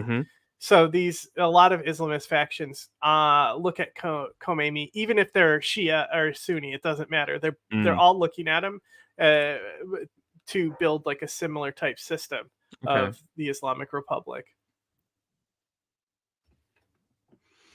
Well, I mean, the Iranian Revolution shook the world. Yeah. It's one of the most important revolutions in history. More important. With than Al Lenin's. Houthis' influence, this group of young men in the there, I mountainous said region it. of Yemen starts to change. They begin protesting Yemen's president, Ali Abdullah Saleh. Soon they Yeah, start well, he taking up sucks. weapons, taking over territory, and eventually setting up their own security checkpoints in their region. The That's- believing and youth they- are starting more to look power a to lot them. less like a I have summer every camp right and a to lot do more this. like a militia, like a rebellion. President Saleh, who had previously supported the believing youth, is starting to get worried. And then in 2001, Is the this entire Falling Middle East Gong would moment? change forever. After 9/11, the U.S. launches a war on terror. They ask President Saleh for help, and he cooperates, taking military aid and allowing American special forces to operate inside Yemen, where the terrorist group Al-Qaeda has a presence. 18 months later, the U.S. presence in the region would balloon even more when the American military that's not where invades and Al-Qaeda is, occupies Johnny. Iraq. For Al-Houthi and his group of young men, Yeah, he literally was like, the place where he put Al Qaeda is where the UN recognized government is. You know, it's like, no, Johnny. this crosses a red line and deeply radicalizes the movement. Al-Houthi criticizes the president publicly for pandering to what he sees as American imperialism in Muslim lands, and many in Yemen agree, joining the movement and bolstering their numbers. Al-Houthi adopts the violent slogan that sits on the flag of his movement to this day: God is great, death to America, death to Israel, curse on the Jews, victory to Islam. President Saleh feels threatened by the growth of this increasingly radical movement that is taking control of territory in the north. He issues an arrest warrant and a bounty for Al-Houthi and brutally cracks down on their protests. Houthi. In response, the believing youth launch an armed rebellion in the north of Okay, Yemen, you ready? leading to counterattacks by the Yemeni Here it military. comes. Shortly after the Okay. fighting begins, This is an outdated map. Al Qaeda is virtually destroyed. They only exist in like a little patch, like somewhere in here, like maybe over here and somewhere in here. But this is Al Qaeda's territory in Yemen. You can see also it's important. The grain. Yeah, but you can see also the pipeline and oil fields, right? So they're controlling this oil field, these pipelines, so they had a pretty good strategic advantage. So that's why it was beneficial for the Houthis, who had control of this pipeline, to work with the Americans to hit this. And that's why they did. Johnny won't tell you that, though, because he doesn't know. Nobody really knows. Al-Houthi is killed in a cave in the north. The rebels he leaves Not Mr. behind Houthi. fight on with new conviction, and the world would know them by the name of their martyr, a symbol of imperial resistance. Would you say that? I know more than you. That would soon be firing rockets at Israel and hijacking cargo ships in the Red Sea. Soon. I mean, that's This Yemen story Johnny, is about to get really fascinating. Johnny, you're condensing way too much, okay? If you just want to talk about Houthis and their presence now, I guess you could say, hey, here's Mr. Houthi. That's what. But like, the Houthis now are a very different group publicly than they were a few years ago, because they effectively won the war and were able to, basically operate their checkpoints and have dominion over their region. But, they are also fighting against Muslim Brotherhood in their own country, which would be the Hamas ally in their Houthis country. have more, who are allied to the other government. So into a full-blown rebellion, fighting against Yemen's government from their northern strongholds. They know this land well, and they have local support, allowing them to fight a guerrilla campaign against the government forces, blending in with civilians, hiding in mountains and caves, and allowing them to resist the much better equipped Yemeni army. As the conflict turns more violent, what does that sound like? more tribes in the region would feel that also what again, like one of the biggest factors in so many of these things is the reason for fighting. Now, the Houthi rebels, as I've said, there's kind of a nationalist identity. They were a majority. They were split up into a minority to basically segregate their power, right? So there is this "we used to be a great nation" type attitude, the myth of the nation type thing that comes up. Right. And that interties with them getting the leader, Mr. Houthi, being one of those radical uprising figures. What does the fucking other government have? They have some fucking sleazebag who doesn't give a fuck about the country. Right. You're like, of course their army is dog shit. Like, it's like Assad. Of course Assad's army is dog shit compared to the rebels. Of course. Tatmadaw, dog shit compared to the Myanmar rebels, even though they're much better equipped. They don't care. military is being Guys fighting overly for the brutal. government don't care. They don't give Yeah, a fuck exactly. about any They're getting of the this. paycheck. Yeah. You can buy them. You can get them. You just have to have more money. I mean, that's why we had to import fucking Sudanese children to fight them. Yeah. Well, leading them to Britain join mostly. the Houthis. We And it's helped. at this time that the conflict goes international. Brits The worked Houthis with say them. that Saudi Arabia is letting the government of Yemen position troops right across this border. So they invade into Saudi Arabia, killing Now Saudi we're soldiers and great, taking 'cause he- hostages. okay, This pulls I Saudi take back Arabia what I into said the where he was jumping too far ahead. I thought we were going to move to the Israel stuff. That was just kind of a foreshadowing. You know, it's like to start at the beginning and then go back a little bit and then go back to the, you know, he's fine. Good storytelling. conflict as they respond with airstrikes and troops and push the Houthis out of their territory, punishing them for this invasion. Now, That over here, wasn't Iran nice. is watching this war, and they see an opportunity. The Houthis are now fighting directly against their biggest rival, Saudi Arabia. So they start secretly sending weapons to the Houthis. At least that's what Saudi the Arabia Saudis claims. will tell you that the reason why this war started was because of Iran. Okay, but Johnny's right here. Iran does not get involved until Saudi Arabia starts doing some funny business. Saying that they intercepted an Iranian ship filled with weapons and military trainers on their way to the Houthis. It looks like Iran is directly supporting the Houthis now, though how much support they provide behind the scenes will always be intentionally unclear. As the conflict between the Houthis and the government continues in the north, Saudi Arabia has been fighting their own war on terror against a branch of al-Qaeda operating in Saudi Arabia. Seeing that their days are numbered, this branch of al-Qaeda flees south over the border into Yemen, where they merge their forces with the Yemen branch of al-Qaeda. They create Al-Qaeda in the Arabian Peninsula, or AQAP, one of the most At dangerous and well-funded versions of the this group was to ever Al-Qaeda exist. core as well. So Oh, was it really? This was Al-Qaeda command at the time. Interesting. The group's goal is to create a strict Islamic state across the whole region, while violently waging holy war against foreigners in Muslim lands. This puts them at odds I'm with both. surprised Saudi Arabia doesn't have a bigger issue with this kind of stuff, considering it's got Mecca and whatnot. Well, so that's what that's what the crown prince will say to you is that he references his problems starting with the Iranian Revolution. Okay. In it's like a 60 Minutes Barbara Walters thing or something, right? He's like Pilar Shekla, you know, or something like that, and it's like absolutely not. Like he's like he says that Saudi Arabia was much more liberal in the 70s, like other countries were in the 70s, but because of the Grand Mosque siege, Okay. and Khamenei, he had to appease the radicals in his country, which led to crackdowns. This is kind of bullshit, but also not exactly wrong.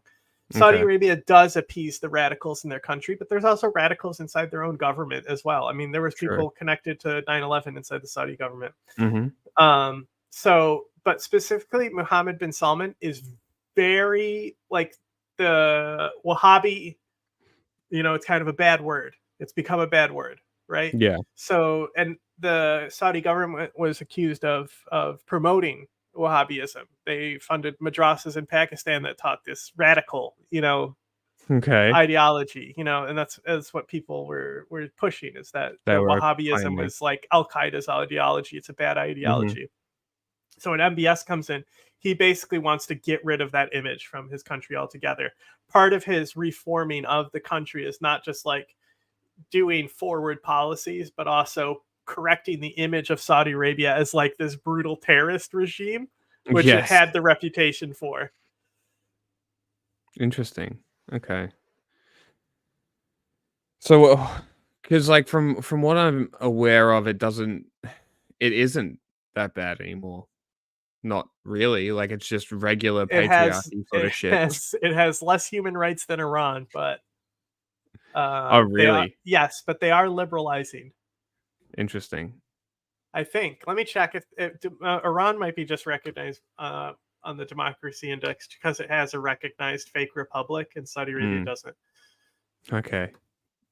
Which is funny because the Sunni Shia divide, I think like the Sunnis specifically wanted a more democratic thing to like elect who would take the prophet's place. I think that's kind of part of the divide of the argument who would be the successor.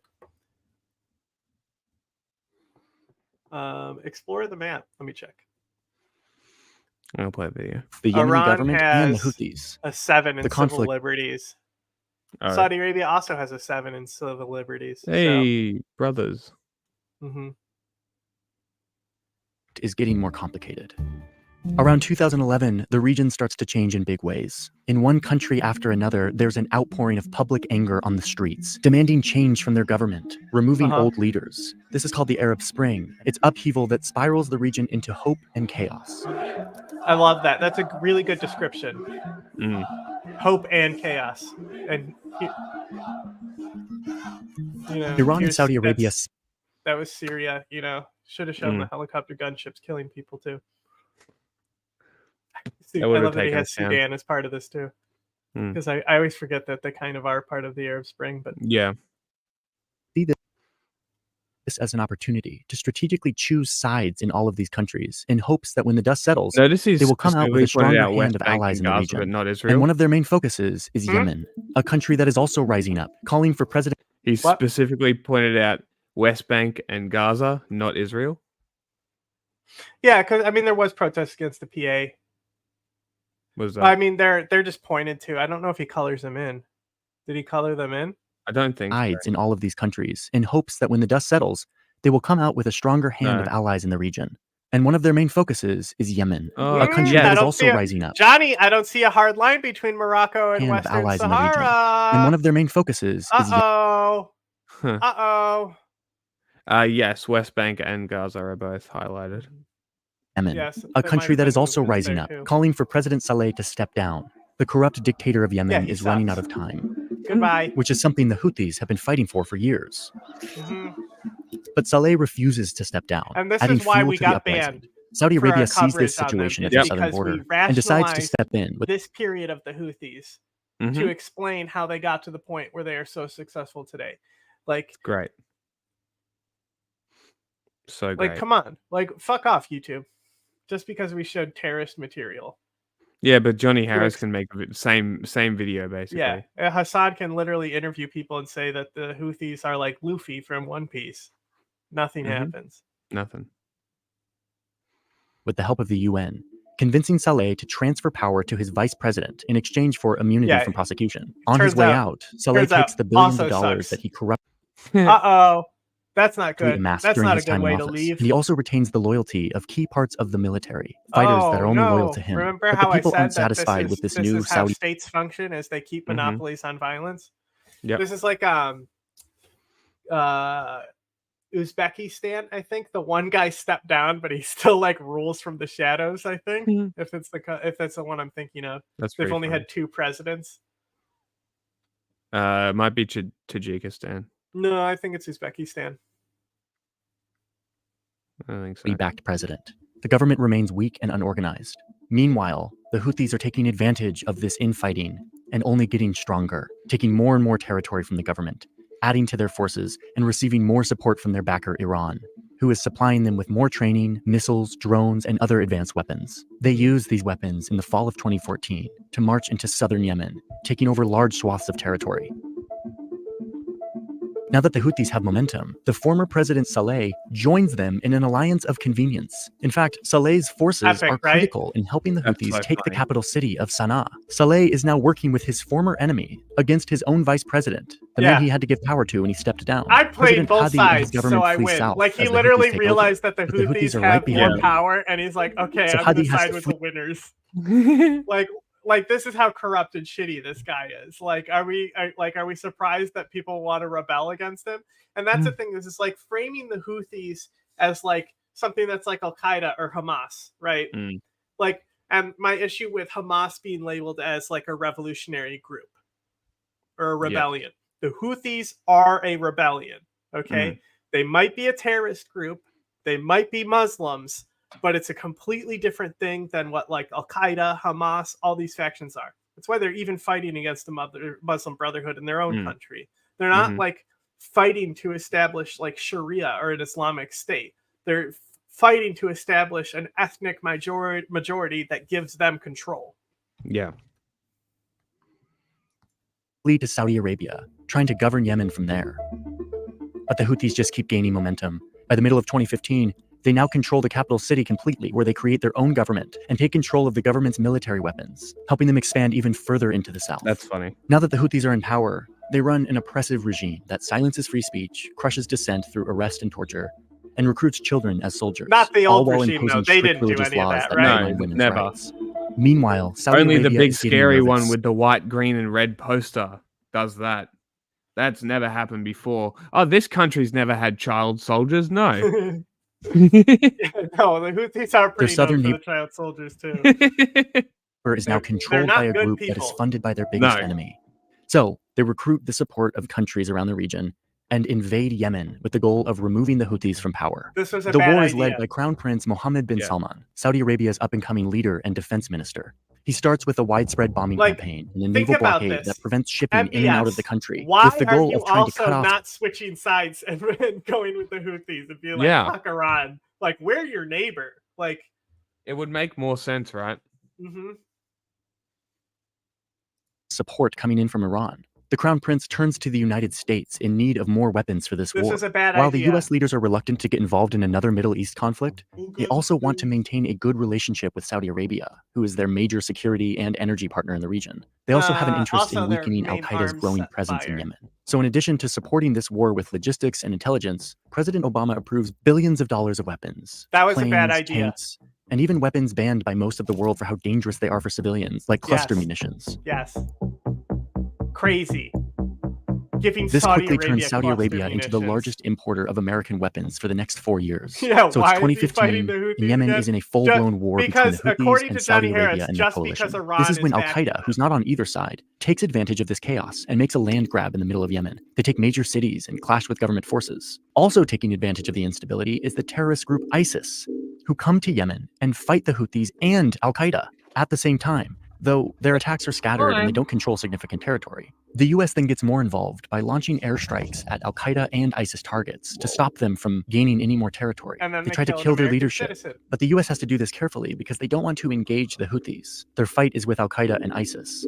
See? In May of 2015, the Houthis attack a city just across the The border in US Saudi literally Arabia, does not killing care 2 about and the taking Houthis. hostages, forcing an They'll- airport like to this shut whole down. cargo The Crown Prince ship doesn't thing take being was attacked the on his most own soil conflict lightly. we might have actually had, and the US is probably like, come on, guys, do we come on. We've tried Yeah, they're so like- long. they're like, we "Please took you stop." off the terrorist list. Like, come on, guys. We're literally letting you have your own state in a de facto state. Like, You're trying to help you out here. You keep trying to fuck us. Please Yeah. stop. Please stop, or we will have to flatten you. yeah, basically. Especially by Iran's proxies. So over the next 24 hours, the Saudis launch 130 airstrikes in Yemen, That hitting was a bad homes, idea. schools, and hospitals. Thousands are forced to flee from their home. Hundreds are reported dead, though was a we'll never know the mistake. real death toll. These Now, think strikes about are this. almost immediately called war crimes. Think about this, right? Mm. The Houthis control, like the ethnic majority they have, are a northern tribe, right? They just took Mountain over people? this region, Are right? they So mountain these people people? are now under occupation from the Houthis, and the Saudis are bombing them, which was supposed to be their allies originally. Yeah. How now do you you're think going to these drive people them are to the gonna feel? Houthis. You're going to drive support to the Houthis. Yes, Mm. who are currently, as Johnny said, are torturing people and shit. Yeah. You cannot very authoritarian. Like the other government, they would do that type of shit, but they were just so lazy and didn't care. Mm. So you had that advantage. Yeah, well, that helps. A complacent government always helps. Mhm. I mean, the current recognized UN government of Yemen still has a higher democracy index score than Saudi Arabia. So That's hilarious. But the Crown Prince doesn't back down. His coalition then sends in ground troops from the south, pushing back the Houthis and taking That back was the city of mistake. Aden. He's behaving as if he's fighting his greatest enemy, Iran. It's a vicious cycle that is common in proxy wars like this, and it lands the people of Yemen in the worst humanitarian crisis in the world. The international community tries to intervene with diplomatic efforts to they stop also- fighting, the but siege over the is next 6 important. years, Saudi those Arabia efforts would inflicts a fail, and siege, Saudi a Arabia would blockade. continue its brutal The campaign. blockade is all actually using- what creates the hunger crisis and the famine. And Yeah. like that's why one of the big things we were doing is trying to stop the blockade. And that's Mhm. why Saudi Arabia ends up like banning Al Jazeera and shit, because they report on like how fucked up the blockade is. Oh, that's funny. And because they don't like Qatar. Yeah. Because Similar they to said Israel. because they reported that MBS butchered a journalist probably or something. Yeah, something like that. Which he did. I guess Yeah. we're not allowed in Saudi Arabia anymore either. Well, I mean, using American weapons. The Houthis Womp continue womp. to fight to show that they are legitimate, that they are the government of Yemen. They aren't just doing Iran's bidding. I'm so fucking hungry. The war continues to destroy cities and land, and the blockade continues to keep trade out. The Saudis continue to bomb indiscriminately. And with time, 2 million The only Yemenis are reason I like to displaced, bring up the forced to leave their journalist so much is it clearly bothers him that people know. Yeah. Like if he homes just like to flee this you don't violence. hear me talking about Iran getting that guy to stab Salman Rushdie, who totally deserved it. That's a joke. That's a Now he joke. has a book. He was all gay and shit and insulted Islam. He deserved it. No, but like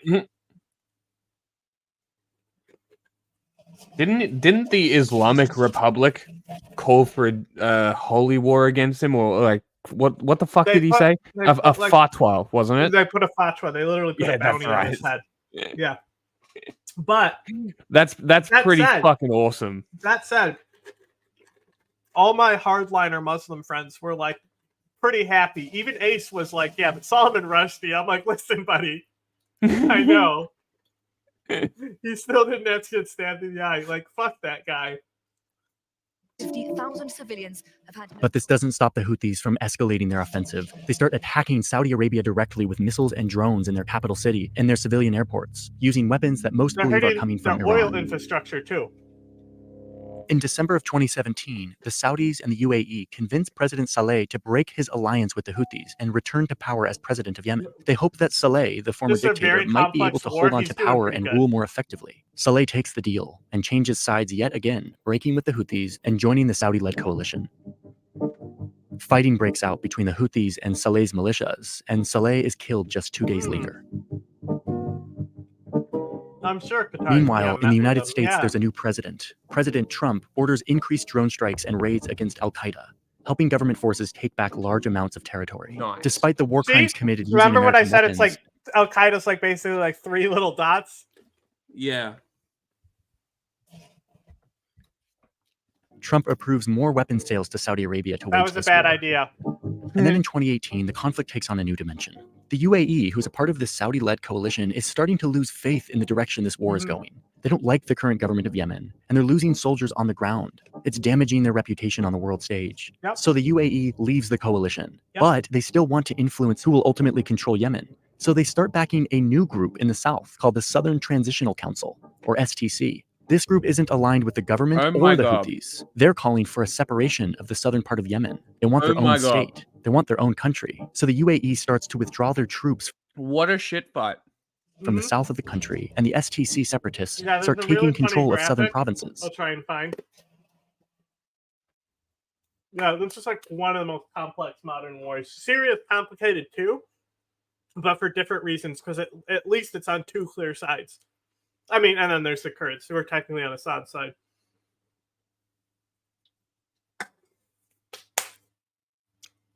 See if I can find this graphic.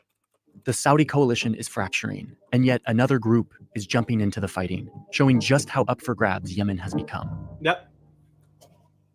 By the fall of 2019, the war has First reached image. maximum complexity. You've got the Saudi coalition backing the former government of Yemen, mostly relegated to the east of the that's country. Syria. I put The Syria. I'm UAE so is now stupid. backing this separatist movement in the south, who are fighting against the former government of Yemen. The Houthis, backed by Iran, still maintain majority control of the major cities in the north. Al-Qaeda and its militia allies are still fighting to control small slices of the country, and the US continues to conduct airstrikes against Al-Qaeda and ISIS, while supporting and selling more weapons to the Saudi coalition. Yemen is fracturing further, and if there's any hope for peace, power needs to be consolidated. So Saudi Arabia and the UAE make amends, Okay, and then together they convince the government of Yemen and the separatists in the south to form a new coalition to fight against the Houthis together as a united front. But it doesn't stop the Houthis, who are getting really United good at Front. fighting and are firing more Iranian missiles and drones United into Saudi Front. Arabia, hitting state-owned oil refineries and threatening to drive up There oil we go. prices globally. Now they're hitting the oil. By January No 2021, offense, but it sounds like the Houthis, some a group fucking started to commie provide religious summer camps gobbledygook. to young men, are now battle-hardened, and they control 70 to 80% of the population of Yemen. Later that year, the UN announces that approximately 20 Yeah, the million of those Houthis- the people are Houthis- dependent on humanitarian aid. They're the best army in Yemen. They're probably the largest, most effective army in Yemen. They are a serious army, even though they do use CGI to inflate their stuff. I don't know. The government probably still has more air power. Okay, you ready Aid for their daily for needs. this fucking infographic?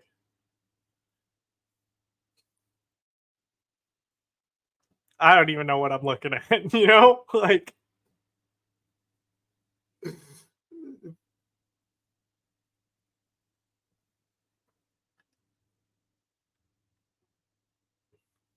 Wait, check this one out. Key actors in the Yemeni conflict. You know, it's like this is when it gets too Something's much. going on. You know, too much is going on. There's an even better one though. You're gonna love this one. This one's fucking insane. Oh, I don't even know what this graphic is about. This one is like consequences. 80 million people, no access, clean water. What the fuck? You know, COVID-19. Who? 2 main groups. Like, okay, you're killing me with these. You're getting a little too intense for my infographic brain. And at this point, the war starts to settle in to an uncomfortable stalemate. Yep. In April 2022, the UN brokers a ceasefire, and the fighting stops. Behind the scenes, Saudi Arabia and Iran have been in diplomatic talks, sponsored by China. Regional tensions are cooling, which means that their proxy war in Yemen is also cooling. One of the good things China Saudi Arabia has had enough of the fighting. President Hadi resigns and hands power over to a council meant to govern Yemen and manage the war, and both sides are tired of the fighting. So when that ceasefire is set to expire in October 2022, the conflict mostly stays quiet, even without a new agreement. By 2023, Saudi Arabia and Iran have officially restored their diplomatic relations. Saudi Arabia hoping that this means Iran will stop supporting Houthis to attack their southern border. And But the Saudis keep their maritime blockade around the country, making life in Yemen unlivable for millions. But at this point, the heaviest of the fighting on all sides has stopped. But then, in the fall of 2023, the Houthis were back in the news. After the Palestinian group Hamas launches a brutal attack into Israel, the Israeli military invades the Gaza Strip, vowing to destroy Hamas and free the hostages that they took. The campaign leads to tens of thousands of Palestinian civilian deaths, and it provokes a response from Iranian-backed groups all throughout the region. The Houthis are one of those groups. They launch drones and cruise missiles into southern Israel, vowing that their attacks won't stop until the invasion of Gaza stops. And then they start firing their missiles and drones at cargo and shit, but come on. ships that are traveling through the Red Sea, where 25% of container traffic travels, a major artery in our global economy. In the days after these missiles start flying, traffic through this Red Sea route declines by 73%. In response, the US and UK shoot down Houthi missiles and drop bombs on Houthi military targets in Yemen, pulling the US and its allies deeper into this enduring conflict. The US finally directly attacked the Houthis. The reason I wanted to tell you the story of this conflict in Yemen, because it represents the literally the entire conflict. But they did kind of sell the weapons. Yeah, I mean that's what they do. I mean, look at how were they ever in the fucking coalition there though? No, no, they were only ever bombing ISIS. Exactly. Vicious cycle present in a lot of proxy wars, where geopolitical rivals use their neighbors as battlefields instead of fighting each other directly. They fund and add fuel to local conflicts, escalating them to the entire country and often to the entire region, leaving violence and power vacuums in their wake, which are then filled by bad actors trying to take advantage of the instability. I think that's all of this changes borders, Saudi Arabia destroys cities, I mean, and Saudi ruins Arabia lives. It's the story of powerful countries, not any more than and their any other cynical regional scramble power for influence. does, right? To say that they're like the same as Iran and do the same shit as Iran is just it's conflating stuff. It's just conflating stuff. It's downplaying how big Iranian influence is. Yeah, the IRGC is the way the that real they do deal. things. Like they suck. And power in vulnerable places, leaving behind them a wake of tremendous human suffering. That was pretty good. Was that? Why does he got? Is this from Vox or Johnny Harris? He's got the Vox style font on here. No, it's Johnny. Yeah, I know he doesn't work as Vox, but like that was such a Vox video. Yeah. What have we got now? We want the Piers Morgan. Oh, I can't wait for this.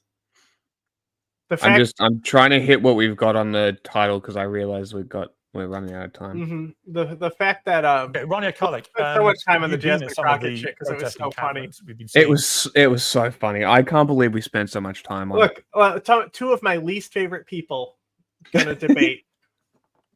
Look, she put on a little Palestine America. necklace to come piss off Emily. That's so funny. I love her for that. She's so cool. Obviously, in recent weeks. But what do you think of this? You got to keep in mind, this is the specific highlights that she's selected. So these must be her own clips. This is like, oh, own that bitch. Yeah, I fuck really her. don't give a shit what Emily has to say. So I really Yeah. only care about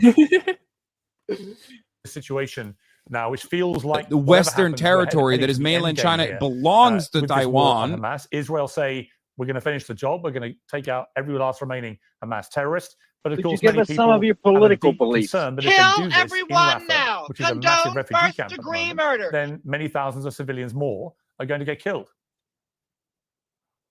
Well, Piers, you're right about that. I mean, this is 7 months of genocide we've been witnessing that continues to unfold.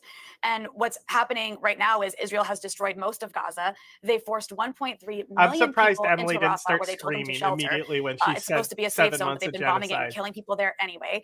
And if we look at what else they've done to the rest This of bitch Gaza, won't stop drinking they've her water. completely Stop it. blown up entire apartment blocks. They've dismantled every single hospital in Gaza, including at 2 of them, El Shifa and Al Nasser Hospital, where they summarily executed hundreds of people, including doctors and patients, and threw them into mass graves. They've destroyed every university in Gaza. 600,000 of the 1.3 million Palestinians sheltering in Rafah Oh, right she's now breaking. are children, Emily who, can't by the handle way, it. every single day are dealing with starvation because Israel has put them under a complete siege. It's That's not completely true. outrageous that Israel's 7 allowing months the aid in. Send the into trucks. this, we are still even having a debate about whether this is okay to be doing. This is a genocide being carried out Off-topic against thoughts a on that defenseless point. population. Okay, on that And if point- Israel's allowed to continue into Rafah, we're going to see a bigger bloodbath than we already Well, we're have. certainly going to see a lot more done bloodshed. that. There's no question of that. On the question of genocide, I have to wait what for Jack Israel to pause say it to and get what into their it. supporters say, and what I'm sure Emily would say, is if Israel was genuinely perpetrating genocide, it has the tools to kill every single person in Gaza, and it hasn't done that, has no intention of doing that. However, if you want to talk about genocidal intent, Hamas has made it crystal clear that they do want the elimination of Israel. Fucking hell, Piers. So the Quran burning, right? The most recent ones, of course, that's what I think we're specifically talking about in Europe. These were done by agents. These people were there to antagonize people. They were IRGC-backed agents. Was this right? the ones in like Norway and Sweden? Yeah, and yeah. shit? So like obviously, like I my thing is that I wish people could see through a lot of it and see what was going on here and like why they were doing this and like who this guy was, where they were back from, why they were doing this, right? And I don't remember the exact thing that I was saying at the time because it's been a while since I've looked at like the motivations. But like the big issue, I think, more than the Quran burning in these European countries is if they were going to allow it or not. And I think any country can, like, if they want to see that as a symbol of hate speech and they want to be one of the countries that doesn't allow hate speech, they'll be like, it's freedom of speech until you say nasty things about a certain race or ethnic group, you know? And then you Like, have to start talking like TikTok. yeah. But still, the thing is that I still don't see those laws as being proper because this is a deliberate act by a foreign agent. You should be going after the agent instead of punishing your entire public, right? Even though I don't think people are really going to go out and burn the Quran in any of these countries except for the foreign agents. So it Yes. really only affects those foreign agents to begin with. So that said, when we look at places like Iran, different story there. I'm more like, like I'd avoid burning the Quran because you already have a bad image from the Muslim world. They don't like to stand in solidarity with you. But even burning the hijab was too much for many people in the Middle East, where they were like, they hate Islam. It's like, shut up. And yes, so what if they do? Like, it's their choice. Yeah, exactly. Like, so I don't know. That's kind of milquetoast, middle of the road opinion, but Israel. And in fact, after October the 7th, the official spokesman came out and said, we want to do it again and again and again. So there is clear genocidal intent from Hamas, isn't there? basically, if burning something has a valid reason and it's not just being done to piss people off and be a fucking asshole about something, sure. Flag, holy book, whatever. Yeah. My opinion is I just don't care. You know, if you're offended by somebody burning something, Yeah, I that's mean, your the reason fucking they were problem. doing it is because it was causing like security problems for Exactly. these countries. Exactly. So it's like they got the there was reaction that they NATO wanted. membership, right? Wasn't that one of the reasons why they were doing it? I don't remember at the time. NATO membership. No. Yeah. No, it wouldn't have been. This was before the fucking Israel war in Gaza, so. Yeah, no, I remember what it was. I'm just trying to remember exactly what it was about.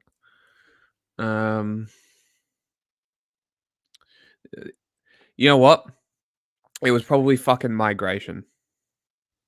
No, because it was Iran who was backing. It was Iran and Russia who were like backing the guy to do it, and it's the same group did it in both countries and shit. No, I'm pretty sure it was over immigration. Whether they were funded like that or not, it's not the point. I'm pretty sure it was over immigration. Give me a second. I'm just gonna play this. Well, Piers, I have a list here of all of the genocidal statements by high-level Israeli officials that the South Africans did a very good job of presenting a case about at the ICJ. But they not didn't too actually long ago. conclude. But hang on, they didn't actually conclude it was genocide yet. So my question to you is not actually. Yeah, about that's that. not what she It's whether said, Piers. You're She right. said, I have it a was list of over- genocidal statements. Huh? It was. See, my initial hesitation was like it couldn't have been NATO membership because if that was over the Kurds, that doesn't make sense really. Unless it was literally what you said, a foreign agent, and they don't actually know what the fuck they're talking about. Mm-hmm. Well, So- what does the story say that you looked up? No, I just looked up Wikipedia. It says Danish far-right politician burned a Quran outside the Turkish embassy in Stockholm, leading Turkey to suspend talks with Sweden over NATO membership. Separate pro-Kurdish and anti-NATO demonstrations were held outside the embassy. Okay, so it was nothing to do with that. So it was Turkey instead of Iran, I think. Which again, it's like I think you should. I just think you should have at least a reason behind doing something. Yeah. I also don't think that the act of burning a fucking Quran is Islamophobic or whatever the fuck you want to call it. It's like saying Like I said, Islam is Islamophobic. there's certain cases where I think that it's totally justified, like the Iran Revolution. Probably in Pakistan, I haven't looked at what the demonstrations have been going on, but Pakistan, I mean, their identity was fucked up by Zia al-Haq. It should be more like Turkey per se, you know, as in it's a secular state where the military is supposed to maintain the secularism. Even though the main party was the Muslim League. Hamas has genocidal intent, which they began on October the 7th in that horrendous manner, and which they have repeatedly said they wish to continue. Do you accept that is genocidal intent? Yes. I just don't. Yes, accept it's the a premise. genocidal act. Israel is a settler colony that is committed. Shut up, to Ronnie, as you much fucked land it as up. possible with as few Palestinians on it as Just- possible. yes. Israeli Yeah, but that leaders wasn't. have Hang always on. said Again, that. I don't want That's to what push they're on it. carrying out right now. Well, I'm let me not finish. going to ask you Let again. I me just wonder. finish. No, but you asked me a question. Hang Let me ask on. you a question. I just want to finish. I understand, but you were the one that mentioned genocide repeatedly. So I'm just simply asking whether you think that Hamas, with its behavior No, and with I its don't. stated, No. you do not think they are genocidal towards Israel. No, but am I allowed to like actually answer? Or are you gonna like stop me from answering? Well, you just answered. You because said no. what you're didn't you? saying is essentially saying, well, am I allowed to like say any more? I just get to say no, and that's it. Because say what you're whatever you talking want, about here is a group I of hate colonized her. people. Well, these are Oh, so I'm not allowed to talk? A white who man are silencing fighting me? against a settler colonial entity that seeks to eliminate them. Settler I'm not going to colonial sit here and call entity. Hamas genocidal, just like I wouldn't call a slave revolt in the U.S. against plantation owners genocidal, just like I wouldn't call Algerians fighting the Okay, French so before I colonizers I hear you. genocidal. I hear you. Before I go to I Annika, just just one think final it's question. really for you. ironic. Okay, Hey. The slave revolts weren't like, we want to wipe out the entire white race. It was, we don't want to be slaves and we're killing our masters who have inflicted pain upon us. Also, comparing it to the slave revolts kind of reinforces Israel's point that all Palestinian people are Hamas, therefore their murder of civilians is justified. Saying what you're saying solidifies their point and justifies them further. Yeah, well, So- everyone who's like on the No. side of this issue Mm. has a dumb opinion and doesn't do pragmatic. This is true. This is very true. She has so some. would I you- believe would you- this is a- so, but I think we I'm not sure if we looked at it, but we looked at them interviewing the next president. That was a pretty good interview. Question I've asked many people for many months: would you then condemn? Do you condemn Hamas? Oh my Do you god, I'm condemn still Hamas? arguing with my mate over fucking Israel and whether it's a genocide, right? So I'm like, all right, how do I get this the fuck away from the Jewish Arab identity, right? I'm like, all right, here we fucking go. California's Gaza now. Texas is the West Bank. Mexico is Israel. That's how I did it. I didn't give a fuck. That's the comparison I used. So let's see if that works. And I'm like, if Mexico goes into California and forces them all into Oregon, and that was the designated goal, is that genocide? There's no Jewish Arab identity. I'm just like, how can I use a parallel here of some kind of usable geographic location? I'm like, Yeah. perfect. Also, just because Hamas has genocidal intent doesn't mean Israel doesn't also have genocidal intent. Exactly. And this is the other thing that I was trying to explain to him, is that what Hamas did was a genocidal act because they have the intent to wipe them out. However, Israel's It's response... just like Serbia, where the Bosnians definitely committed war crimes against the Mhm. Serbs, right? But then they were like, well, they've done it to us, so we do unlimited genocide now. Exactly. So it's like, Israel, like specifically, I've been only going off the charges specifically, right? Or what they've said. And if what they've said is that Israel needs to prevent it, your job is to prevent genocide from happening, aka let aid in at a minimum, because in all respects, It's literally the bare, like, not much is being asked. the bare right now. minimum, right? They're not even trying to get them for genocide, really. They're saying, if you just let aid in, we won't charge you for genocide. Well, I right, think, is basically what they're saying. like, So I'm like like, the war in Yemen, for example, right? Sure. The Houthis didn't pay for that war. It was the civilian lives, the children, the Mhm. people, the economy of Yemen. Yeah. You know, the Houthis are fine. The conditions that Saudi inflicted, the blockade to try and stop Iranian arms from getting in, that type of stuff. They had a rational reason to do the blockade. Yeah. But when you see the result is starving people, you see the disease rates skyrocketing, malnourishment, all this stuff, right? Yeah. Is that genocide in Yemen? Were those genocidal conditions? What was Saudi Arabia's actual intent? Was Saudi Arabia's intent to kill and wipe out the people of Yemen, or was their intent to actually target the Houthis?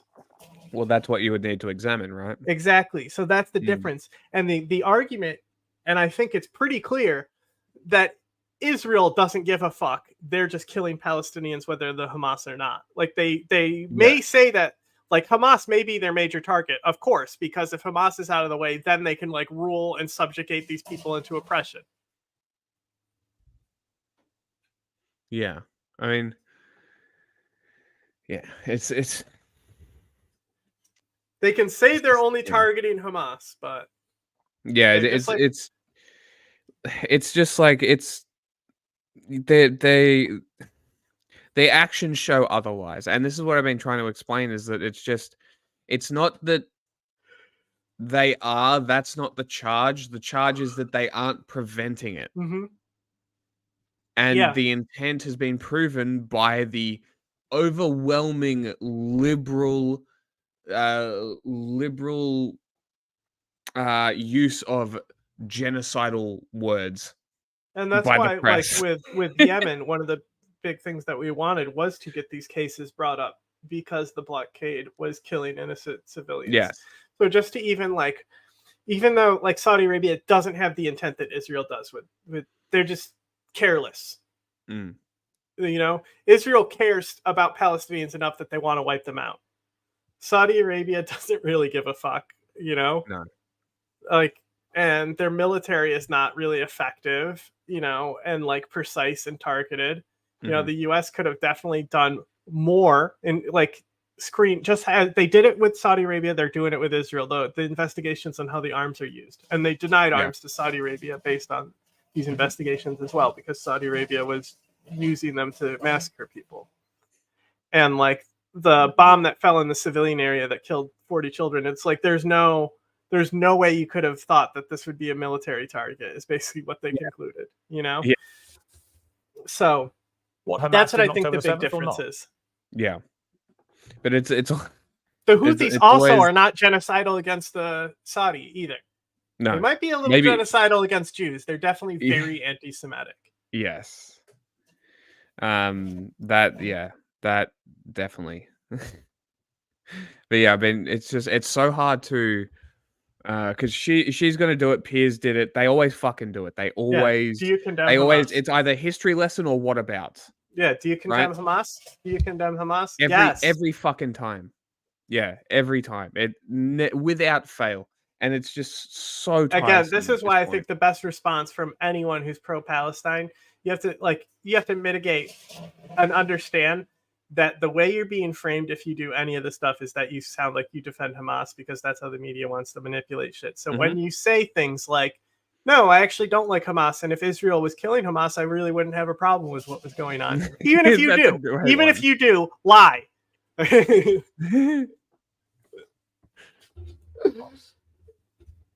I don't condemn Palestinian armed resistance groups. That's just not like what I he wouldn't asked. condemn slave shooting at First their of all, plantation you masters. could not. Apparently- Nobody asked if you condemn the lion's den, bitch. If you would, That wouldn't is actually, condemn Nat I got to Turner's tell you, rebellion. I Rania, wouldn't I have to condemn tell you, Geronimo. I wouldn't condemn the Irish fighting the British. I just want to add one more thing that's really important. I find it incredibly hypocritical to hear The Rania Irish talk fighting about the settler British? colonialism. Do you when mean in a fact she specific herself group is Lebanese that and was the a only terrorist entity that's group acting as a colonialist entity in the Northern Middle East is the Ireland? Islamic Republic of Iran, which has essentially colonized Lebanon and completely destroyed it. That is colonizing Hamas in the Gaza Strip. It's a proxy of the Islamic Republic. They're the ones calling the wow, shots over Emily what goes the on in idiot Gaza Strip does and make a how good Hamas point. rules over the Palestinian Iran people. has If that's not colonized Lebanon and Gaza. That is kind of true. Not like Israel has, though. then I don't know what is. Well, I'll answer that in just a moment. I just want to point out that I'm not at all surprised by anything Emily said, because she herself is a settler. So of course she feels entitled to pontificate about a region that I actually am indigenous to.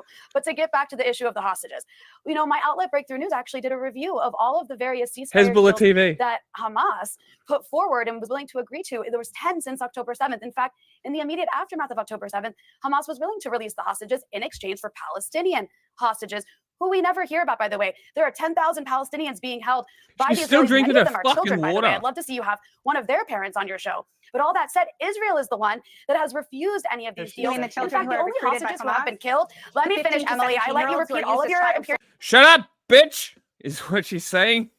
Well, because it's always the thing is that it's always the news anchors who want to be like, "Don't do you condemn him?" It's always news interviewers who say it. Always. To just say Really talking yes. points.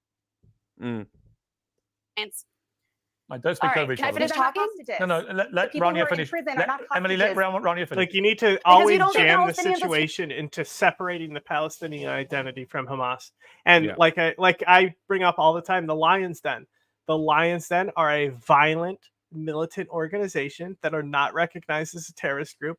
There's even many Israeli that I've talked to who think that they're justified in what they're doing because they're specifically going against settlers who are breaking UN conventions.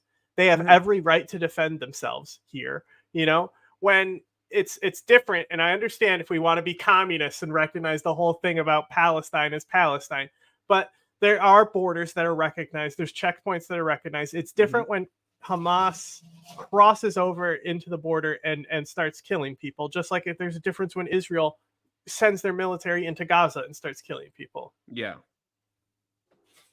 Daddy can do no wrong. Human, so of course you can't see any of them as innocent or hostages. Absolutely false. But I actually do see them as human. So let me finish what I'm saying here about the hostages. not you, though, Israel is who Emily. you need to You're a talk bitch. about. Israel is who you need to talk about or talk to Well about done. why they have not agreed to any of these deals, because they prefer to carry out and continue their genocide in Gaza to steal more land and get revenge, because it is a society that is consumed She looks like a turtle. Emily? She got by hate at the turtle moment. mouth, yeah. And I don't need to tell you that. You could just go The look little- at the the little TikTok beak. videos.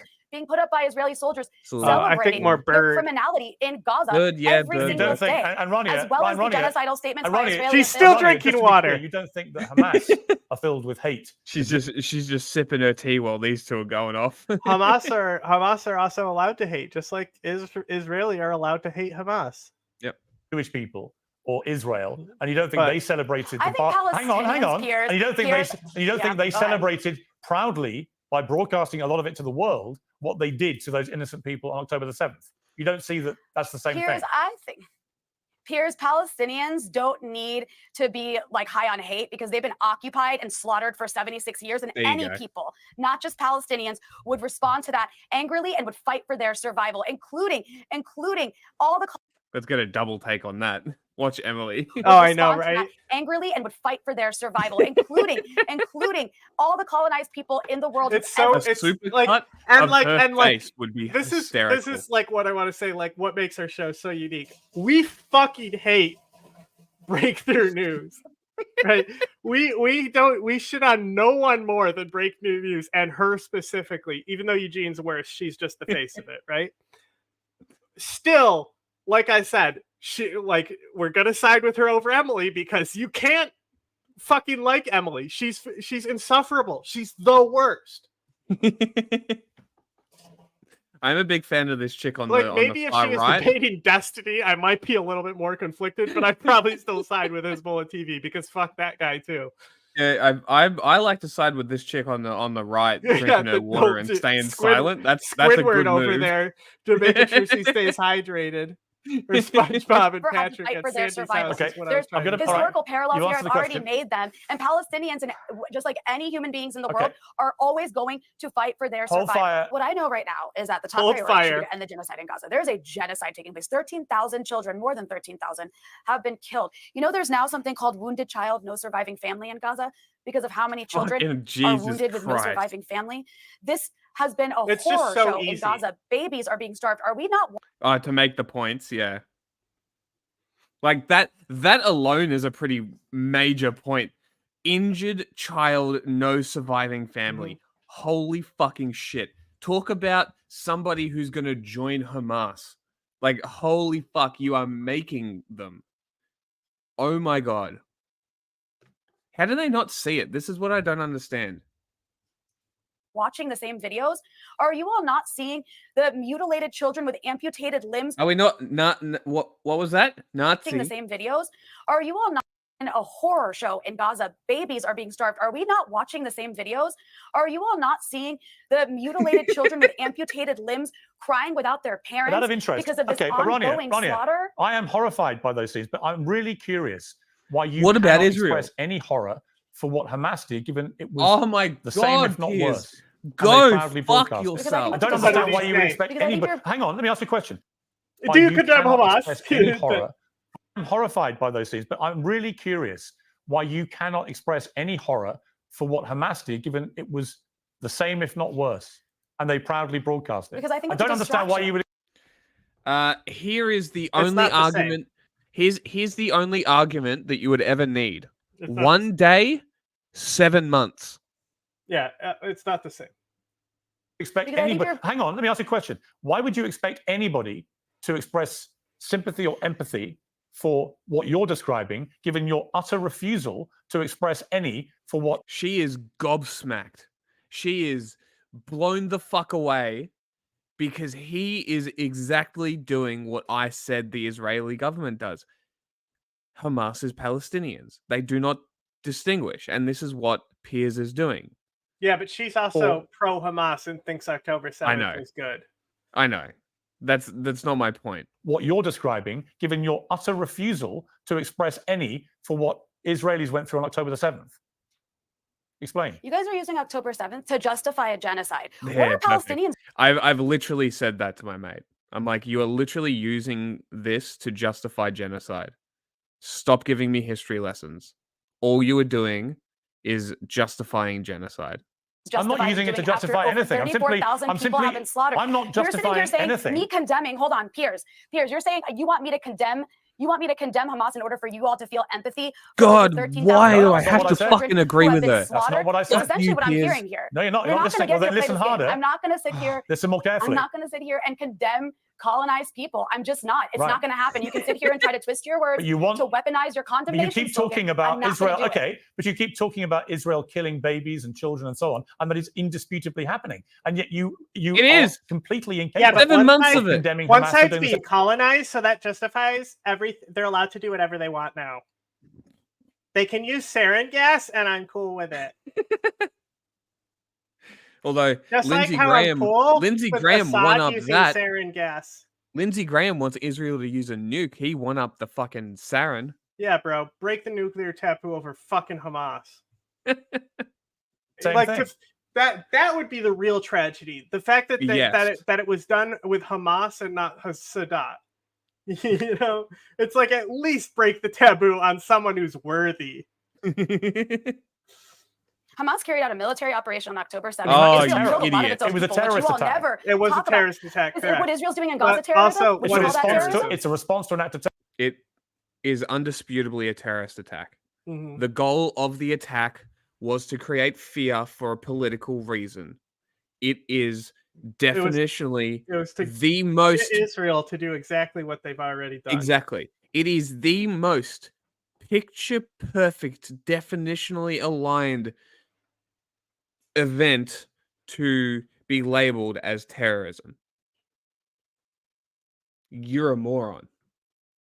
Terrorism. There are It's a legit. res- There are So what no. was Hang that? on. There are many serious, legitimate concerns about the Ready scale for of that her to do response. the I agree. whatabouts? And they will be held And to history account by lessons? international. I'm so courts excited. about She's the been war okay. crimes. Oh, will they? But my You issue ready? is you don't Oh, give will a they? damn I love her what so Hamas much, did bro. to She's those so funny. innocent Israelis on October the 7th, do you? That's the heart Well, of you your know, position. 100 journalism professors at elite universities across the country are asking the New York Times to review their investigative Yeah, but authority fallacy. Fuck you. reporting on October 7th. A lot of what we heard are lies. You don't talk about that on the show. Israeli They media brought. reported You're a lot not of those listening lies to too. what Piers said. They broadcast it themselves.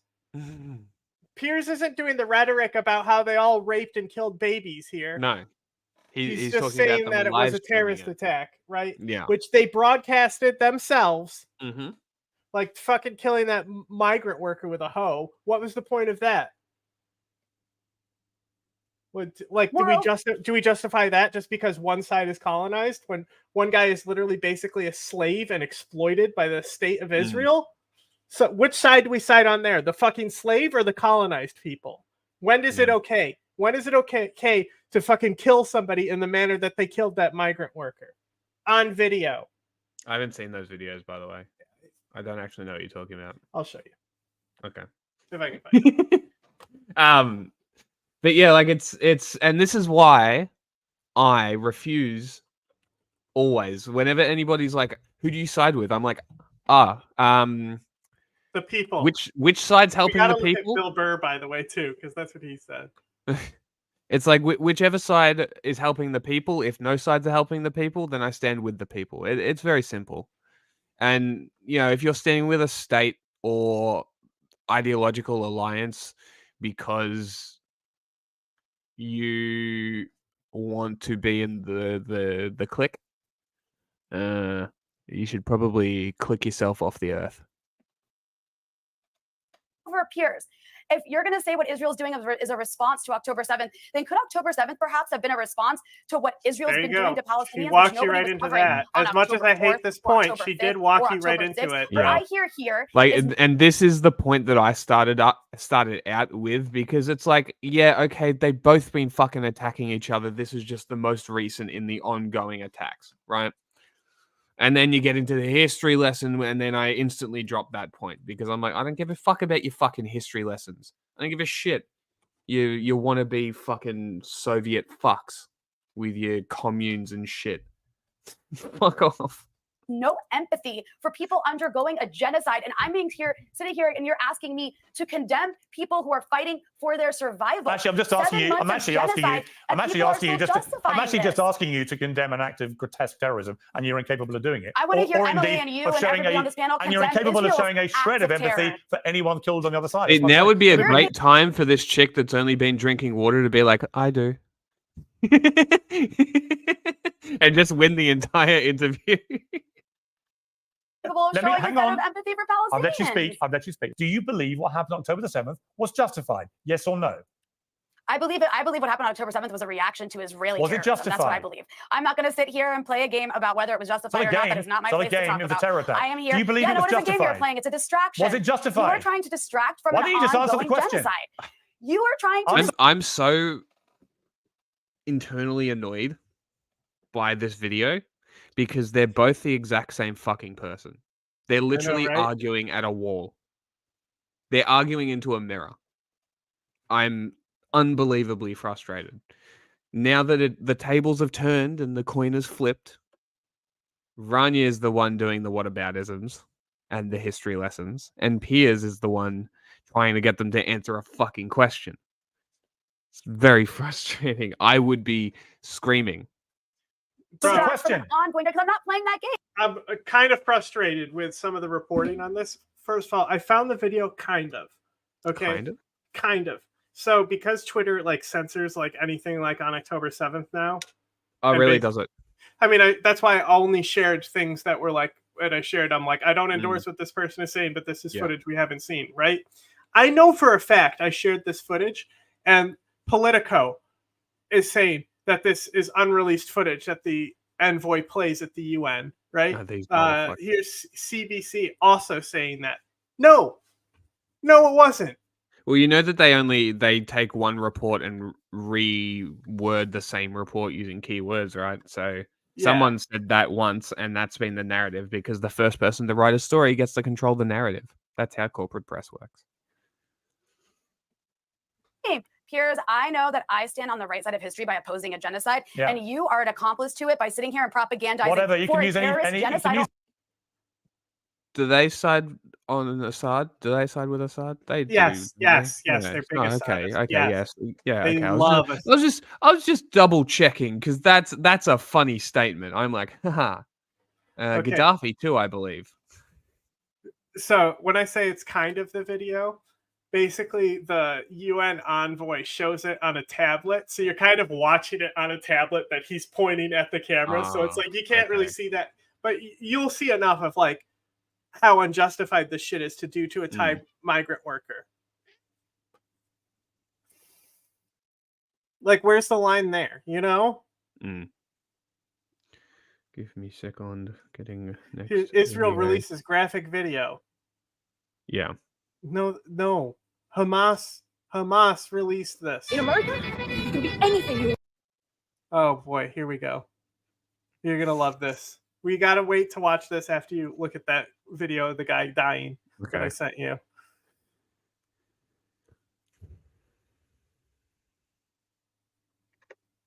Is this the guy that brought out the shredder? Yes, same guy.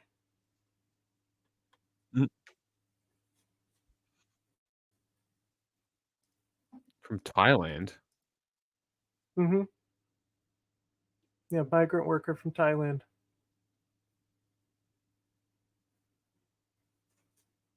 The audio on it's fucking brutal too. Yeah. That's specifically what I remember.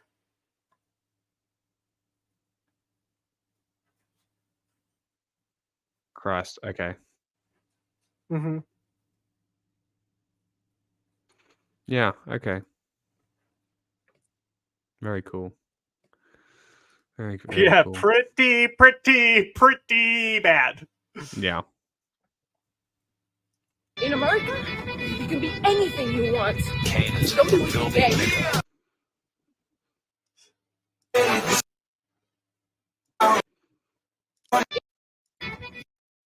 You want.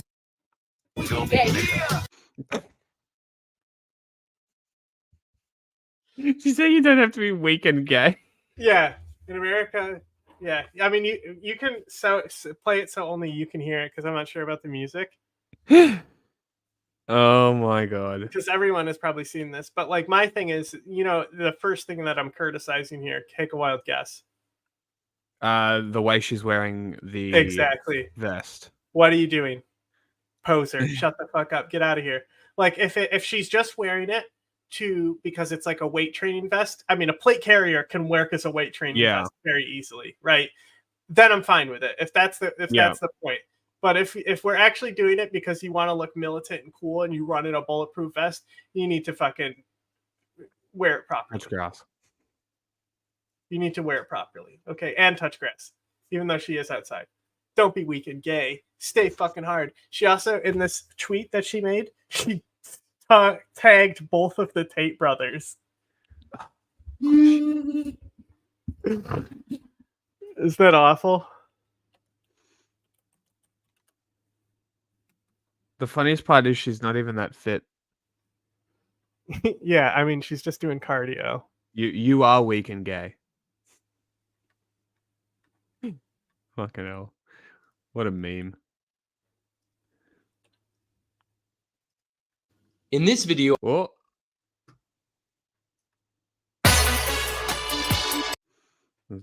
Young Turks. It's this fucking guy. I'm so disappointed. Is there any other videos about this that's not this guy? No, but I do. No. Sad. That's fine. We'll just take it up with German political party.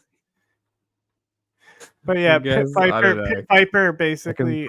Also, you can look at that Pit Viper thing too. Oh yeah, send that. We'll. Yeah, hang on. Give me 2 seconds. I'll pull it up real quick. This is only a short one. Yeah, we'll do that one and we'll finish on this. We have to look at Bill Maher with Bill Burr. It's just too funny not to. The Majority Report? Yeah, it's just that will just be the clip that we want to look at. Okay. I'll line him up.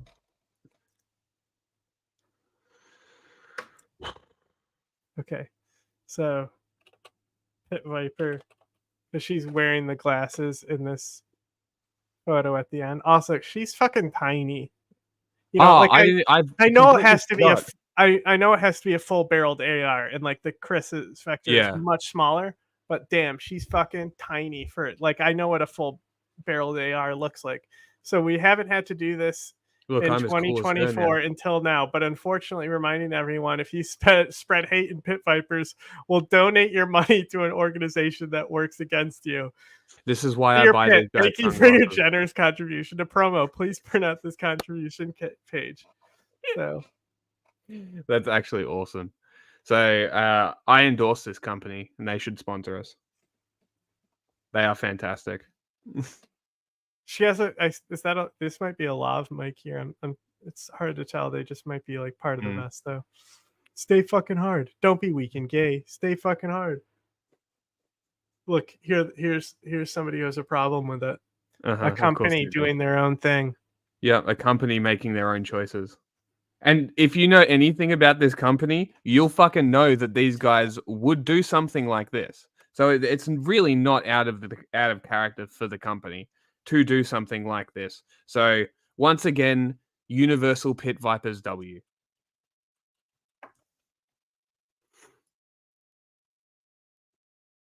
Nope.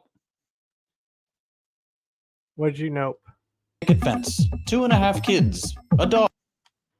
He was like, if you want to support us, nope.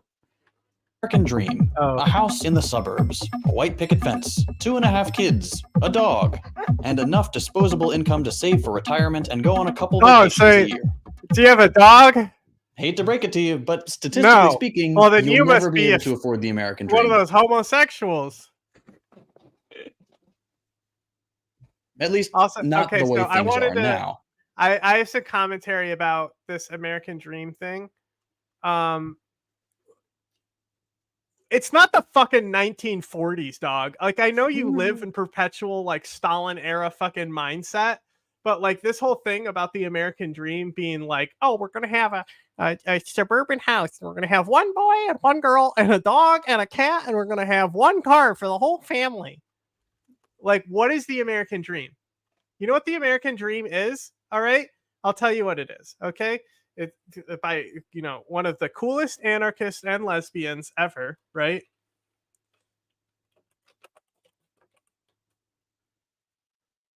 You know what I'm talking about, right? You know what I'm talking about? No idea. Coolest. This is what the American dream is right here. Okay. Not whatever the fuck they made up in the fucking Cold War era. Let nobody fucking believes in anymore or fucking talks about, right? This is what it's about right here. This is the American dream. Okay? Is this Ellis Island thing? Mhm. Give us your weak and your poor or whatever it is. Yeah, give me your tired, your poor, your huddled masses yearning to breathe free. Yeah, that is the American dream, realistically. Yes. You really think about it. Yes.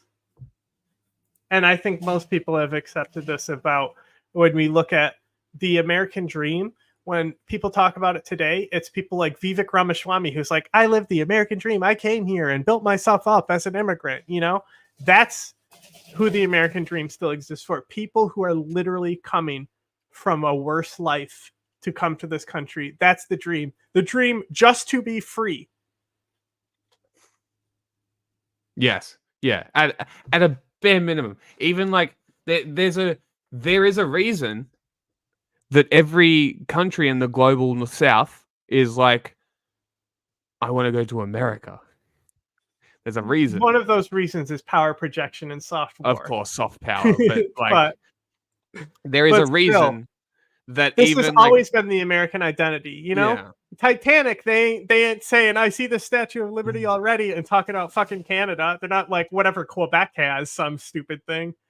You know? I see the maple syrup already. I don't know. I can taste the poutine now. Nobody gives a fuck about that. Nobody comes here to like go to like that's always just been the American identity. As much as racists want to deny it, because it's, you know, they denied it then too when it was Irish and Italians coming through.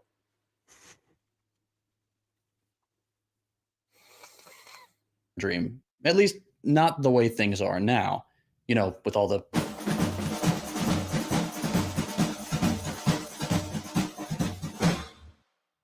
not great.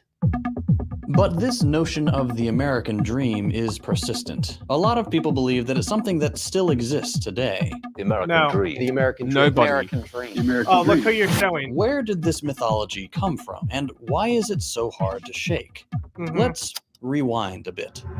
It's it's propaganda. the state propaganda. It's like propaganda. The end. propaganda. Everyone knows this.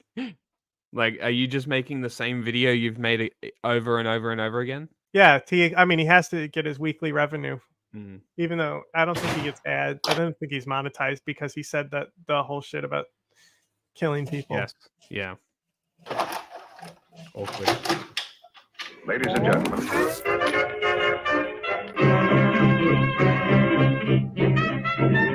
Yeah, but America failing on Embryonic form of the impersonation, American dream. like is completely different to issues of other countries, especially when these countries don't allow people to even, like in China, you have to live a certain life where you're not even like engaging with the government. The fact that like America has such freedom to go out and commit those crimes sets it apart from a country like China. Like China, you have to get really like invested into something to actually, like, obviously there's arbitrary laws that will like arrest people for no reason, like being drunk in public, stuff like that. But like for the most part, most Chinese citizens are going to be very upstanding, law-abiding citizens because of the type of government they live in. This goes the same with countries like Saudi Arabia. So to say that Saudi Arabia has better prison rates than the United States means nothing, because the people have no freedom to begin with.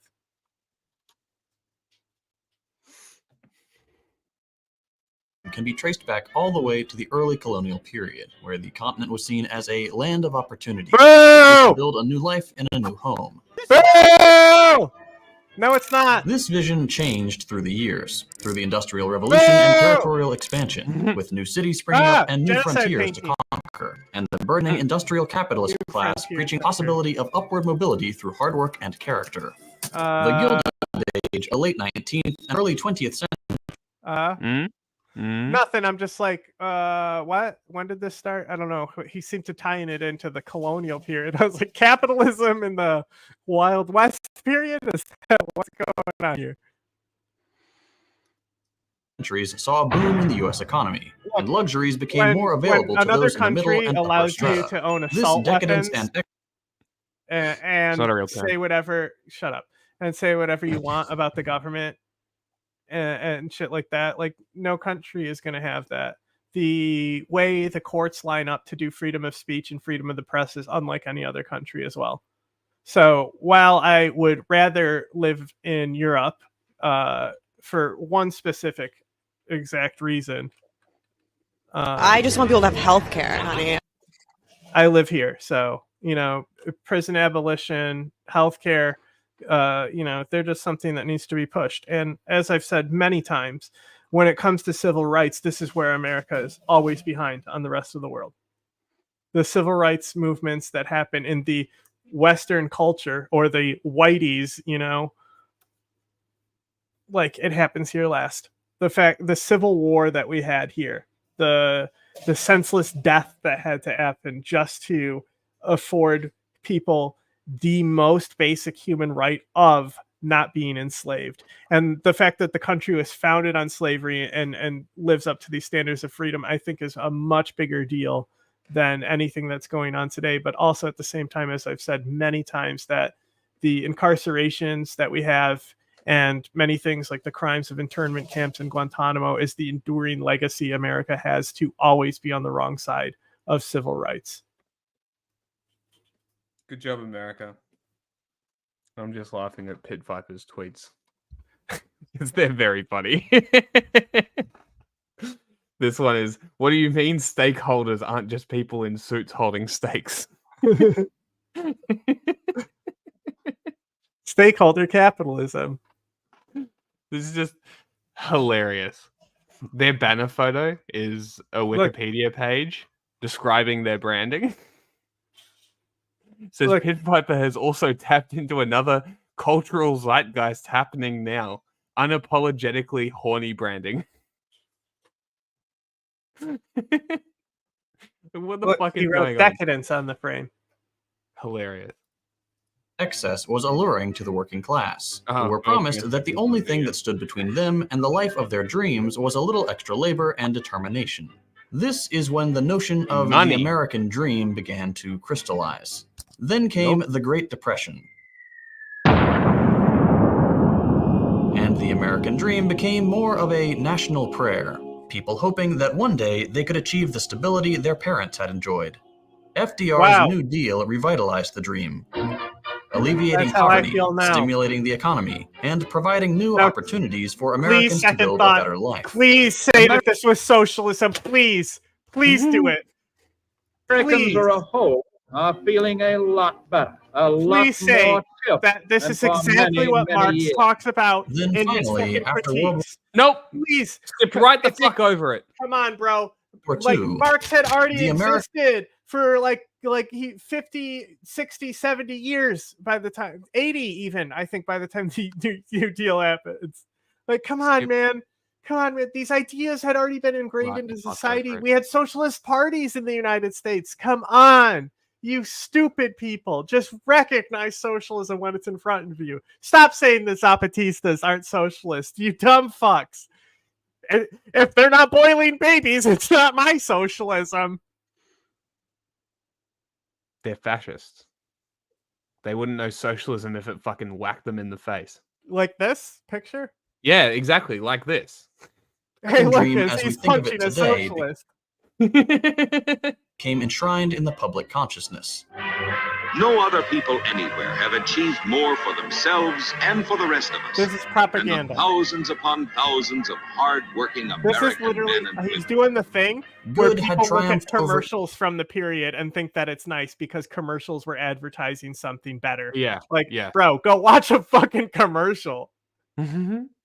Evil. The post-war economy was booming. The middle class was expanding. Here's You could an buy a ad. house for a nickel and 3 strawberries. There's a reason the Americana of the 40s and 50s is so prevalent in fascist propaganda.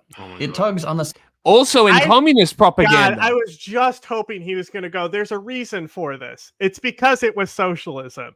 And talk about how these policies were socialist policies and they uplifted and expanded the middle class. It's not fucking difficult to be a socialist. I don't know what these people's fucking problems are. They're not socialists, they're fascists. I know.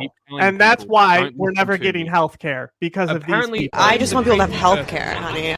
Apparently, I'm the crazy person because I keep calling these people fascists. I know, people right? are like, no, they're socialists. No, they're not.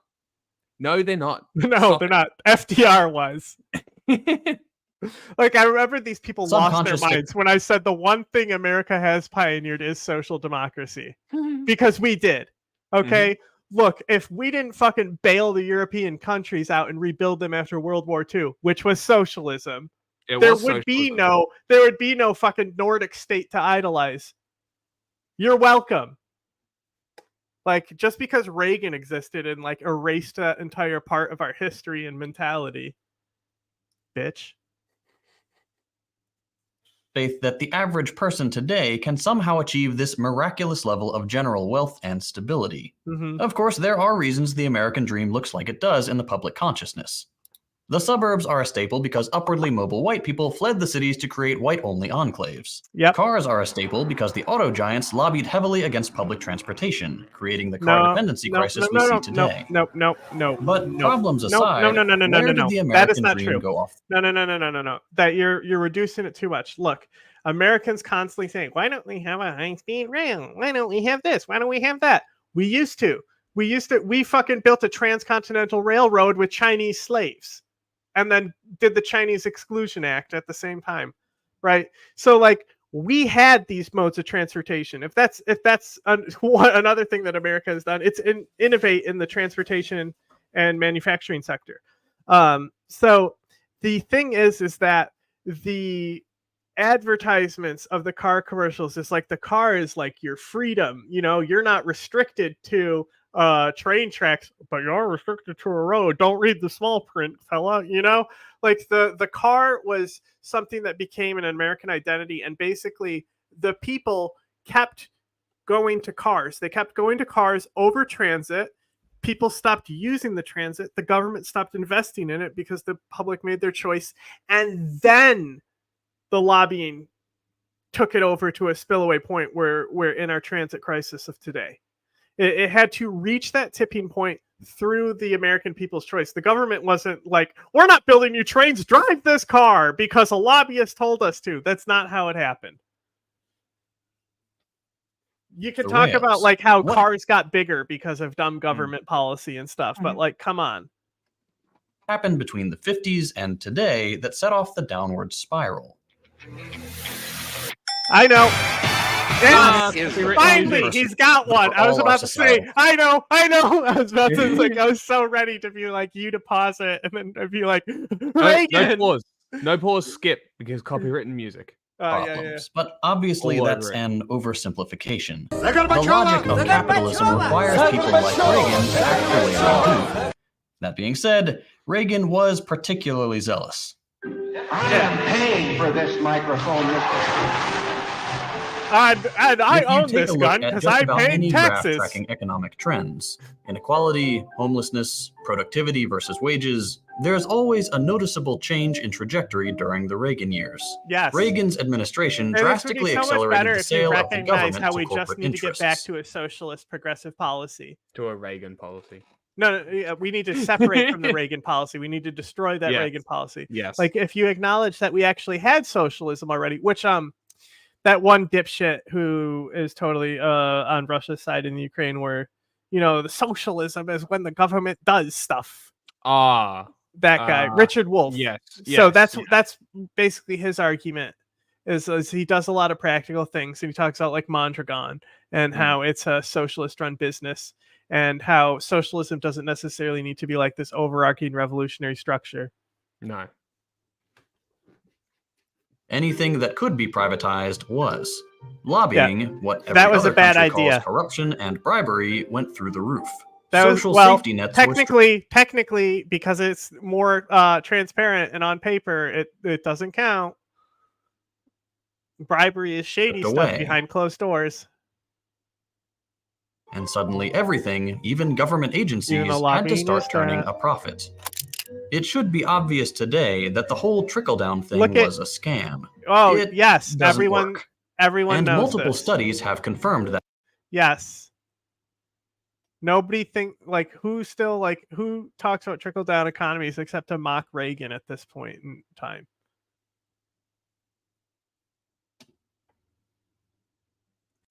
For reasons it just doesn't work.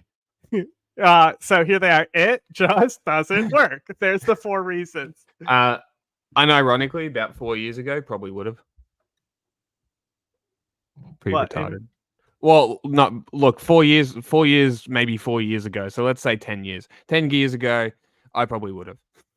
What? So that you believe in trickle down, that we need to make Elon rich because it makes you rich? Stupid, yeah. I was that ignorant. Well, maybe you Keep needed in to watch mind- more Second Thought. No, even worse. But because Reagan was charismatic and an excellent speaker, he was an actor after all. He became a sort of messiah figure in the United but States. The thing Fast is forward that to today. even if there's a pro-car politician, the people still preferred their cars. I mean, it comes along with the suburb infrastructure. European countries didn't have this luxury. They're already population dense, like the suburbs didn't develop in those countries like they did here.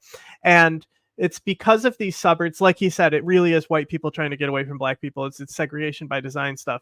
Then it's like, are you going to build public transport and train tracks to all those places? Plus, coming off of World War II, after having the Industrial Revolution and then another Industrial Revolution, and then the World Revolution, and it's huge leap forwards in an industry here, and our manufacturing was insane, and we could just print cars, at that point. The amount of cars we could make at the speed, it was like China today and how fast they can make cars. And it's not like the Model T was a good car, by the way. It was a piece of shit, by the way. Yeah, it was the first car. What do you No, expect? it wasn't. No, it wasn't. It was the first mass-produced car. First 4-wheel car. No. First mass-produced car. There was other cars before the Model T. I mean, there was the Mercedes that had 3 wheels, though. But hang on. Let me explain. Henry Ford is often credited as inventing the automobile. No, I know that he created the production line. Yes, line, that's what's important. I did literally. This is my 7th grade final report that was assigned to me. Was Henry Ford racist? By the way, he massive. I mean, who wasn't at that time? True. There were probably some. Even the suffragettes were probably pieces of shit. The Quakers. Who are the Quakers? The oatmeal guys. Black I Red thought Guard that was talked to oatmeal thing. Black Red Guard talked to us. He mentioned the Quakers were cool. Yeah, I don't really know much about them, really. Yeah, they're just weird people. Quakers are people who belong to a religious society of friends, historically Protestant Christian set of denominations. Members of these movements, the Friends, are generally united in the belief in each human ability, experience light within, or answering God, that of everyone, some professed priesthood of all believers. Okay, so they're everyone's a priest. We're all holy people.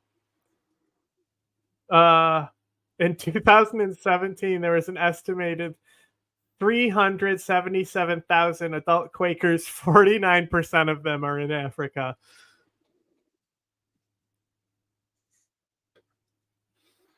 And we can see the consequences of his miracles.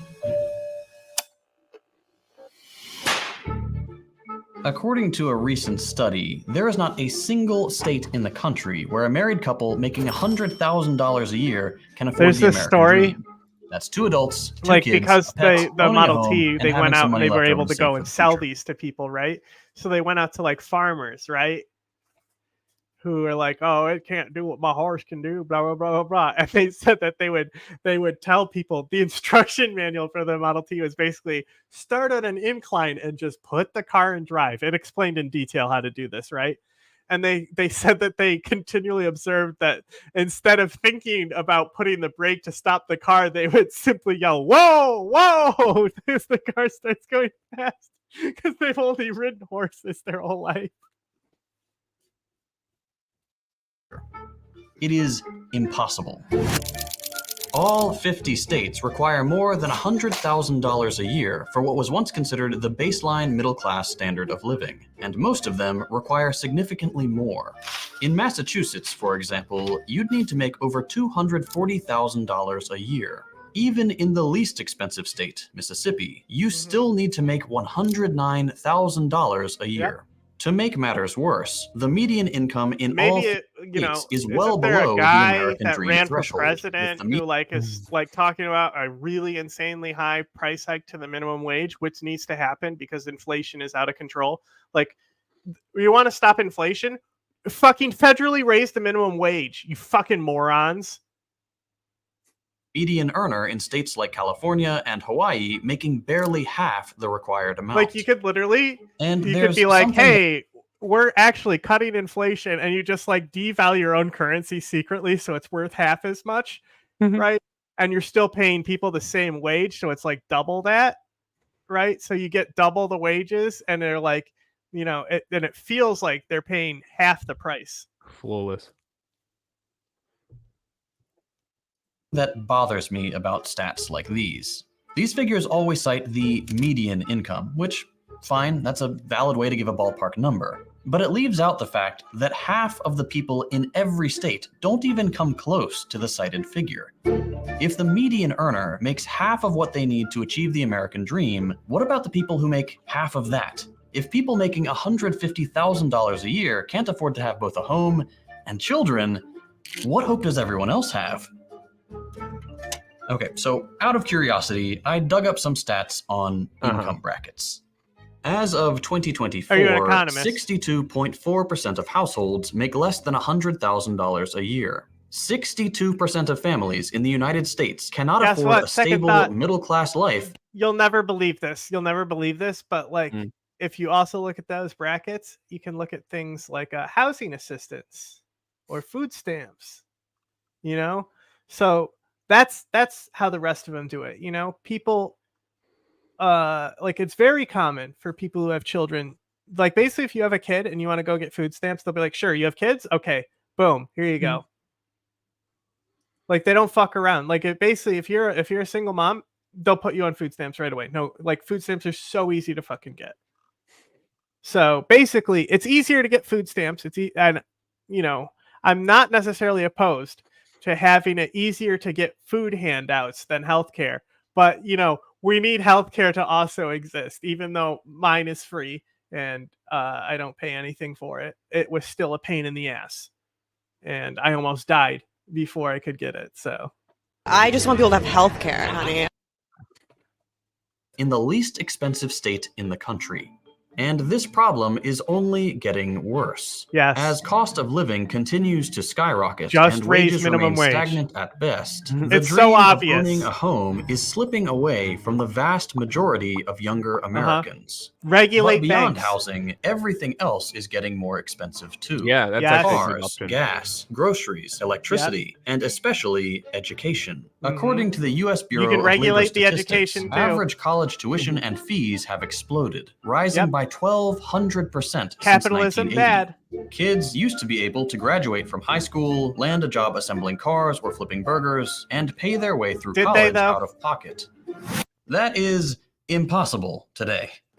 There's a reason student loan debt is sitting at $1.74 trillion. Yeah, because kids are stupid and keep doing useless fucking degrees when they could just go and do it themselves. That's such bullshit. No, it's really it's overset. predatory. No, because this whole thing is you could get a degree, blah blah blah. Okay, first of all, how many people are getting degrees in this golden era? Degrees are pushed as the standard now. It should just be included in public education at this point, and then masters is what you pay for. Masters is actual college. Yeah. I actually agree, to be completely honest. It should be an option for free that if you want to go to higher education for an extra 3 years, you should be able to. And then if you want to do a master's, then do a master's, whatever. So... But that is it's highly fucking predatory, and it is owned by the U.S. government at this point as well. So they could literally just go. I'm pro school choice though. I'm pro school choice. I'm just saying there needs to be a public option. which community colleges do serve, and they're basically free compared to other colleges here. Like I think I paid one semester out of pocket, and it was maybe like $2,000. Yeah. If a student wants to get a higher education, their only options are to have wealthy parents or go into backbreaking debt. And the worst part is, when they graduate, saddled with $100,000 in debt with criminal interest rates, their degree is essentially worthless because the only thing available to most graduates I have zero debt. Always was. It always was useless. Yeah, I don't know how much I've never presented my degree for any experience. I don't plan on paying it back. So I technically don't have one. Gig work. As of 2023, Now this almost is now. all So new here's the thing. jobs. I don't necessarily think that gig economies are bad, but they're not a solution. No, they're also like they're not a permanent long-term solution. Yeah, It's but just- like I said, like if I had a car to just be able to go and like do a few deliveries on my day off, that would improve my economic position a lot right now. It would like be life-changing to have like just one of those gig economy jobs, because I'm not gonna go commit to fucking someone else's business and putting all that work into someone else's business to get nothing back, because I'm a real socialist. This is literally what I've been trying to explain to everybody who's just like, just get a job. I'm like, I need to be available to do whatever we need to do. I can't.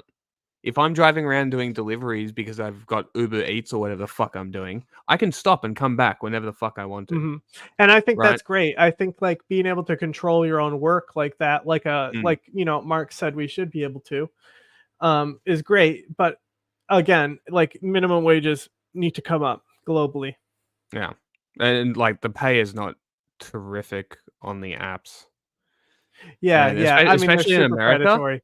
Oh man, especially in America where like they don't tip delivery drivers, and you don't really. I don't think you should. I don't think the delivery driver job We have a is pretty one that's tipping like culture. tippable. Yeah, I know, but like I just don't think that the job of the delivery driver isn't really like a tippable job. I don't think it's like a McDonald's food worker. It should just be enough money to get by. Fucking like running pizza deliveries is actually like a really good way to get like a shitload of cash quick. Oh You no, fucking like go work for a pizza company. for a pizza place, I know. I'm very fast at fucking deliveries. It's when Well, your it's- boss is a cunt and you no longer want to deal with his shit that becomes a problem. And especially when he's paying you under minimum wage and then you do all of the deliveries as fast as humanly possible and you come back and he's like, why haven't you been here? I'm going Yeah, to see, that's why cut like your I pay for a little bit. Yeah. also get paid as a cook even if I'm driving. Yeah. So I get paid. I was getting paid base, right? And then I would come back this day. This day I quit, right? I literally quit on the spot. I'm like, all right, you clearly need the $100 more than I do. Keep your fucking money and find somebody else. And I left because I was over it. I was out there running around doing pizza deliveries for under minimum wage. I have to pay for my own petrol. That's actually what fucks us is like, because like we have a tipping culture and it allows these companies to then not pay minimum wage. It's a loophole for them, and that's why we've established such a tipping culture, is because it's a loophole to pay people less and have it be on the customer to be generous to pay your employees instead of you just being, which it should be a base an rate, and employer. if the service is good, then you get tipped. It's supposed to be. That's how it should be, right? It's supposed to But, be. like, you know, if I'm out there for 4 hours and I've done like 18 deliveries in 4 hours, that's pretty fucking. That's a lot of deliveries. I'm making you so much money. Bartending is also, but like delivery is different because you don't actually have to be social. You just have to read them their order and tell them the change, right? So like bartending, I'm too anti-human, and you know, it's like there's gonna be someone annoying there, and I'm gonna like not like it. That's why I like turnover jobs so fast, is because I quit my last job because my manager don't like people there. Because the manager who got a promotion to venue manager couldn't even manage the function room. Yeah. So I was sitting there. It was meant to be 2 bartenders at the night, right? 2 bartenders for a woman's 30th birthday party. I had 6 wine glasses. What do you think a woman's 30th birthday party is going to have mostly? Fucking white wine. Of course it's only going to be fucking wine. So I had them bringing back their glasses and using champagne flutes because nobody was doing their job. It took 2 hours for me to just be like, all right, fuck it. Next person who comes in, I'm telling them exactly where the glasses are. They're going to go get me the glasses and I'm taking all of them because I don't give a fuck. Whatever the fuck is happening out there, they're not doing their job. I told somebody where the glasses were.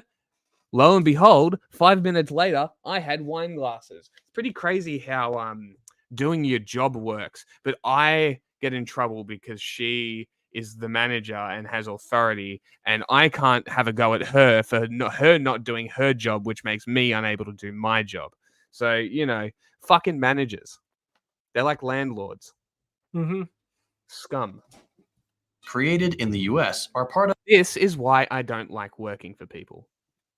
But I would do bartending. I would do, delivery stuff, pizza stuff. As long as the people aren't just fuckwits, I can ignore 1 or 2. But if it's a lot of them, like every manager at this bar, awful.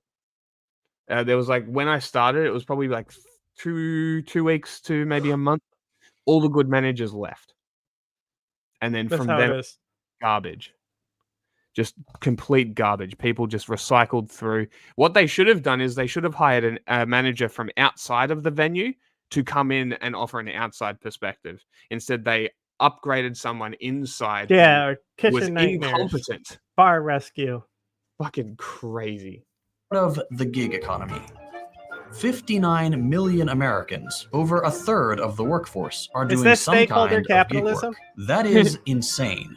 These jobs do not come with benefits. They do not offer labor protections. You're not classified as an employee. And for things like Uber, you're running...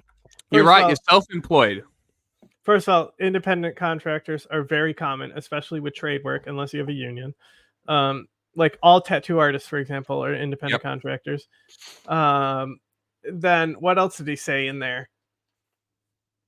No benefits. Labor protection. Okay. Okay, I guess These we have some labor protections. I mean, these companies have these things. They do not offer labor protections. I would say, they can't be racist and shit to you. Yeah. No, they generally have the same. There's no. Yeah, it's no different to a casual job. Benefits at work. That's the other thing we're talking about. Oh, I should get benefits with my job. I don't even care about that at this point. That's so far away at this point when it's just bro, we just need to raise minimum wage. Yeah. Labor protections. You're not classified as an employee. You're self-employed. It's contractor. It's casual work. This is not new. More unions too. How work works? Part-time, full-time, casual. Have you never had a job? What's going on? I don't know if he this is what he does. I don't know if he's had a real job. And for things like Uber, you're running your own car into the ground for a company that will not buy you a new one when yours fails. And then you have no transportation and no job. The entire economy is built to be as if you actually maintain your car, driving it doesn't actually do anything. There are consumable parts on cars like bushings and springs and all of this stuff, brake pads, brake calipers, tires, rubbers, all of this sort of stuff, that you use the car, it's wear and tear. Also, when I go work for a pizza delivery company, the only thing they're paying for is the fucking bag that I'm using and the fucking weird sign I'll put on the top of it. Half the time you don't even have those fucking pizza signs because it's just branding for them. Yeah. You use your own car for that too. Why would you use? Why would they just give out company cars to teenagers? What this dude is so, bro. What are you talking about? This dude literally is okay. Touch grass. Just bro, how did you not deliver pizzas at any time in your life?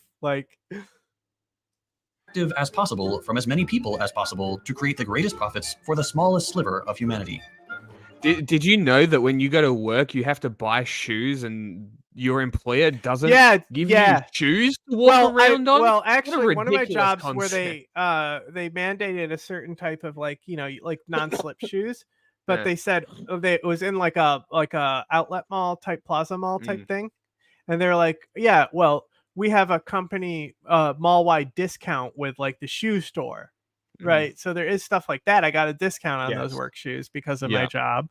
Well, you can write them off on tax here. But this is why like my hope right now, like my hope and prayers, my American dream is that Marjorie Taylor Greene destroys the Republican Party along with Donald Trump, and it collapses, and we just fucking get a flood of progressives in, and because it's even like the establishment Dems like Pelosi and stuff also need to get the fuck out of the way. Yeah. And the progressive caucus is growing every day. It's like remember when it was like people were like, it's the squad, and it was just like how relevant is everyone in that squad except for AOC? Yeah. Like the problem we've heard about him comes- lately because of Palestine, but come on. The problem comes with security issues, personal security, general like state versus people security. Progressives historically are not great at good social policies that don't result in very bad policing. So that is my only concern, that they're going to... You mean libs? Progressives are Yeah. anti-cop. They might be anti-cop, but they're also anti-gun. Not necessarily. Because they're big dumb. Jasmine Crockett loves guns. Well, she says she owns guns. She's not pro-gun. She said that herself. Still.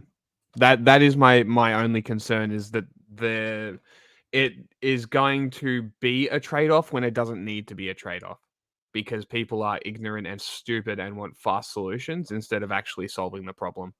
And then the problem is still gonna persist, and the media is still gonna do it, and it's still gonna happen. And they're gonna be like, but the guns are banned, why is it not happening? And then in 20 years, once I'm fucking beaten and ragged and can't fucking be bothered doing this anymore, and my point of view has been said over and over and over again, and then they finally actually look at the solution that I've been saying for 30 years. That's my prediction that's going to happen. So we'll see.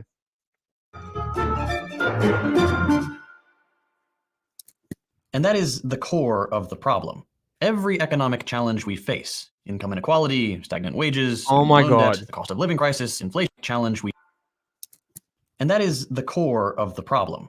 Every economic challenge we face. He stacked these pennies himself. Touch grass. Go outside.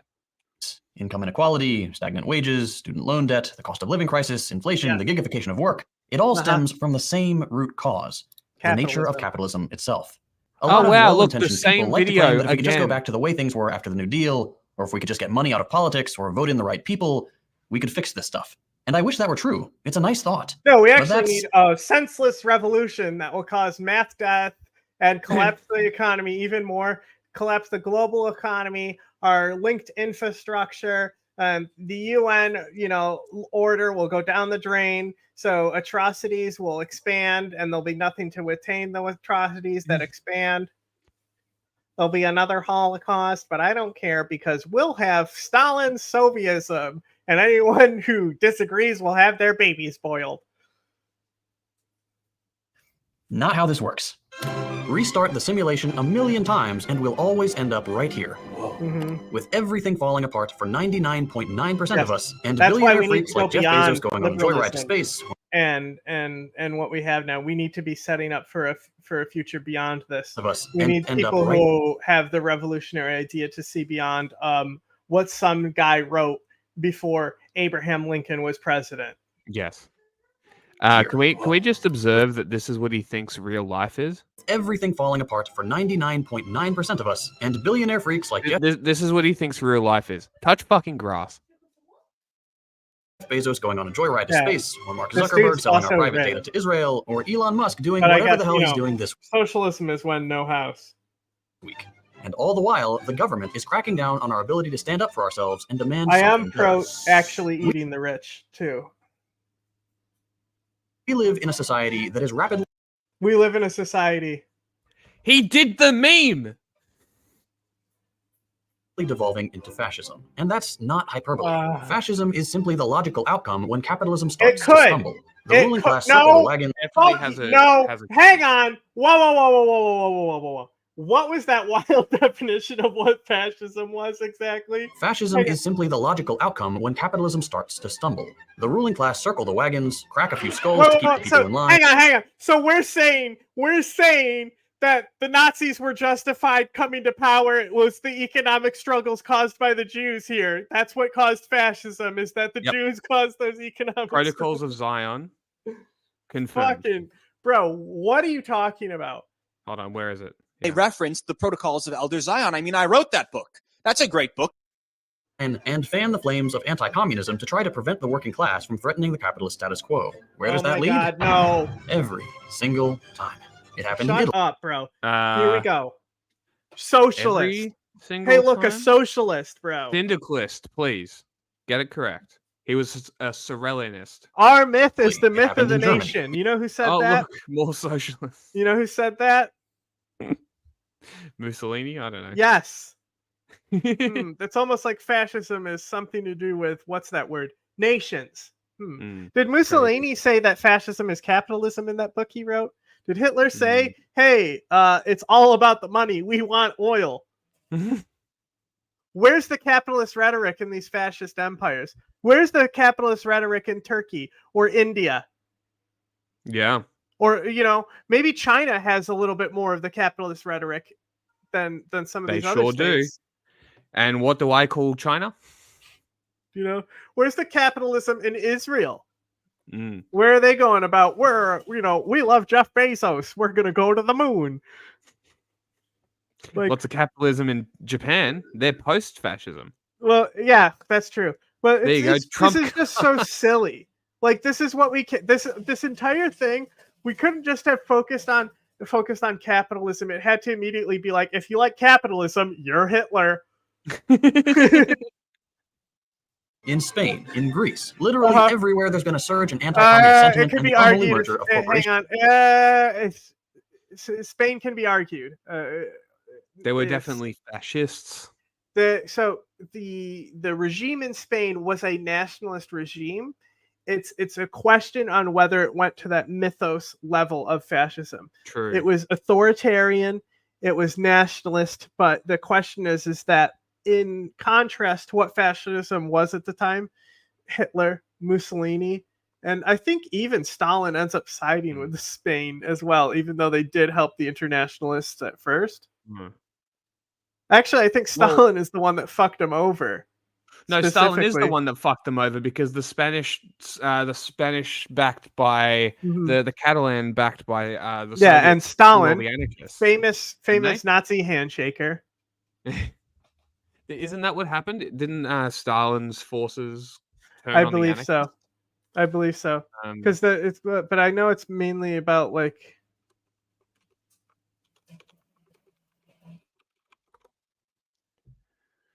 Yeah.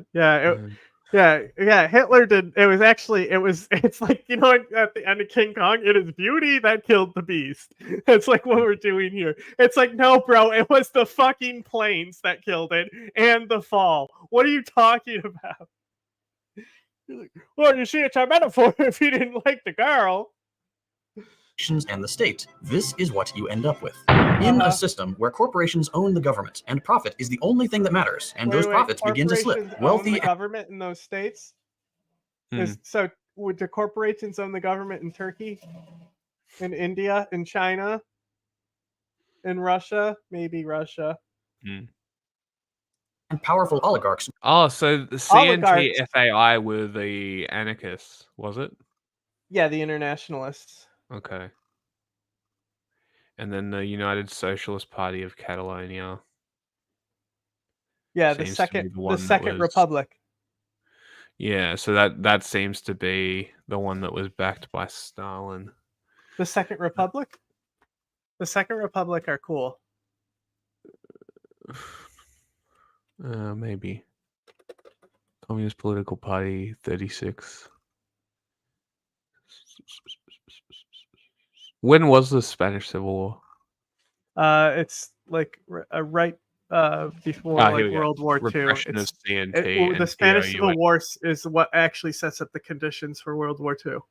Okay. That's why Spain isn't participating in it, because they literally have like an intermediate world war with internationalists and shit and a bunch of proxy powers coming in. Yeah. Okay. Following days, the fighting in Barcelona, various communist newspapers engaged in massive propaganda campaigns against the anarchists and POUM, who I believe were the hold on, who are they? Internationalists. The POUM. I'm just guessing. I'm trying to find that out. But it doesn't say. Pravda and the American Communist Daily Worker claimed that Trotskyists and fascists were behind the uprising. The Spanish Communist Party newspaper. See that? Trotskyist and fascists. That's interesting. Party newspaper also viciously attacked the POUM, denouncing members as traitors and fascists. The communists, supported by centrist factions of the Socialist Workers' Party, under somebody now called for the POUM to be dissolved. Catalonia now controlled by troops under the command of the communists. Appointed Barcelona chief of police. The CNT independent police patrols were dissolved and disarmed. Oh, look at that. Communists disarming anarchists. And then what did they do? Oh, they put bullets in their head. Cool. Great. I'm glad we established that history of socialism and anarchism. Will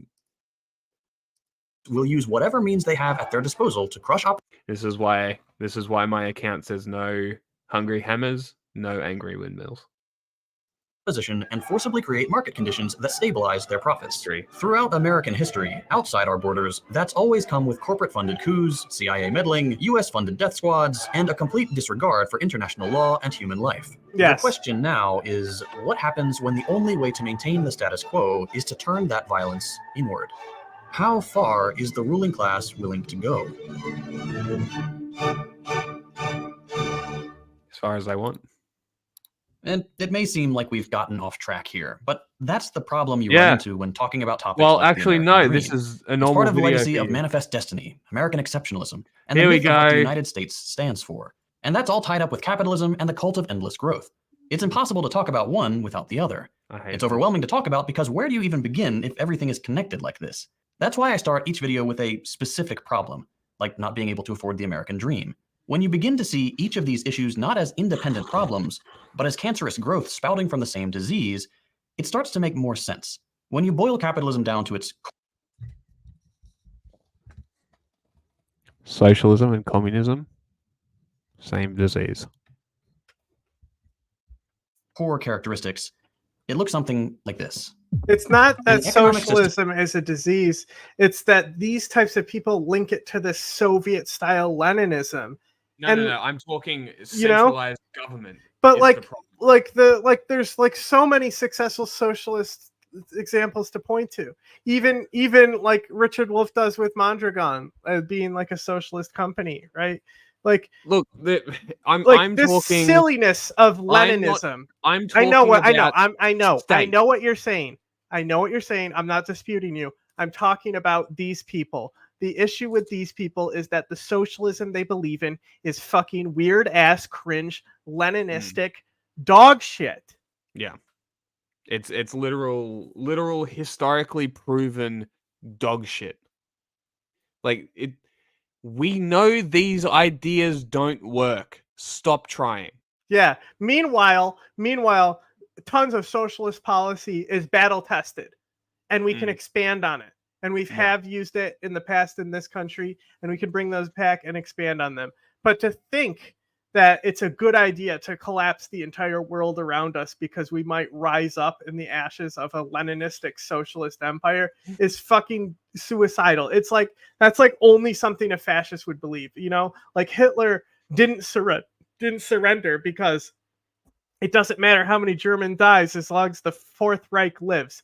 That's the same type of ideology. It's a futuristic, we are building the revolution. We're building our world after the apocalypse. We'll destroy the world and build it in our own image. That's what these people are. Designed to maximize profits by any means necessary, divided into two primary classes, the owner class and the working class. These two classes are inherently in contradiction with one another. The capitalist wants to extract the greatest possible profits from their workers, and the workers want to be paid as much as possible for their labor. Okay, These here two we goals go. cannot be Here we reconciled, go. and so there will Hamburger always time. be Now we're conflict. gonna get out the problem in hamburgers and talk hyper-capitalist about countries labor and how many like the hamburgers they United can make for the hamburger man. States is that the capitalist class has near complete control. They've destroyed unions, gutted labor protections, bought favorable legislation to make those practices easier, and are now able to make things worse and worse for the average person. That's why you can't afford a home, or groceries, or a car. That's why you don't have any benefits. That's why every new job created is gig work. It's not because you're unlucky, or the country is just going through a rough spot, or the wrong person is in the Oval Office. This is how capitalism works. It will always be how it works, and it's why you will never be able to afford the American. Good, you cut yourself off. Great. And none of this is intended to scare you or turn you into a doomer. So This is all played just out. stuff we need to come to Fucking terms with. VCR. The American dream does not exist. The only reason it existed Never before did. was because the US empire was at the peak of its Never imperialist did. power. Its Didn't control exist. over the rest of the world was absolute. And by causing horrific suffering around the world, No, I'm saying the his US idea of the American dream never existed. No, but it never existed. You know, like again, it's Like like as you looking at said, fucking literally Ellis commercials. Island, the Statue of Liberty. That's the Yeah. American dream. Just getting there. Getting there. It's called American Dream for a reason. It's the dream of getting to America. What you are looking at is propaganda. That's why the idea that it's the land of opportunity was milked into this Reaganite propaganda of the nuclear family. But even that, the nuclear family type thing was an enforcement of like the Protestant work ethic and values. could provide luxuries for its citizens. Today, that control is slipping. And as it slips, as the power and influence of the US empire wanes, we're increasingly seeing its fascist tendencies turn inward. Spending obscene amounts of money funding proxy wars and genocides in a vain attempt to destabilize geopolitical challengers. Cracking down on civil liberties, threatening students who speak out against US complicity in genocide, criminalizing poverty even as millions of Americans slip further into destitution. What are you talking? Anything you're talking the about empire stuff can that do isn't to maintain its dominance for just a few more years, to pad the At bank least accounts they of the didn't ruling shoot class the just a college little kids this time. more. It will do, including crushing the rest of us under their jackboots. The American dream. So we can is start dead. killing the The Protestants. U.S. No, project Mike, is that's not illegitimate. what this is about. It is a rogue state lashing out as it implodes. In the coming decades, our goal as normal people living under an increasingly fascist regime must be to build what comes next. Look to the Hi, Black Panthers for everybody. inspiration. I agree. Community defense, I education agree. initiatives, Build what food comes programs for the next. hungry. Go out Everything and the do U.S. something. government is supposed to do but refuses, You we know, must like, do ourselves. you know, like If we want to build a country in Fight Club when they're like about to crash the car, and it's like, what did you wish you do with your life? And I think one guy's like, build a house, you know, or something like that. It's Don't like they right build a before house? they get. It's right before they get into the car accident because they like go into oncoming traffic. I haven't seen the movie for so long. And they're like, what would you do with your life? I think one guy goes, build a house or something. country that works for all of us, we need to lay the foundation today, before things have completely fallen apart. I hate this guy. As always, there are links in the description for how you can get involved and do your part in building a new dream. Let's see what those links are. Join my cult. CPUSA, PSL, FRSO, whatever the fuck that is. Not a 5th gen link. Clearly doesn't believe in the true revolution. Gay socialist shit. Stay fucking hard. Don't be weak and gay. Democratic Socialists and the International Workers Worldwide. Whatever. I think that's what it's called. Well, like it's so funny that PSL is here. That is hysterical.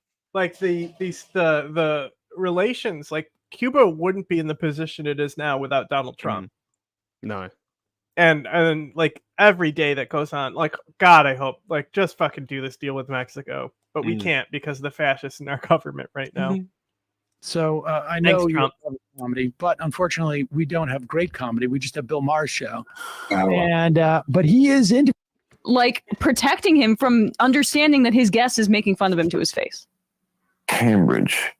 That's where Harvard is.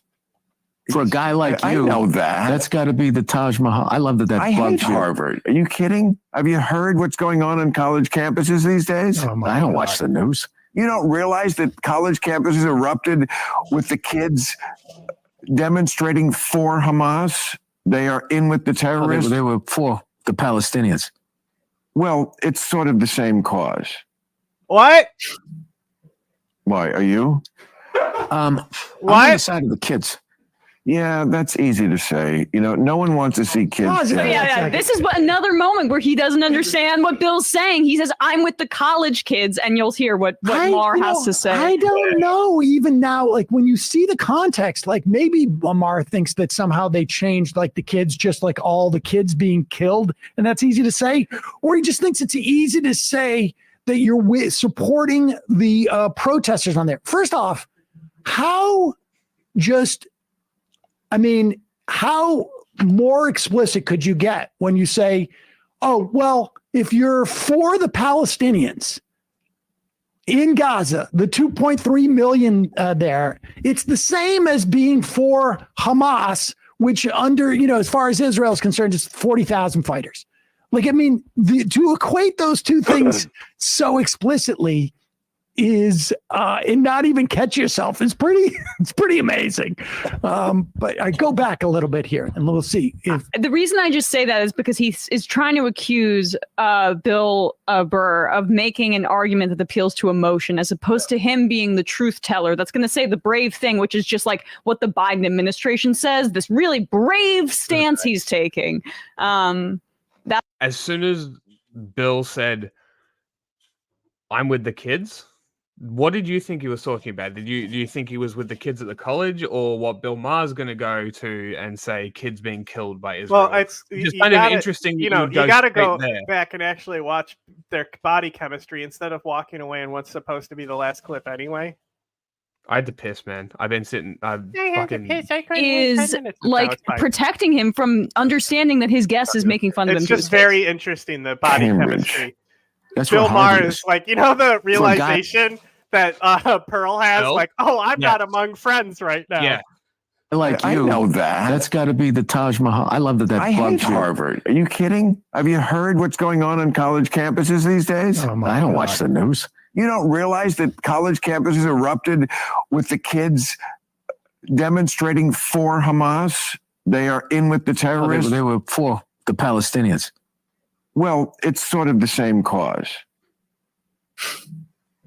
Why? Are you? I'm on the side of the kids. That's easy to.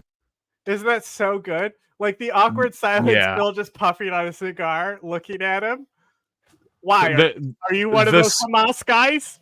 They are in with the puff of smoke that comes from him as he mouth drops. They were for the Palestinians.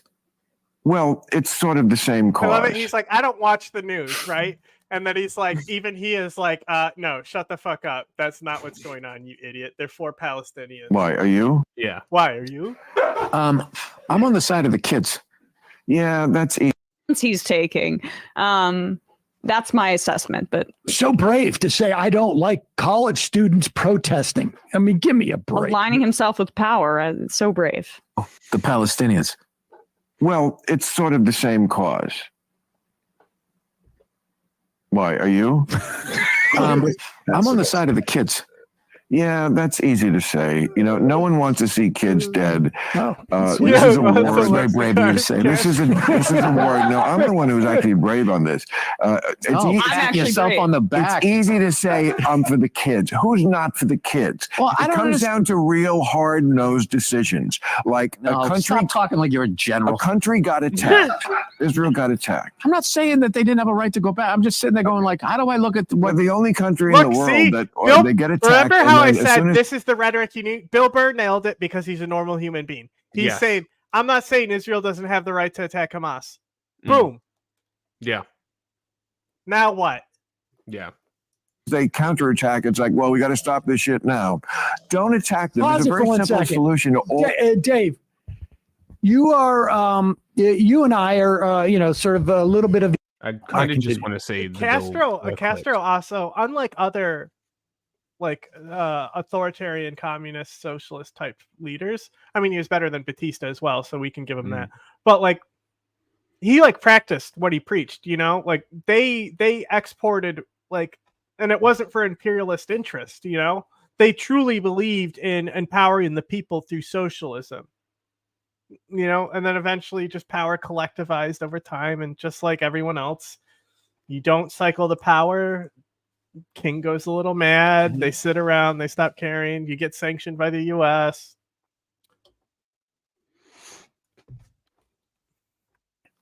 Go back. How do I look That's at? why, as much as I don't like the guy, Jefferson was right when he's basically that you need a revolution every 15 years, which is like the rhetoric of having a constant revolution. And that's this is a Slavoj Žižek quote as well, is that an authentic revolutionary is always scared about what happens after the revolution. And this is when he's defending Robespierre, right? Because he's the Jacobin defender. So he's talking about Robespierre, about him being so scared of the end of the revolution. And this is a Trotskyist type belief too, is the revolution must go on forever. That is kind of like you don't necessarily need for it to go on forever, you can legitimize as the IRA and become Sinn Féin, and or like they're doing in the coup countries in Africa, or the quote we appropriated of that, it's there comes a point when guns go silent and words should speak. That's literally about the end of militancy and moving into a transitional government. Yeah. I'm not saying that they didn't have a right to go back. I'm just sitting there going how do I look at We're the only country in the world that they get attacked, and then as soon as they counterattack, it's like, well, we got to stop this shit now.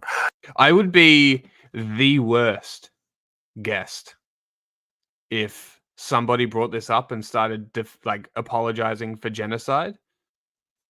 I wouldn't let them speak. I literally wouldn't. Yeah, that's the thing. My anti-people thing, even though I'm very pro-human. That's the thing is that I don't have tolerance for that kind of nonsense. I'll tolerate it. I'll humor it for a little bit, right? Trying to people trying to tell me that chemical attacks didn't happen, or that the Euromaidan protesters killed themselves because they're fascist and wanted their holy 100, because that way if it was 100 it would be significant and fund the revolution. What are we smoking?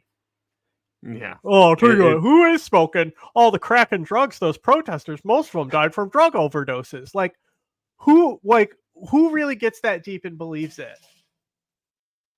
I don't know. Don't attack them. There's a very simple solution to all this problem in the Middle East. Stop attacking. People who like Israel get that deep and believe it. Attacking Israel. Attack them. There's a very simple solution to all this problem in the Middle East. Stop attacking Israel. Here's a solution for Israel. Stop being cunts.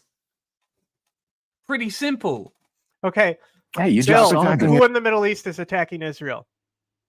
Can we just Hamas. Hang on. Let's just do Palestine. Let me hang on. Well, that's Israel technically. It's not a recognized state in this country. Let's just do it real quick. Countries in the Middle East who like Israel. Actually, most countries were not doing anything for a hot minute.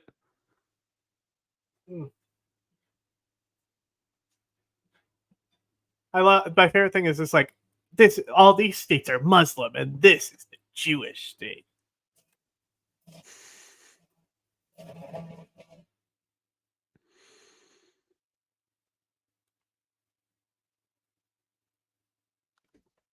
Israel. You just solved it. I actually there did. you go. That's fantastic. Anyway, all right. we don't need to get onto that. Let's go to Russia and the Ukraine. How do you solve that one, Bill? Let me hear your hard-nosed decision about that. Well, let me ask you a question. How is war still legal? All the shit that's been canceled legal. Why is that still fucking legal? War's never been legal. Because who's going to for stop something them? to be illegal. Look at this, bro. Sudan of all countries was even warming relations to Israel. Like Egypt, like Syria is like, sure, Syria has a history of attacking them, I guess, and Lebanon could be better too. But like Egypt, bro, they almost got into a nuclear war. Yeah, Like they did. the conversation had to been brought up. There's no strategist at the time who would not at least mention the nuclear option against Sadat. Enforce it, and you can't enforce against war, or else you have to go to war with the country that's going to war. And we don't want to go to war with Russia over Ukraine. What would be the sense of making it illegal? Oh, that's really going to stop Putin. No.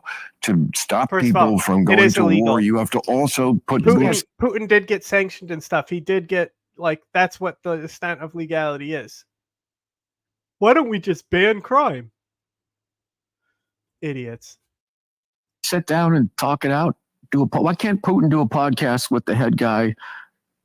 Like, you just solved the Middle East on a podcast. Why can't they solve what they're doing on a God, podcast? what an asshole. This is I why love this that. is not your.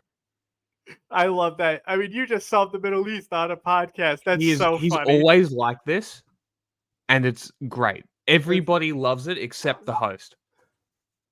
Make some hard noise. It's not your thing. It's what you. It is my. It isn't your thing. This is not your thing. You're like that guy that has a fantasy football team and thinks he's a fucking GM. No. No. That's exactly what it is. Like, why am I fucking listening to you like you've done something? What have you done in Washington? Nothing. No, I would never go to Washington. It's beneath you. It's no. It would. Look, you would be the coolest fucking guy in Washington. You showed up with those boots it would be so and no easy. tie. They'd be like, "Oh my god, it'd be so easy to did be." Kevin Bacon just come back to that Footloose town?" Kevin Bacon. You could teach him how to dance, Bill. Bill's definitely high. I don't know. Oh, that's so satisfying. It's having spent. All right, that's a good one to end on. I told you, fucking hysterical. All right, that was good. But it is late and it is gym time, so I must go. So we get soundbite. You mean chinchilla time? Yes, chinchilla time. Send in Jaren! J-Man! They